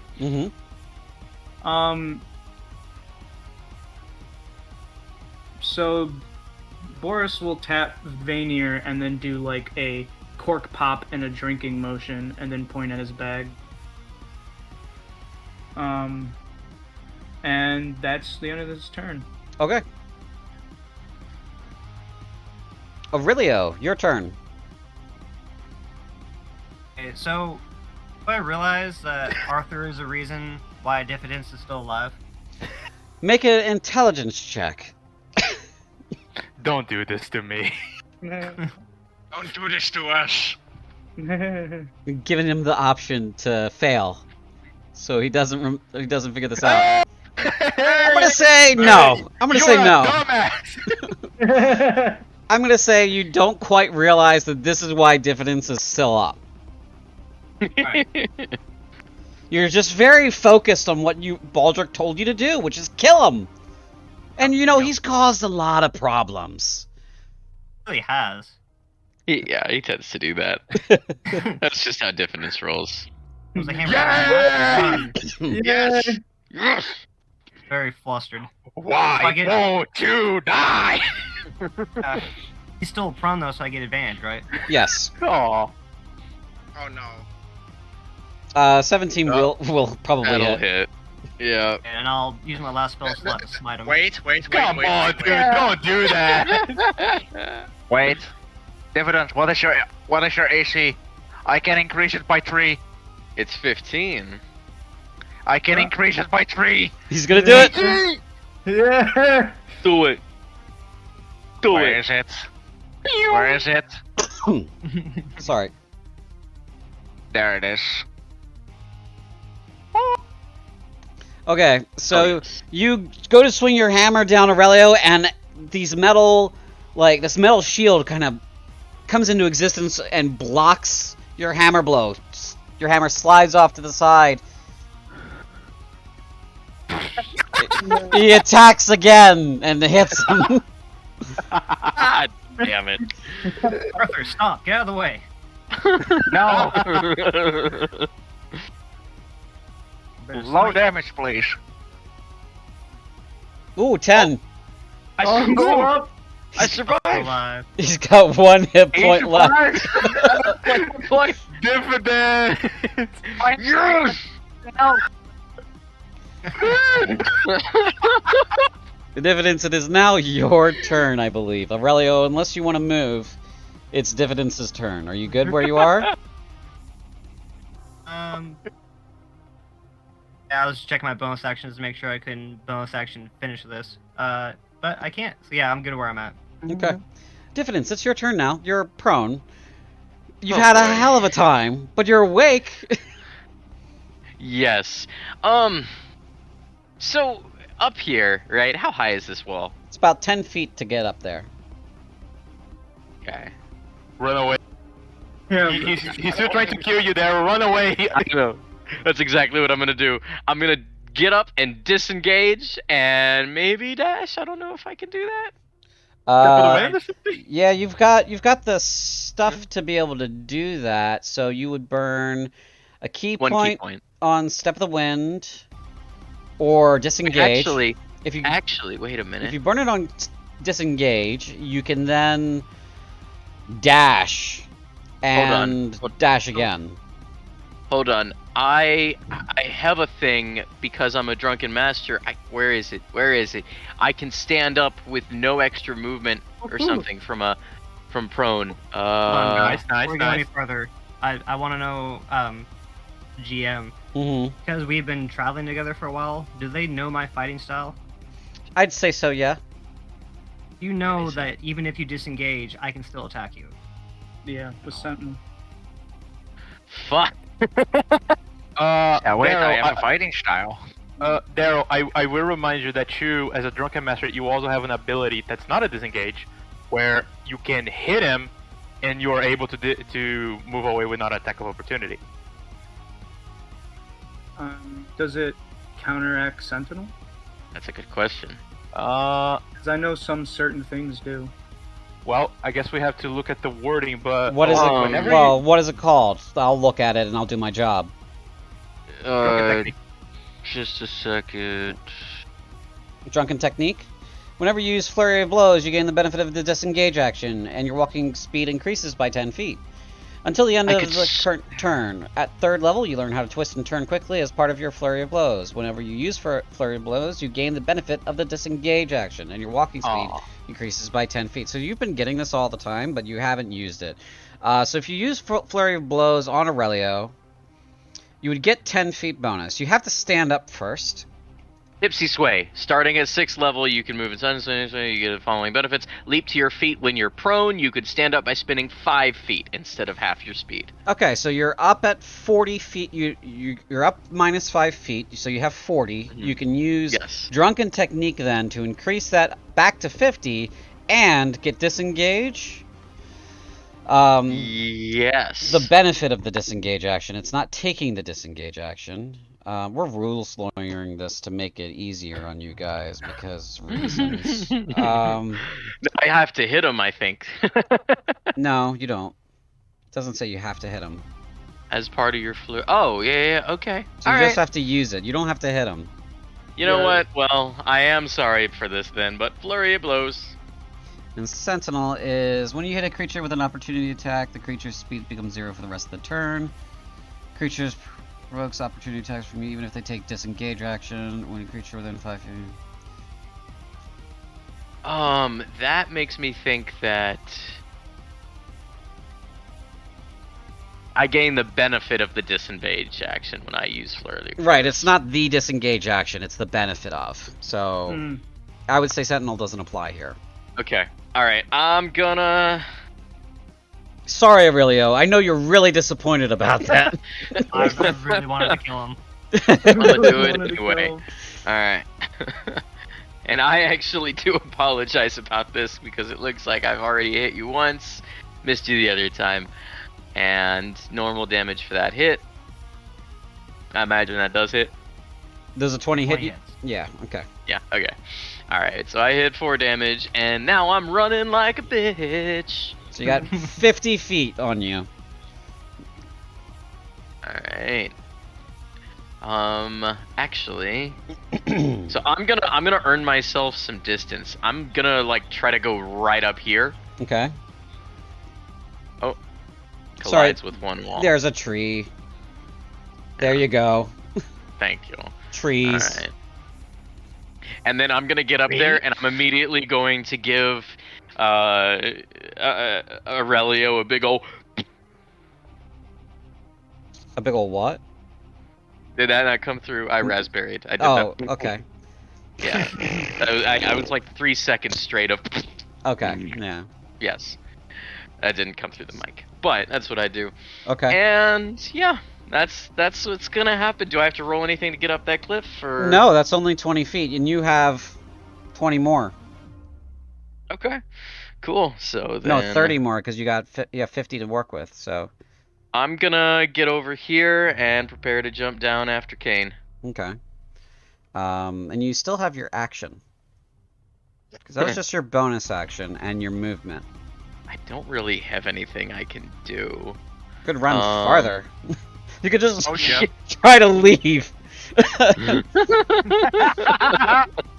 Just take... leave. Give it just... a Star story. I think that's probably the end of my turn. You know what? I'm gonna take a sip of my booze. Sure. There you go. There you go. Okay. Classic diffidence. It's now Well- Baldric's turn. Here comes the pain. He's going to turn. He's going to say, "Really, son, this has nothing to do with you. Don't make it personal." And then he's going to make 2 sword attacks On who? on Veneer. 26 to hit the first time. Yep. That is 19 points of damage total. That is 4 necrotic and 15 slashing. Okay. And then Two. the second attack is a 24, which will hit. And he rolls a 16 points of damage. That 16 is... points of damage. Yep. That is 14 slashing and 2 necrotic. Uh-huh. And then as a bonus action, he's going to summon a bunch of shit. Ah, really? Mm-hmm. Damn it. No. You see in his helmet, his eyes just begin to glow a malicious red. He says, "You know, you should get out of here. This has nothing to do with you. Again, it's not personal."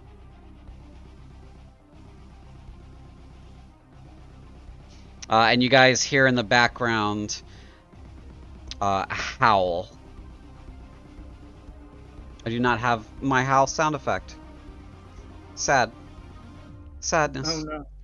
I have one in the other game. Okay. And that is the end of his turn. Mm-hmm. The howl. Mhm. Are we about to have some Yep. werewolves join us? Mm-hmm. Is that good or bad? Okay. So Veneer's going to like do like a little pirouette and just grab the potion that Boris had ready for him as like going to pirouette into an advantage position on Kane. Okay. I'm gonna keep that. If Veneer's gonna spin his scimitar, Mm-hmm. I could say the same honestly, but you know how it is. Apologies.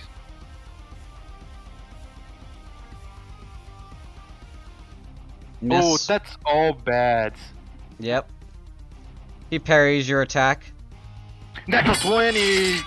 Ooh, very good. Okay.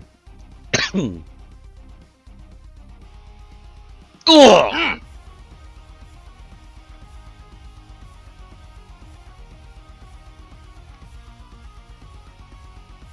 And as a bonus action, I'm just gonna pop the cork with one finger and bonus action to drink the potion. Okay. You roll 2d4 plus 2.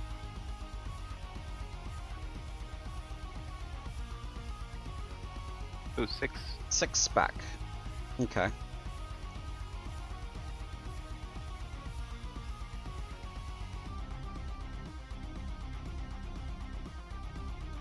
Now it's Arthur's turn. Arthur, buddy, help me. Help me! He's killing me. Are you alright over there? Hmm.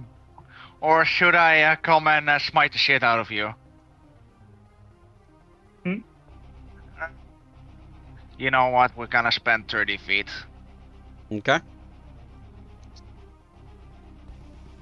I now exist in this space.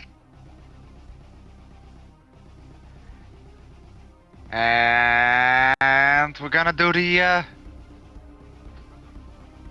attack again. Okay. Do I have advantage? I would say yeah on this one. I'll say yes on this one. Alright. Oh, 20. 20 hits. yay! Let's see. I have 1d6 situational bonus. And we kept forgetting the whole time that I have a fighting style called dueling, which is a +2 bonus to damage. Oh, nice. Which everyone forgets.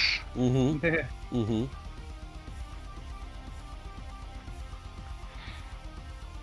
Okay. 10 points of damage.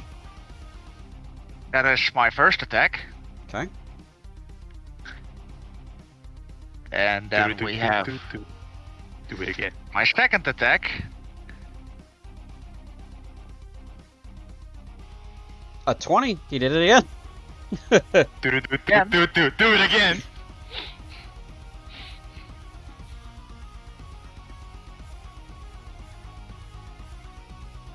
Mm, 17 points of damage. you know what? Another one. War Priest. War Priest, baby! Do it again.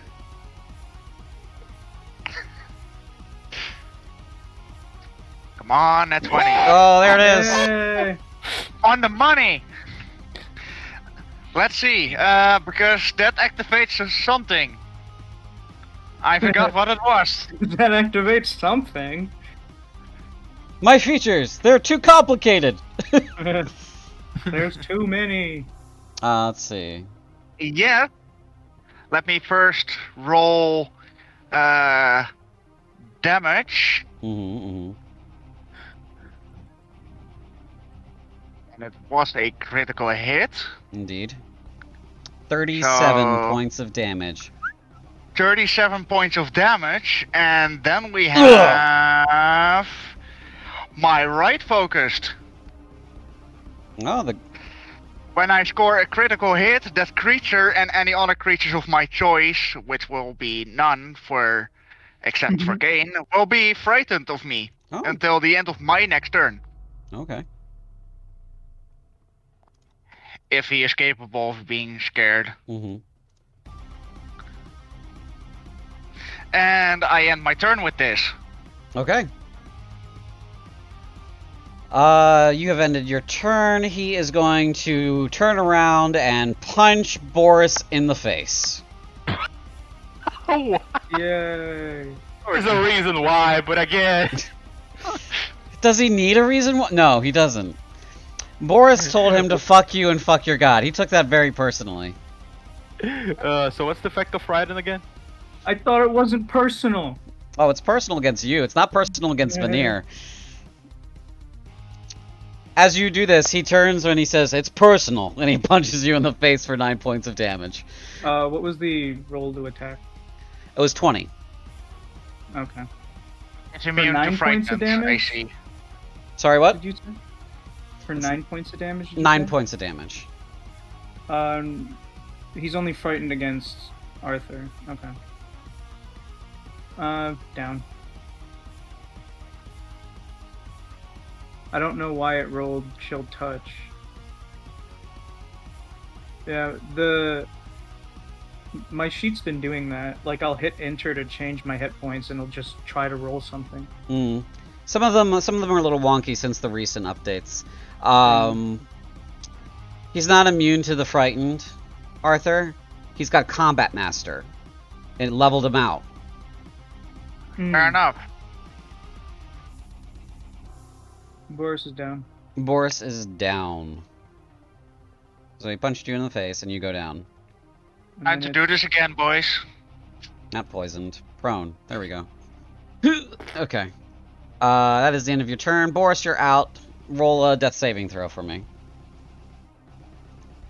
Oh, whoops, wrong button. Uh-oh. Ooh. Okay. That's my turn.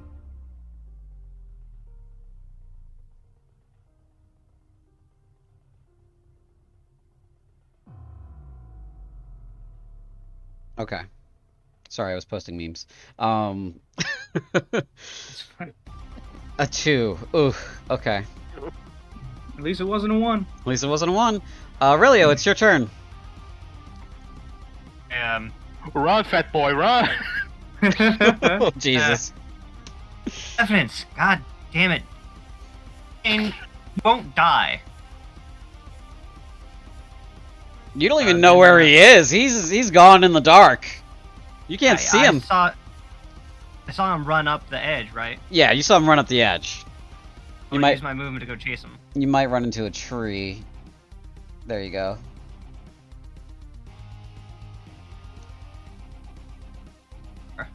Aurelio could lay on hands Boris or something. They should be friends, right? Yeah. But lay on hands isn't a range, and Diffidence needs to die. Darn. Diffidence needs to die. Boy. Oh, hold on a sec here. Okay. So, free action to pull a weapon, right? Yeah. Okay. So I'm within range of throwing the hand axe. So Okay. Use John's hand You're axe. fucking. You throw one of John's returning hand axes at him. Oh God. Oh no. Do you have cover there? I cannot see you anymore. What's up? It misses. Oh! Nice. Nice. Okay. Alright. Come back here, Diffidence. As it returns to my hand, I have another 5 feet of movement, right? Let's see. You moved. Your ruler should tell you. So if you have, yeah, that's 5 feet. Okay. You have 5 feet left. Diffidence! Turn. You stay right there. Went after him like Jason Voorhees. All right. No Diffidence strike. Is that the end of your turn? Yes. Okay. So he's right there, right? Yeah, that's where Baldric Kane is. All right. I'm gonna use my slow fall to jump down, and then Okay. go straight up there, All right. and I'm gonna kick his ass in the Do ass. it. Do it, Daryl. Finish this. I need your help because I can't jump that wall. It says there's a. Yes. Thank you. There we go. I appreciate that. Yep. I got a little zealous with the trees. They're making really cool lighting effects. What are you Well, gonna do, Diffidence? I'm gonna beat his ass. Okay. I'm gonna quarterstaff. Show me. Once and twice. Do we get advantage? Oh, we do get advantage. You should have advantage because of he's overwhelmed right 14. now. know. So the first one's Okay. 14, Yeah, that but- misses. You only have +1 with the quarterstaff? What do I? Hang on. Hey, where's your No. modifiers? I should have more than that. Hang on. What? Yeah, exactly. It's, Have you been rolling like this the entire game? this the whole I think I've been rolling like this the entire. Daryl, pay attention! try it again. Try it Not now. sure. I just messed with it. I appreciate it. I'll Well- roll that advantage again. We'll clear those. Thank I want you. to make sure it does the thing right. Well, that Oh. was still cursed. But the second attack. Also, I Oh, don't it's think because it's it not is- checked as proficient. That's why. Oh. There we go. All right. Hey, that 10 over there with your modifier shouldn't be like 18 or something? Ah, never mind. Hmm. There you go. Okay. That's right now. But you should have because it's a strength weapon. That's why. Okay. Oh, is it? It's- Well. It is not listed as a finesse weapon in here. So, it's versatile, but not a finesse. Huh. That's interesting. But Okay. if Well, you that took it only as your drops me monk by weapon, one. if you took it as your monk weapon, you can have it as finesse, I think. So we're gonna check that off as finesse. Hold on, I'm still working it over. Why didn't we notice this before? I don't know. There we I've go. always That's better. used it that way. There we That's go. Funny. All the good rolls are wasted now. Yep. Yeah. Right? All right, now roll your attacks against Baldric. Like none of it ever Okay. happened. Alright, none of it ever happened. It was all a dream. hmm Alright, attack 1 with advantage. Attack 2 with advantage. That one hits. That one hits too. And then I'm gonna Nice. do some damage. And 1-2 this motherfucker. oh, it didn't let me roll it twice. Let me do it again. Damage. Yeah, once you click damage, it kills the roll. Oh, things. it's gonna make me roll attack again. Hang No, on. I got ignore it. This. All right, Oh, 7. Here we go. 7, nice. And then I'm gonna punch him in the face a couple times. So, you know, good ol' flurry of blows. Use one of my last 2 key points here. Mm-hmm. And one of those hits. Yep. And You didn't roll with advantage again. oh, should I? Yeah, I should roll that last one with advantage. My Yes. bad. All right. Nope. It still failed. Nope. Nope. I'm gonna use my last key point to turn that last hit that I got into a stunning strike. This bitch gonna have to roll. Constitution save. Yes. Passes. 22. Of course. Rough. Sorry, he's been rolling well all night. Yeah, it is what it I've is. noticed. I'm sorry. Okay, so that is the end of your turn. And my last key point. Yeah, he's only punched somebody once this turn, so he's gonna punch you in the face Damn it. as his legendary action. Miss. Do I still have that 18? I don't have that 18 anymore. That is a 12. It misses. Oh my god. Yes! I'm alive. It is now his turn. Now you're dead. He's gonna use his greatsword against you, Diffidence. First strike is a natural 20. It's 20. Ouch. Damn. Daryl, how much HP you got? I'm gonna snip that because that needs to be in there. Yes. Daryl, how much HP you got right now? 57 total with a 1 rate temporary or 1 health currently. Actually, no, my max is with this negative 14. That's 43 actually. It's not negative 14 because I had 8 extra from my aid. So it's Wait, it was Basic 8 math. extra, not 5? negative 6. Okay. I thought the extra was 8. I think the roll said 5 when you posted. no, Is that's- 8 max HP or temp? It's That's not right. I didn't roll that right. By 5, you're right.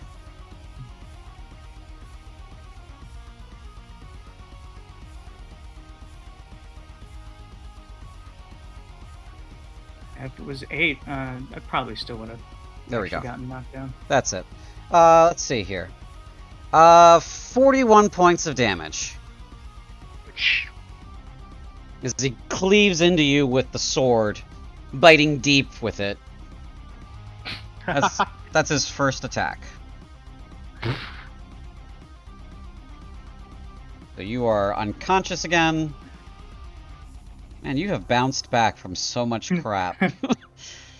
Okay. He is going to take a swing on Arthur now.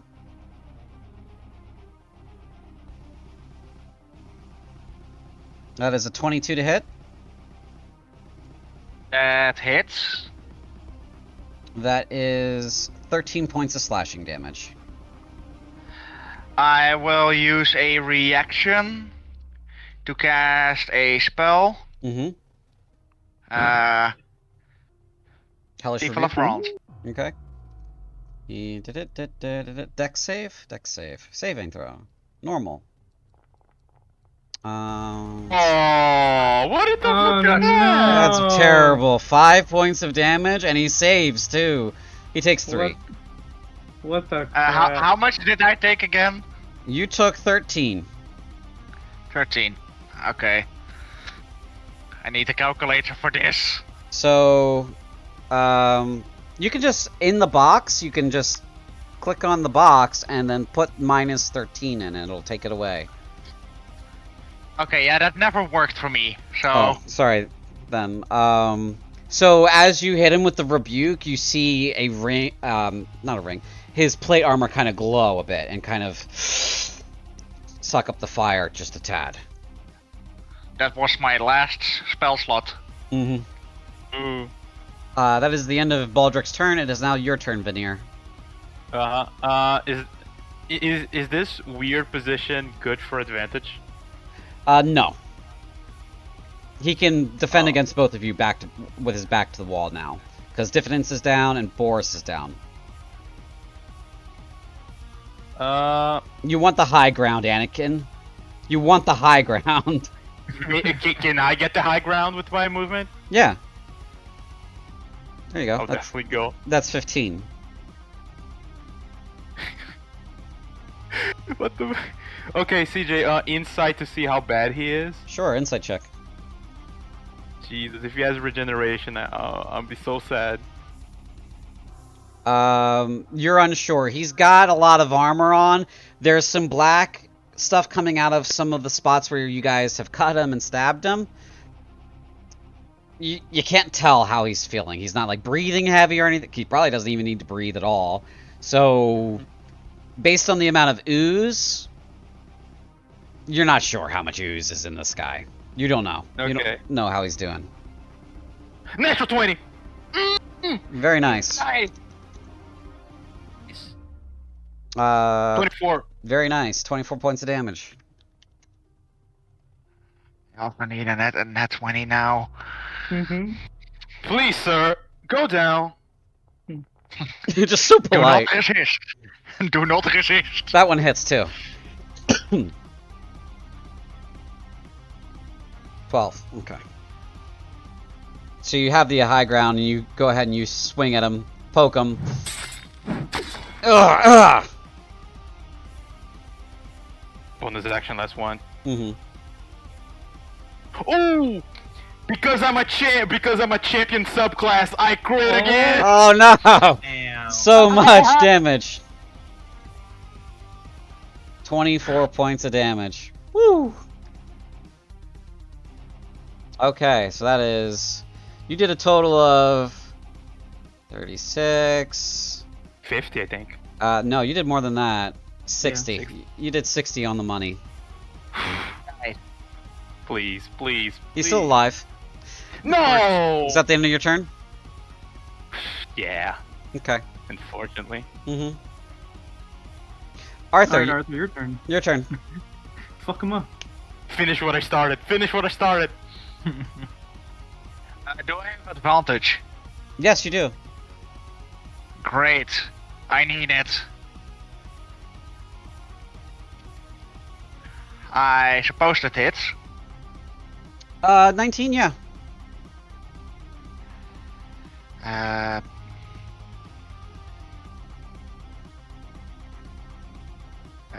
Normal hit.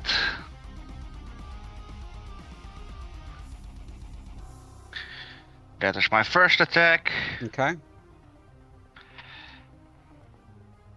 Oh, Yeah. Yes! Nice. Three crits Nice. against this motherfucker this round. Let's go, let's go, let's Wow. go, Archer. Kill him. holy crap. Come on. Aw. 30 points 30. of damage. So, minus 17, minus 30. That's 47 points of damage. Is that the end of your turn? Ew. He is still frightened. To me. Mm-hmm. He certainly is. That is indeed the end of my turn because I am not able to do anything else. Wait, Okay. aren't you a war priest? Don't you have the bonus action? War Priest is only 3 times. Oh Per- no! I forgot to do this. At the end of your turn, Veneer, he's going to make an attack on Diffidence. Oh no, not diffidence! So, Does he have to? he does. We have to. Mm. He has advantage because you're prone. 26 will hit you. You fail 2 death saving throws. Diffidence cold night. And at the end of your turn, Arthur, he's going to make another unarmed strike, this time against you. As you Bring it on. as you stab him. That second time. Natural 20, Of course. Fuck. and I rolled that wrong. Again. Alright. Yeah, yeah, I know. See, it keeps wanting me to confirm click the critical hit, and I keep just react clicking on the normal. Mm-hmm. Okay, so that's 22 points of bludgeoning damage, Arthur. 22? Yep. I'm on. Yeah. You're down? I don't know how the bless HP counts because it doesn't increase my maximum hit points in my sheet. The aid, you mean? Or? Yeah, Oh. 8. Yeah, 8. Let's see, you have... I have temporary maximum hit points, but it doesn't increase my actual maximum hit points. Plus max. Yeah, so you got... So here, you zoom in on yourself. You see how you have that little tiny bar? Yeah. That's your extra 5. So at negative 5, you're unconscious. Okay. You still have hit points. So he has, just like how Diffidence's bar is red, that is his negative max. Yours is blue, purple, because it's a positive max. That's how that works. As you stab him, he clocks you in the face with his free hand. And he's got his other hand with the sword hanging above Boris. And you feel like his weight begin to fade as mist comes out of the armor. He just says, as he dissipates, "I'll be back for all of you." And he turns into mist. The armor clatters, his grip is loosened, and the sword falls into Boris. No. Boris, you fail 2 death saving throws. I'm dead. Let me make sure he actually hits you with it, though. Yes, that's a 23. That will hit you. So you said you're dead? Where's the dead? Yeah. Okay. Oh no! There's literally Oh nothing my I can do. god. There's literally nothing I can do. I have 1 charge of my wings left. Yeah. So... Unfortunate. Is Aurelio uncharmed? Yes, Aurelio's charm has faded. The mist that Baldric Cane becomes, swirls up into a cloud above you guys, and then begins to snake south. There's a pile of armor left there where he was. I And his sword. move as fast as I can to Diffidence, pulling out my healer's kit. Okay. Archer also pulls up and is preparing Spare the Dying. Okay. You can go ahead and do Spare the Dying. And where is Aurelio? He's here. You guys are free to move narratively now. I'm gonna just step down here and, like, curiously, I'm just gonna grab the I'm just gonna grab the sword that fell on Boris and inspect it. It's on Okay. the island.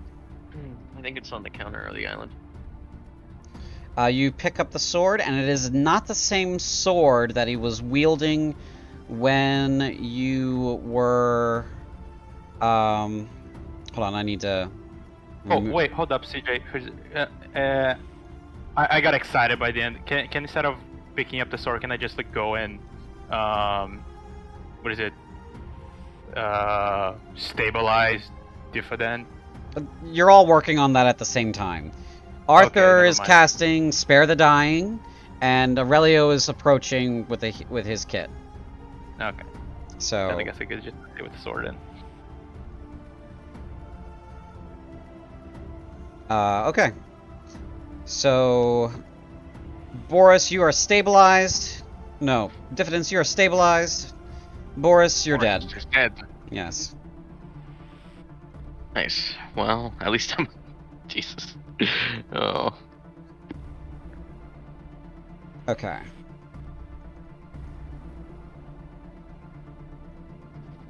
As I technically try to catch up Diffidence, it takes a minute before it occurs to me that Boris isn't moving and Boris is actually dead. Mm-hmm. When I do, I just kind of have a 1,000-yard stare. And just making sure Diffidence is still breathing. Okay. Yeah. The Spare the Dying spell took effect. He's still breathing. You guys can use your healer kits to try to put some hit points on him if you want. You have the rules right there, so you guys know how to execute that. And it is your scene, guys.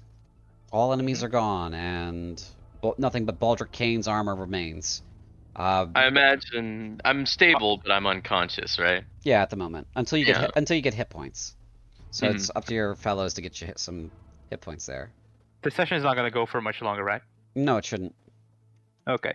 We still have to do epilogue, and that's it. Vinner's gonna, like, touch Aurelio on the shoulder, say, it's a shame, but we must go and report to your people what we saw here. Aurelio just keeps banishing Diffidence for doing anything. Mm-hmm. Yeah, then he's going to go to Archer and say, we should go, or at the very least get some distance before taking a rest. You look horrible. I'll be fine. You look like a breeze could knock you out. And so does Diffidence.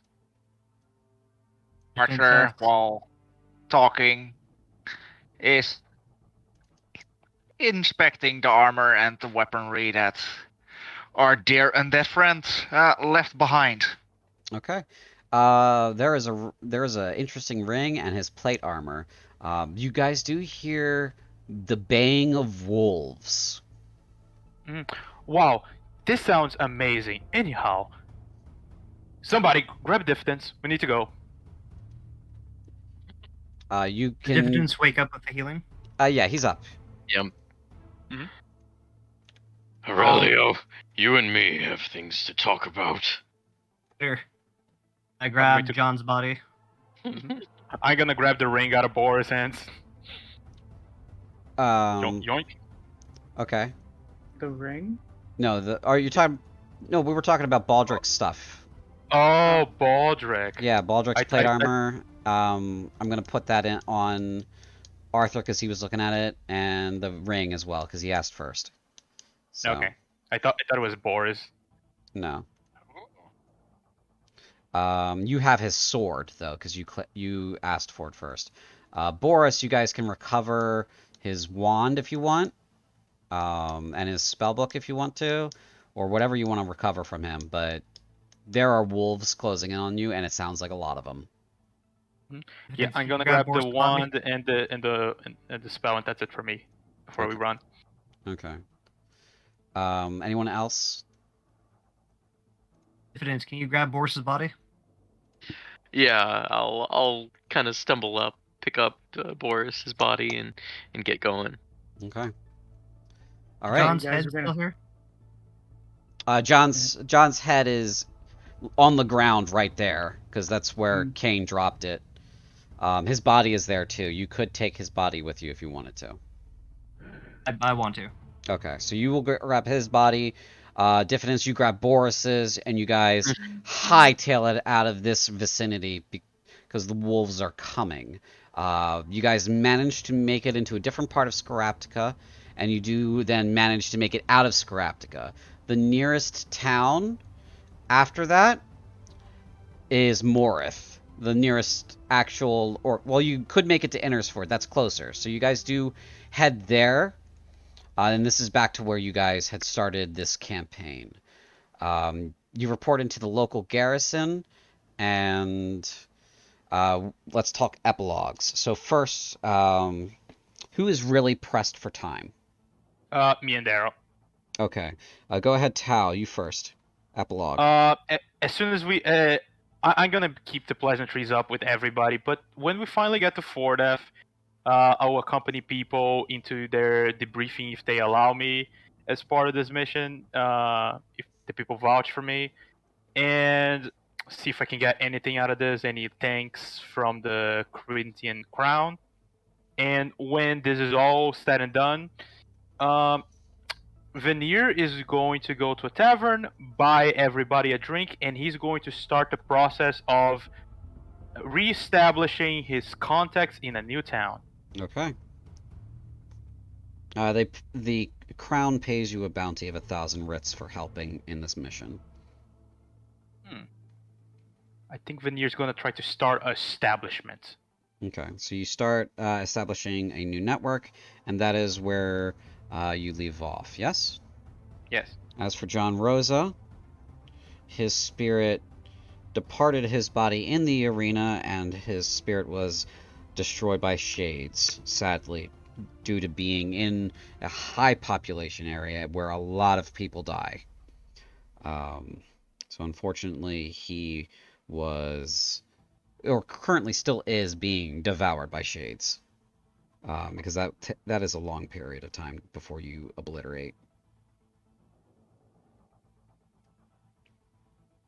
Okay.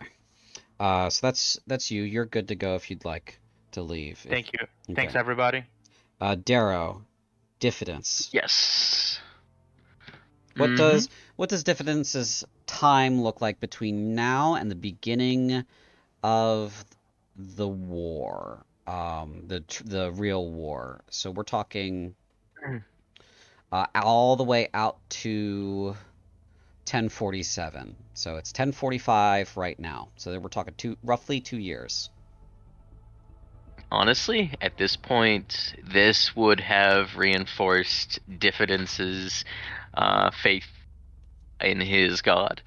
So he would continue to follow these totally incorrect hunches he gets throughout the land, doing what he believes is his god's command, what may or may not be. Sure, yeah. And so he continues to just wander? Oh yeah, 100%. Okay, and the god specifically is, let's see here. Axonale, I believe. Axonale, yes. Axonale. And wanders. Wanders current. Okay. Alright, you're good to go if you need to go. This was fun, guys. We gotta hop over. Alright, see ya. Oh, yeah. Jer.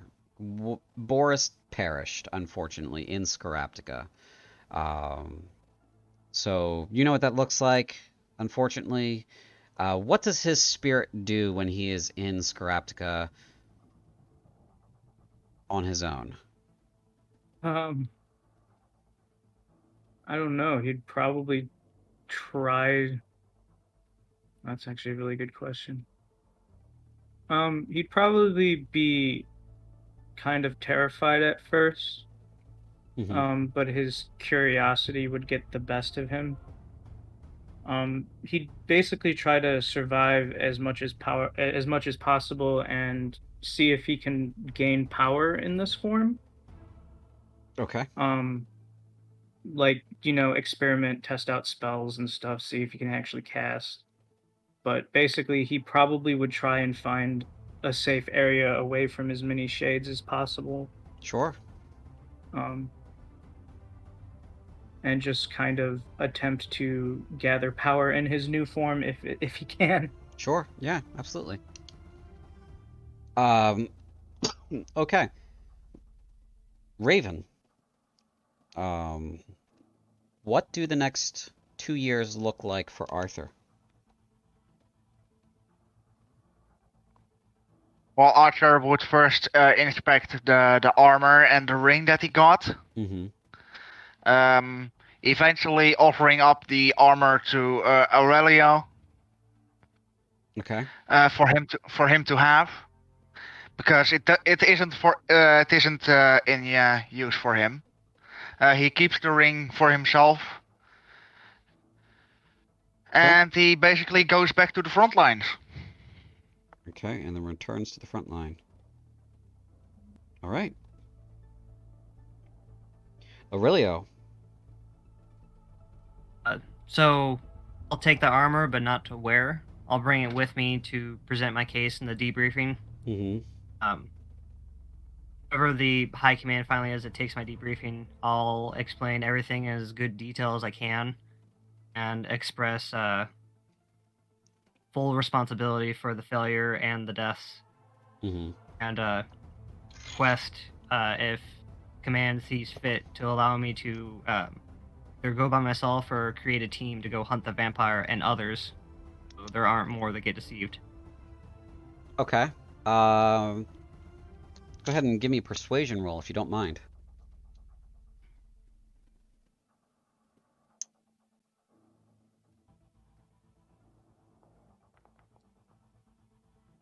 $13. Command is inclined to give you a small misfit team to try to hunt down Cain. You are limited to the borders of Corinth, though. They do not allow you to pass out of Corinth into the Kingdom of Val'Ghast. That is not within your jurisdiction, so you will more or less be wandering the space between the northern half of Corinth and the southern half of Corinth for that mission, unless you find evidence that suggests you should go elsewhere. Was there anything else that you wanted to try in the next 2 years? I'll spend the next 2 years hunting him, and then if I find leads of another vampire or some other dead, I'll go out of my way to go stop them. Before I set out to do all that, though, the letter that I had at the start of this game, I'll hand off to Todd, husband. Okay. I'll add a little something at the bottom, letting him know events and likely not see me again. Sure. If you don't mind writing, sending that to me so I can post it up in the lore channel. I'm definitely planning on it. Okay. So you spend next. Sorry, go ahead. I was just gonna say it's the next 2 years. Unless I successfully find and kill Cain, that's what I'm doing, is obsessively hunting over him and not sleeping because of SD. All right. Other undead. Obsessively hunts Cain. All right.